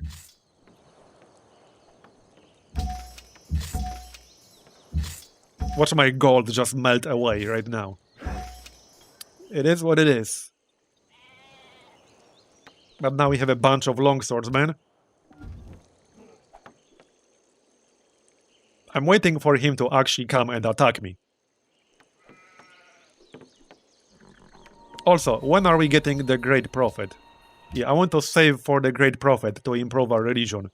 So let's save for that. Yup. I'm surprised nobody has been trying to convert my cities, because I totally expected that to happen, but it actually did not happen. It might still happen later. You coming? 4 population already, nice. Yeah, we'll work the fish here, the deer. And that looks fine. This is going to be a pretty decent city. Not amazing, but definitely not bad. Okay, no, I'm keeping my horse. Finally, we got that freaking horse back. Only one, but we can get a unit. We can get a mounted archer with that. There's civil service, so now we can get pikemen. There you go. That's one. I think that's the only one I got. Yup.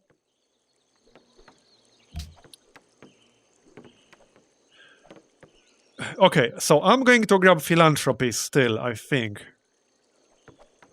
I'm not actually actively working on any great diplomat right now. But I can if I build a chancery, which is only 2 turns.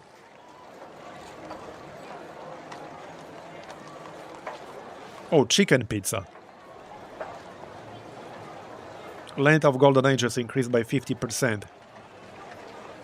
Yeah, I'm a bit busy right now.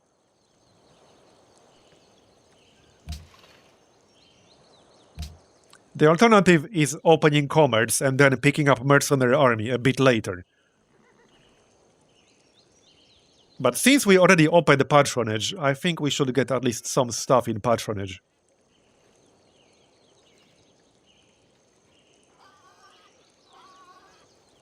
Yeah. So let's get philanthropy. And we can grab a chancery. So this has a civil servant specialist slot, which produces great diplomats.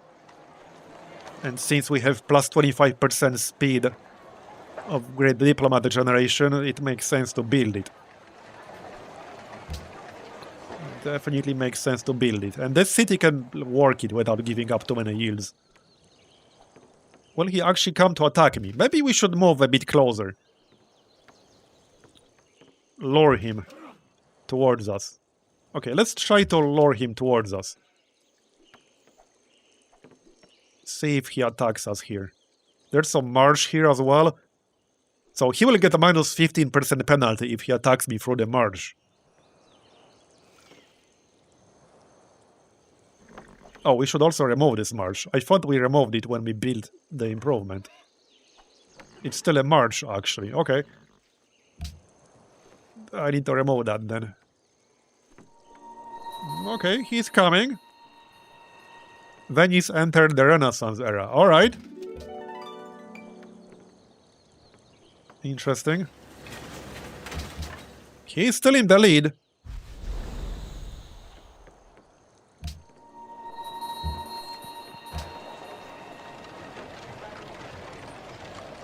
Oh, let's get the bonus from the tribe as well. That's plus 5% food and culture in every city. I definitely want that. And we can build it here because we have a tribe inside the city's border. Well, I could actually destroy that catapult, but I would be in city bombardment range. Maybe not the best idea ever, but I think I can shoot him with the archer. Okay, I really need to remove that marsh. I thought we removed it when we built the improvement, but clearly not. Clearly not.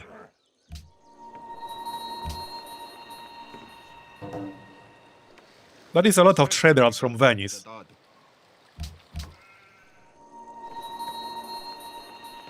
Oh, yep, we lost Yerevan. But it's okay, I already built the wonder they enabled. Another war. Dido declared war on Napoleon. Okay, you're done. Now he can remove the marsh. Okay, we will shoot the catapult here. I'm trying to lure him towards us. That's what I'm trying to do.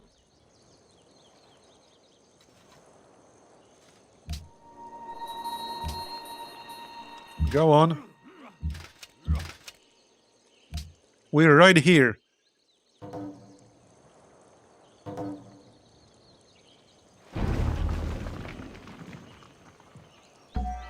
There's Machu Picchu. Wait, barbarians? Where did you come from? Go away! What on earth? Where the heck did he come from? What? Oh, come on! Are you serious right now?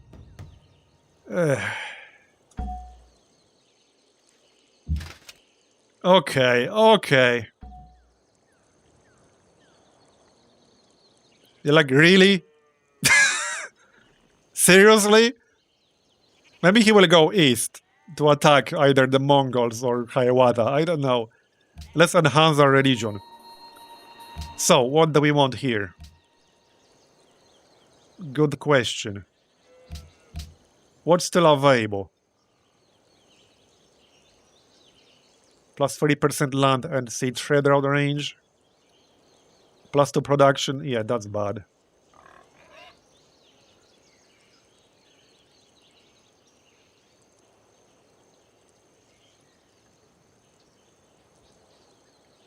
Plus 10% gold in the city. Plus 10% production when constructing buildings. Yeah, there are a lot of buildings we'll be working on. So I think this is probably the best option. You can't really go wrong with a permanent plus 10% production towards buildings. And for the enhancer belief. So Inquisitors cost less faith and generate 20 gold per converted citizen. Spies exert religious pressure. Plus 3 faith, plus 1 production from holy sites.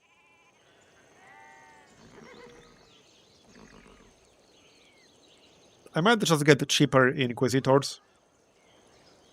Both of our neighbors have their religion, so I expect them to try to convert me at some point. And we could get extra gold when converting back. So that's one option.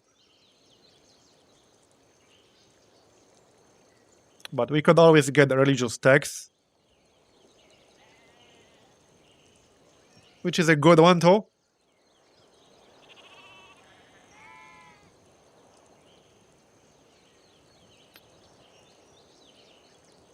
How similar is Sapiens to VP? It's not that similar really. It's much better. in my opinion. At least I like it way more. Yeah, this is actually a hard choice. Like, religious texts is generally always a good one, but I kind of like Inquisition. Alright, let's actually get Inquisition. And we're in negative happiness. Maybe I can buy some luxuries. What qua número? Bonjour. Tu disais? Ooh, okay, we can buy gold. Wow, okay, he wants quite a bit here. 5 gold per turn and 1 iron. Okay, fine. Yeah, I'll need to work on some Colosseums and then the Circus Maximus. But one thing at a time. Let's remove that merge. Kill the catapult, nice. So I still want him to come closer. Let's see if we can lure him towards us.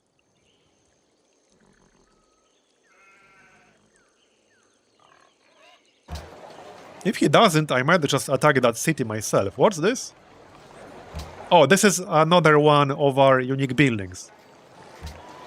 Replaces amphitheater, right.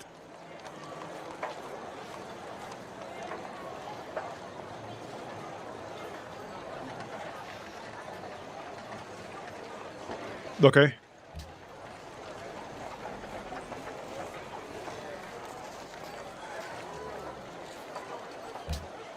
I think we have more important things to do.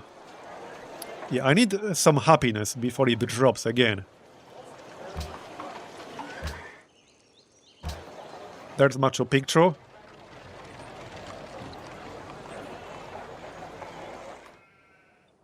Do we build chicken pizza? Didn't see if anyone was building it. I really want to focus more on military right now. But it's 5 turns to build it? 50% longer golden ages? That's pretty nice. Yeah, if you're on YouTube, there's a link in video description.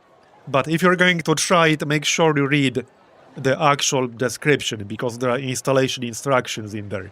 If you just subscribe and launch the game, chances are it's not going to work properly. And if you're on Twitch... okay, I'm not connected to chat, but just type !Sapiens and you'll get the link if you're on Twitch. Oh, there we go. Yeah, it's a tough choice.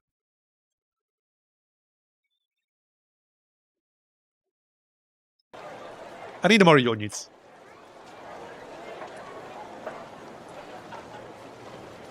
Alright, let's get more units. I want to try actually capturing a city from him, but in order to do that, I'm going to need way more units. And we need to get rid of these barbarians. I was hoping the AI will do that for me, but it looks like that might not actually happen. Oh well. I guess I have to do it myself. Fine, we'll do it ourselves. Okay, I think he's coming. He's coming. Good. That's what I want. Yeah, he's coming with his unique units, the Monte Carlo Cavalry. Alright, that's fine.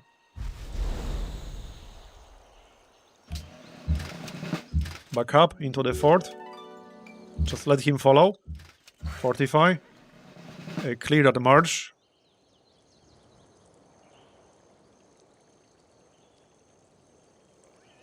Wait, will it actually remove my improvement though? I need to clear this march though. I guess worst case scenario, I'll rebuild it. But I need to get rid of that march. It's giving me a defense penalty and it reduces my movement.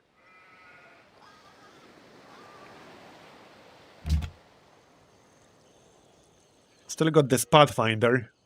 Maybe I can use him for something. Alright, kill these barbarians.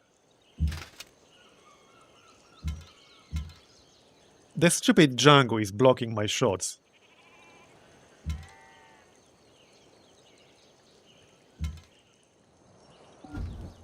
Okay.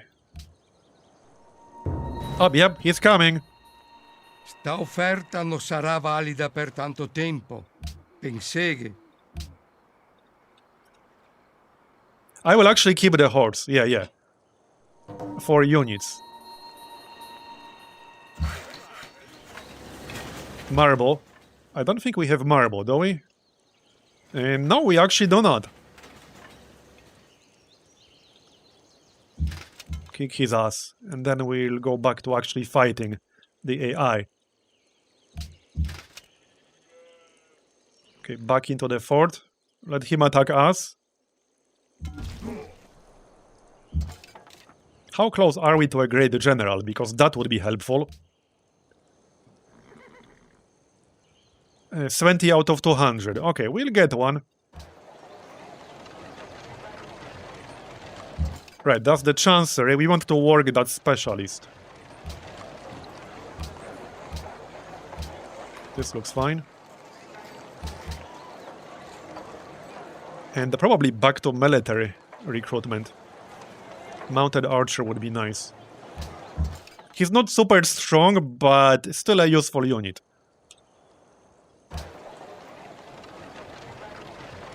Okay, this will give us plus 5% food in all cities. So that's nice. Barracks for heroic epic. There's the council, so now I can get Scrivener's office. Right here. And that will give me a messenger for free. Quote unquote free. And we could probably get allied with Manila here. That looks like it's the case. Alright, let's grab a quick worker here. 13 turns, really? Never mind, I think I'll just send this guy instead. Okay, again, barracks for heroic epic. Do I like the worker mechanic in Civ 5 or 6 more? I think I like Civ 5 mechanic more, to be honest. But I don't mind builders in Civ 6 that much. But if I had to choose, I think I would choose Civ 5. Look at this, like, caravan conga line. That's 6 caravans heading towards my cities. Nice. Alright, he's coming, alright.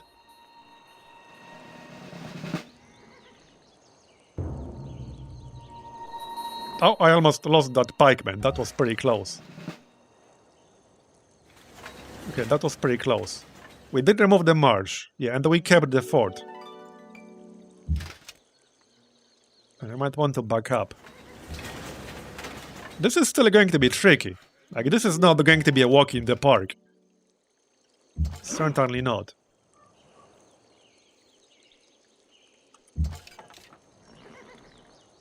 Let's take cover 1 here. Yeah, I need to back up, otherwise I'll get killed.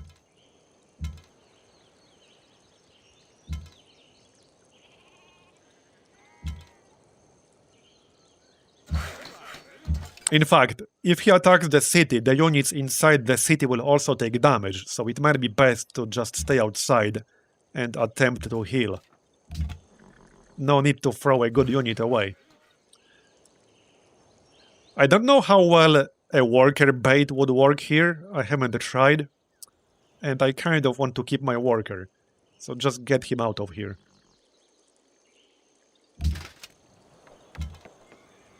Man, the timing on this barbarian camp was just awful. I have 2 units that are busy and cannot help fight.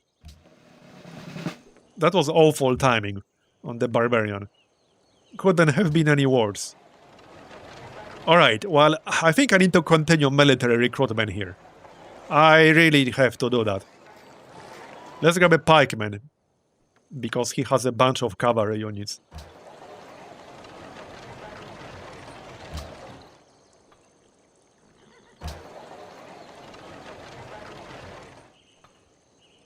Oh, we are about to get machinery too. To get crossbowmen. Nice. That's what I needed. Okay, okay. That is quite a few units. T'offre cette Do I want to be friendly with Napoleon?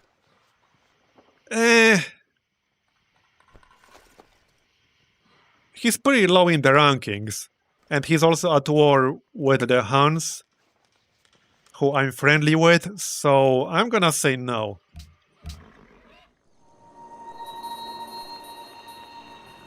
Okay, he helped me destroy the barbarian camp. There's machinery. Okay. Well, I don't want to attack. Can't do both.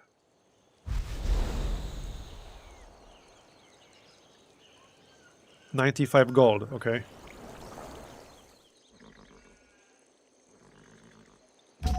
Let's do it then.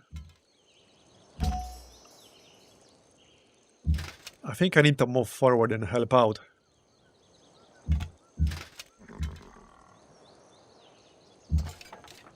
This is going to be tricky still.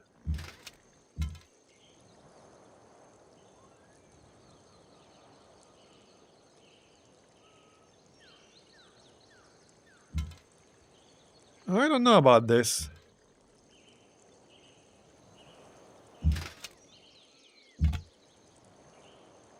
I'm trying to decide whether to attack with a composite bowman or spend one turn upgrading them. Also don't like these catapults too much. Let's move out and upgrade, because again, we'll take damage if we stay inside the city. Yeah, I need crossbowmen. They will do way more damage. Way more damage. This is a lot of units, but we have quite a few as well. The Pathfinder can stay inside. Pikemen. This time I'm taking shock for the flanking bonus.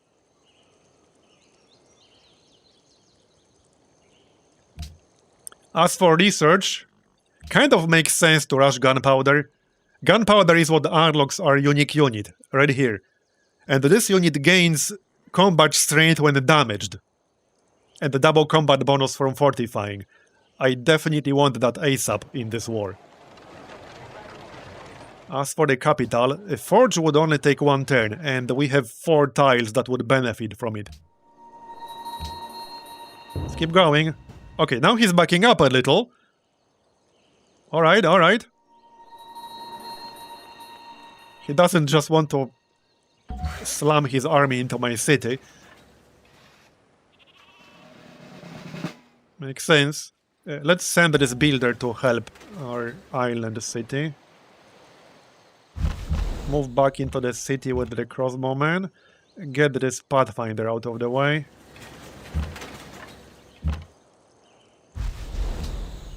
We need to destroy that catapult. There we go. One shot. Kill this guy. Oh yeah, we got the mounted archer. Yeah, hold on a sec.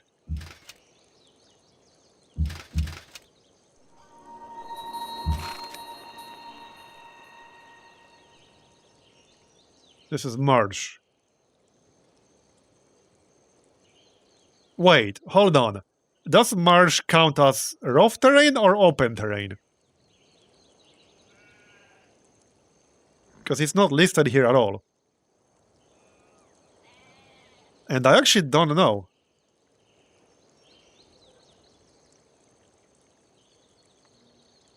But accuracy might be a bit better here. There's more open terrain from where he will be coming from. So let's get accuracy. Yeah, it counts as open, which obviously makes sense. It's just that it was not listed on the tooltip. But yeah, it counts as open. Well, technically, marsh is a feature. The actual terrain is grassland. But yeah, a forest is also a feature, and that's obviously rough. Anyway, it counts as open. Hold on. Maybe I can kill this cavalry here.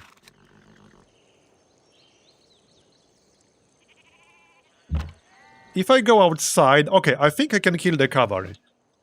Yes, okay, we can kill him easily. There we go. This is looking good. So the nice thing about the mounted archer is that we can attack and then we can move. It's a great unit for hit and run attacks. I might actually be able to go on the offensive. But let's not get ahead of ourselves just yet. There will be a lot of units involved in this. Oh yeah, and more coming from this direction. Hold on. Yeah, we can do this and still attack. Nice. 30 damage. What's next? 6 turns for mounted archer. I might need some happiness. Let's actually get some happiness. Well, that should be fun. Just go into the city. As for the capital, yeah, I don't want to drop into the negatives. Let's get that Colosseum real quick. Yeah, let's get the Colosseum real quick. Same in this city. Stoneworks also works. Actually, no, it doesn't. And no happiness from that here. Wait, do I have a Colosseum here already? No, I don't. Oh, right here. 3 turns.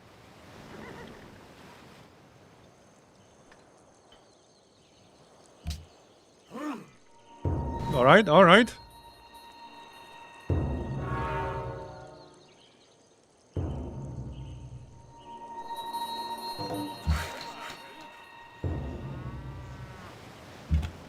I need a workboat here as well. And the lighthouse. First Colosseum. Actually, we're up to 6 happiness now, so workboat. Let's see. Okay, you can... This is a fort, so we can have 2 units here. Nice damage.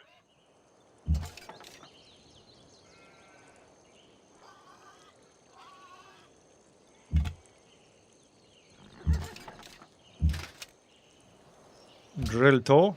Now we can back up a little. Yeah, I want to move into my territory. Here. That's good. He's also at war again with Hiawatha and with the Mongols. Why can I not see?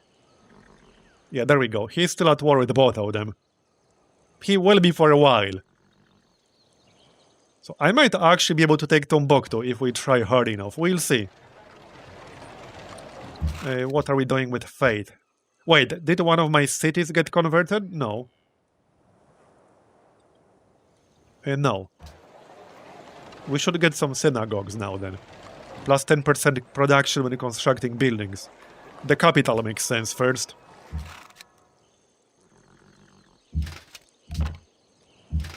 I'm not counterattacking yet, let's just chill. This is a marsh, I should probably not be standing on top of it. No, I should not.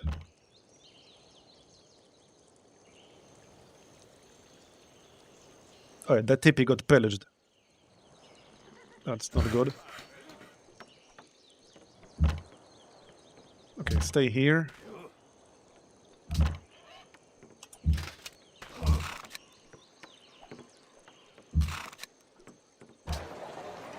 There's the Colosseum. Okay, 1 turn to build Scrivener's office. What's this? That's from a city-state. Plus 2 gold, plus 2 culture in the city, grants 3 walls. Plus 1 food. Oh, plus 1 food from forts and citadels. We want that.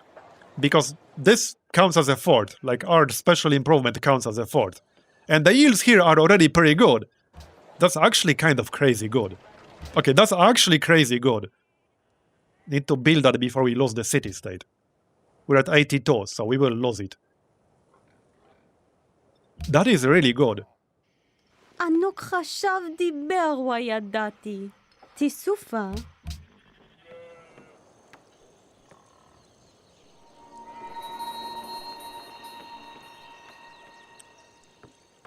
Oh, this sounds interesting. I haven't built this before. Must have built a tavern in all cities. A legendary assassin appeared near the city. Also provides a 10% reduction in enemy spy effectiveness in the city. Alright. Speaking of spies, 3 turns until we steal another tech from France. Hopefully something useful here. He probably has chivalry. What is he researching? What is his literacy? Okay, he's researching physics. He is ahead of me. So hopefully he has something we don't.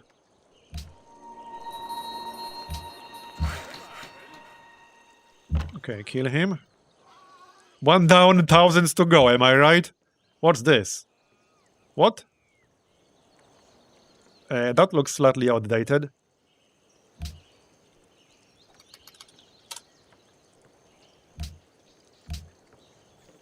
Ranged unit.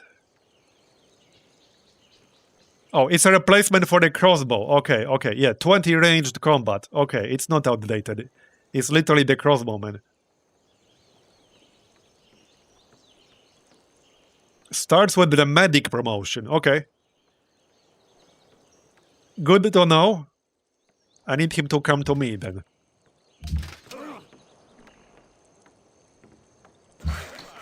That's finished. I don't like the scout here, but alas.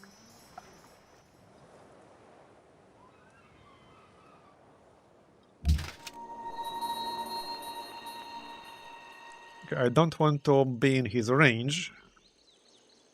Let's go this way. Okay, catapult, more cavalry. That's fine.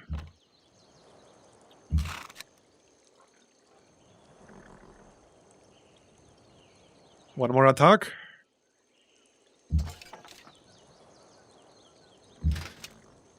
Yeah, just heal up for one more turn. There's the workboat.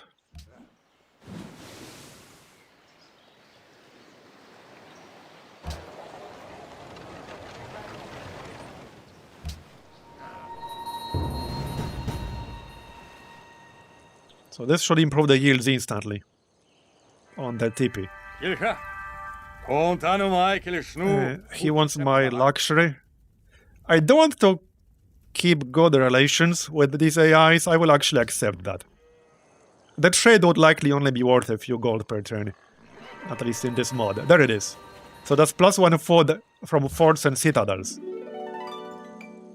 And again, this counts as a fort. Did that actually work though? Okay, I don't think that actually gave me +1. I'm pretty sure this was already at free food.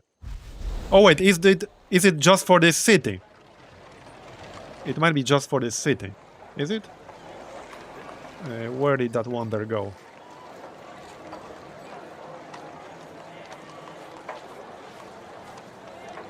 I think it's just for this city. Which, okay, that makes sense. It would be maybe a little bit too powerful otherwise.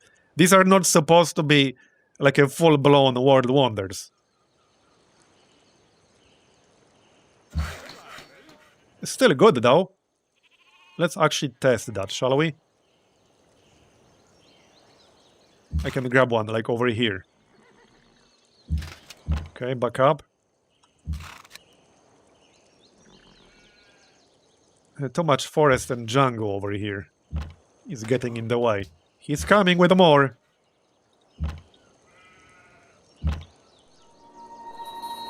I want to get a great general here. We should be pretty close. We are pretty close. 17 points away from the great general. Okay, repair.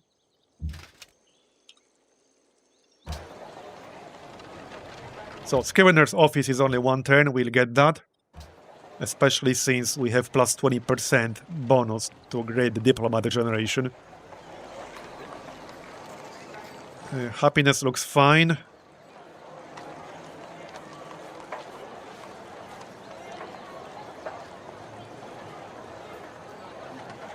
Tannery would be useful here. I could also get more units. Okay, what the heck? Let's get another mounted archer. I will need all these units if I want to actually attack and take his city. That is not going to be easy. How long has this stream been on? 4 hours and something? Actually, almost 5 hours now. We will probably be wrapping things up pretty soon.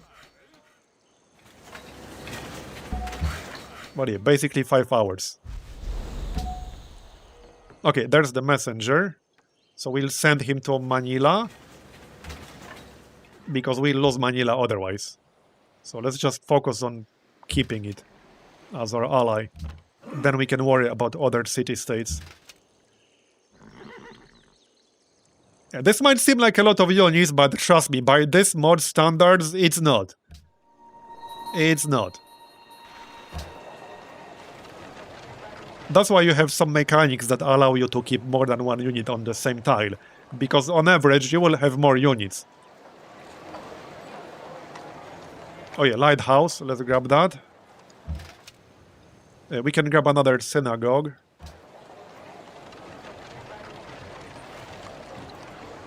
Hold on. Yeah, in here. Actually, it will make buildings faster. So let's actually get it here on the island city. It's not a huge bonus, but every little bit helps. And the rest can be on auto. Okay, the rest can be on auto.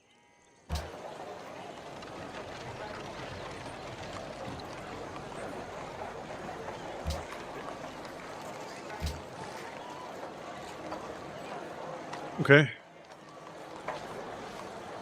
Right, Colosseum.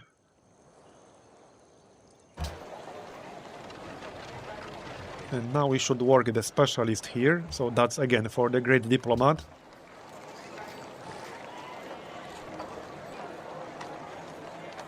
I could still build chicken pizza, but I really want to switch over to military. So let's grab an armory because that's only 2 turns. And we're about to unlock the mounted skirmisher and the trebuchet. And then we get the gunpowder. So this will unlock our other unique unit, which sounds pretty damn good. One of the reasons I decided to play as Pocatello, for this bonus that gives it a extra combat strength when it's damaged. I want to test that out. We can have a road here actually to make things a bit faster.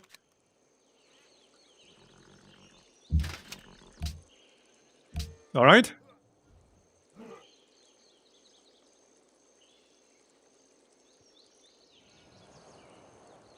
Yeah, see, he's not attacking me anymore. It might be time to attack him soon. He ran out of steam. He doesn't feel like he can win. Okay, we can steal chivalry. Or theology. Chivalry makes more sense. Yeah, that makes more sense.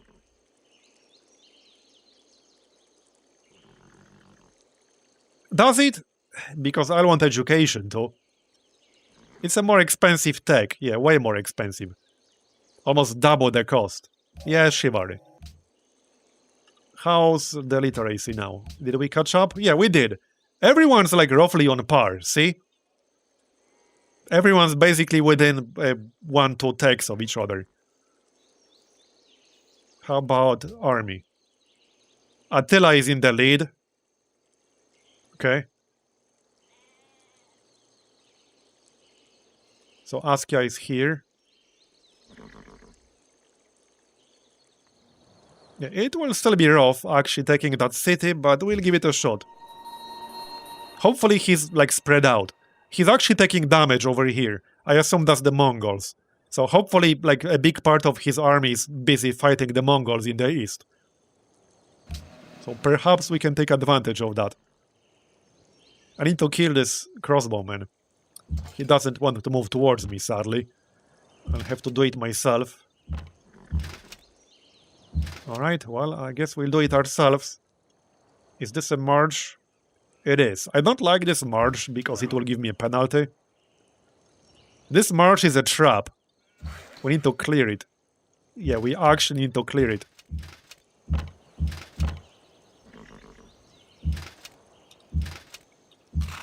Okay, this is fine.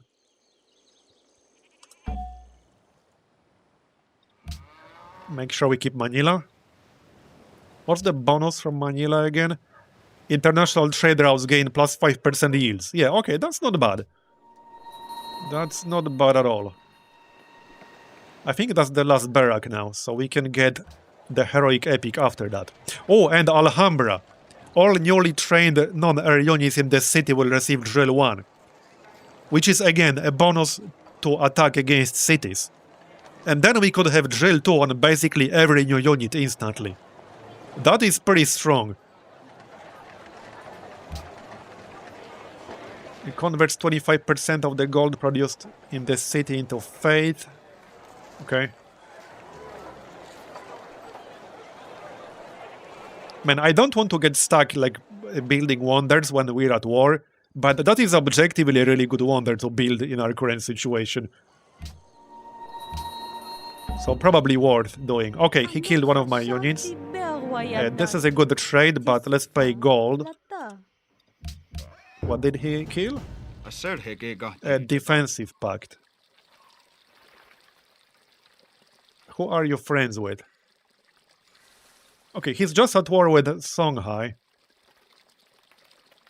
He's friends with Venice, Mongolia.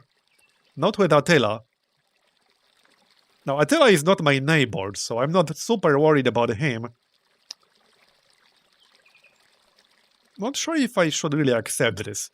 The problem with the defensive pacts in Civilization is that it can get you into a war, like at the worst possible moment. I don't actually want that. And definitely not with Venice. Definitely not with Venice. Oh, he killed the mounted archer. Okay, that's fair. They are pretty squishy. Alright. Let's clear this marsh. What's going on? Another wonder for Venice. Oh, and we got a great general. Nice. Okay. That will help. And let's do the production first. Here's another interesting wonder. So this gives you a production bonus to wheat, rice, and maize worked by the city. How many do we have? I think only 1 in here. So that's not really worth it. Yeah, if I had more than 1, it would have been worth it. Get the scout out of here. Seriously, is he going to pillage my tile? That would be slightly annoying.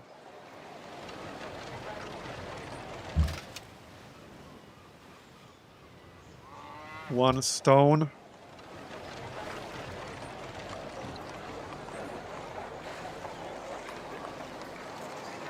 Okay.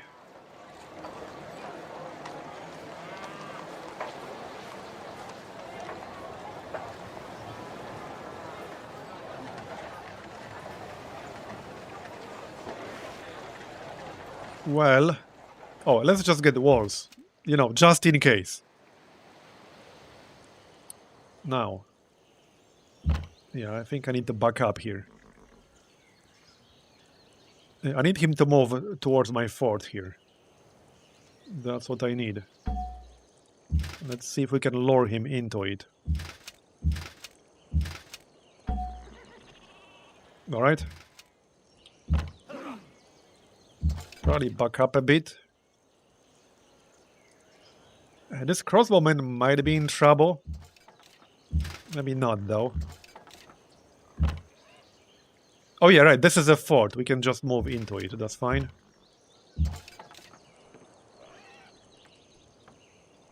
As for the capital...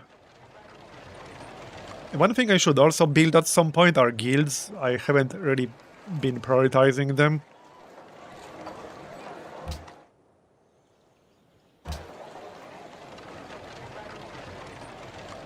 I'm missing one workshop. Oh yeah, I know where. How much to buy a workshop? Yeah, too much.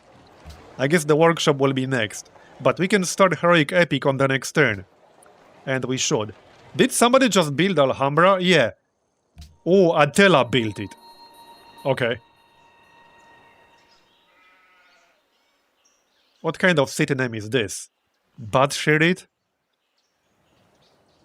Because he's batshit crazy, is that it?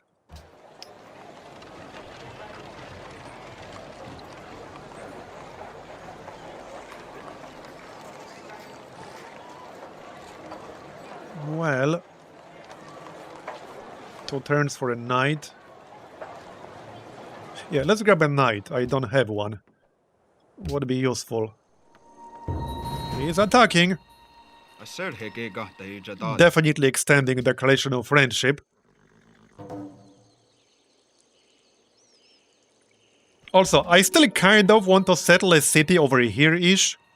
We're a little bit busy with this war, but I still want a city here. Again, it's not like Venice can settle it. So eventually I will. But for now, we're busy with the war.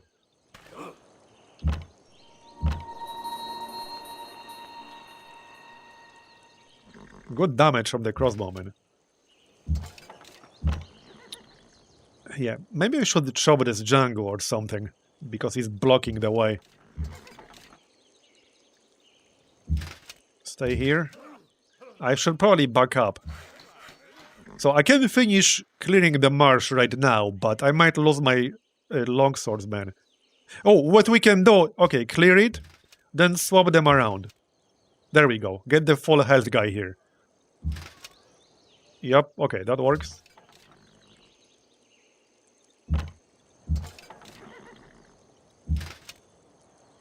Okay, give him more targets. And we need a safe trade route. 19 gold with Manila, that sounds pretty good. Grand River, 20. For culture, for science, that sounds good to me. Did he pillage this? No, he didn't. Okay, good.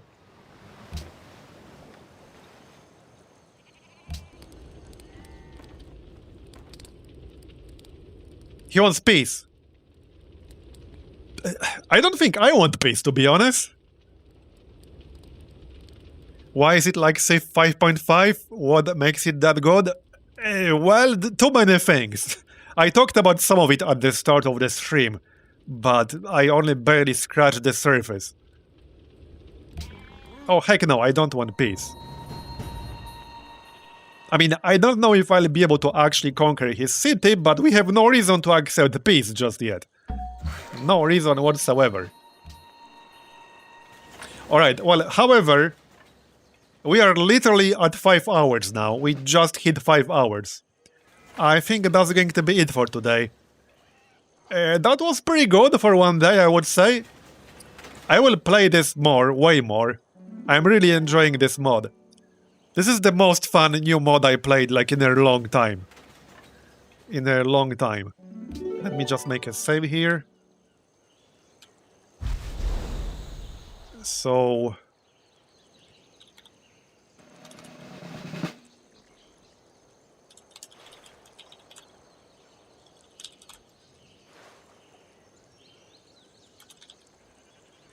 Okay, that works. And yeah, so thanks everyone for coming today, I appreciate it.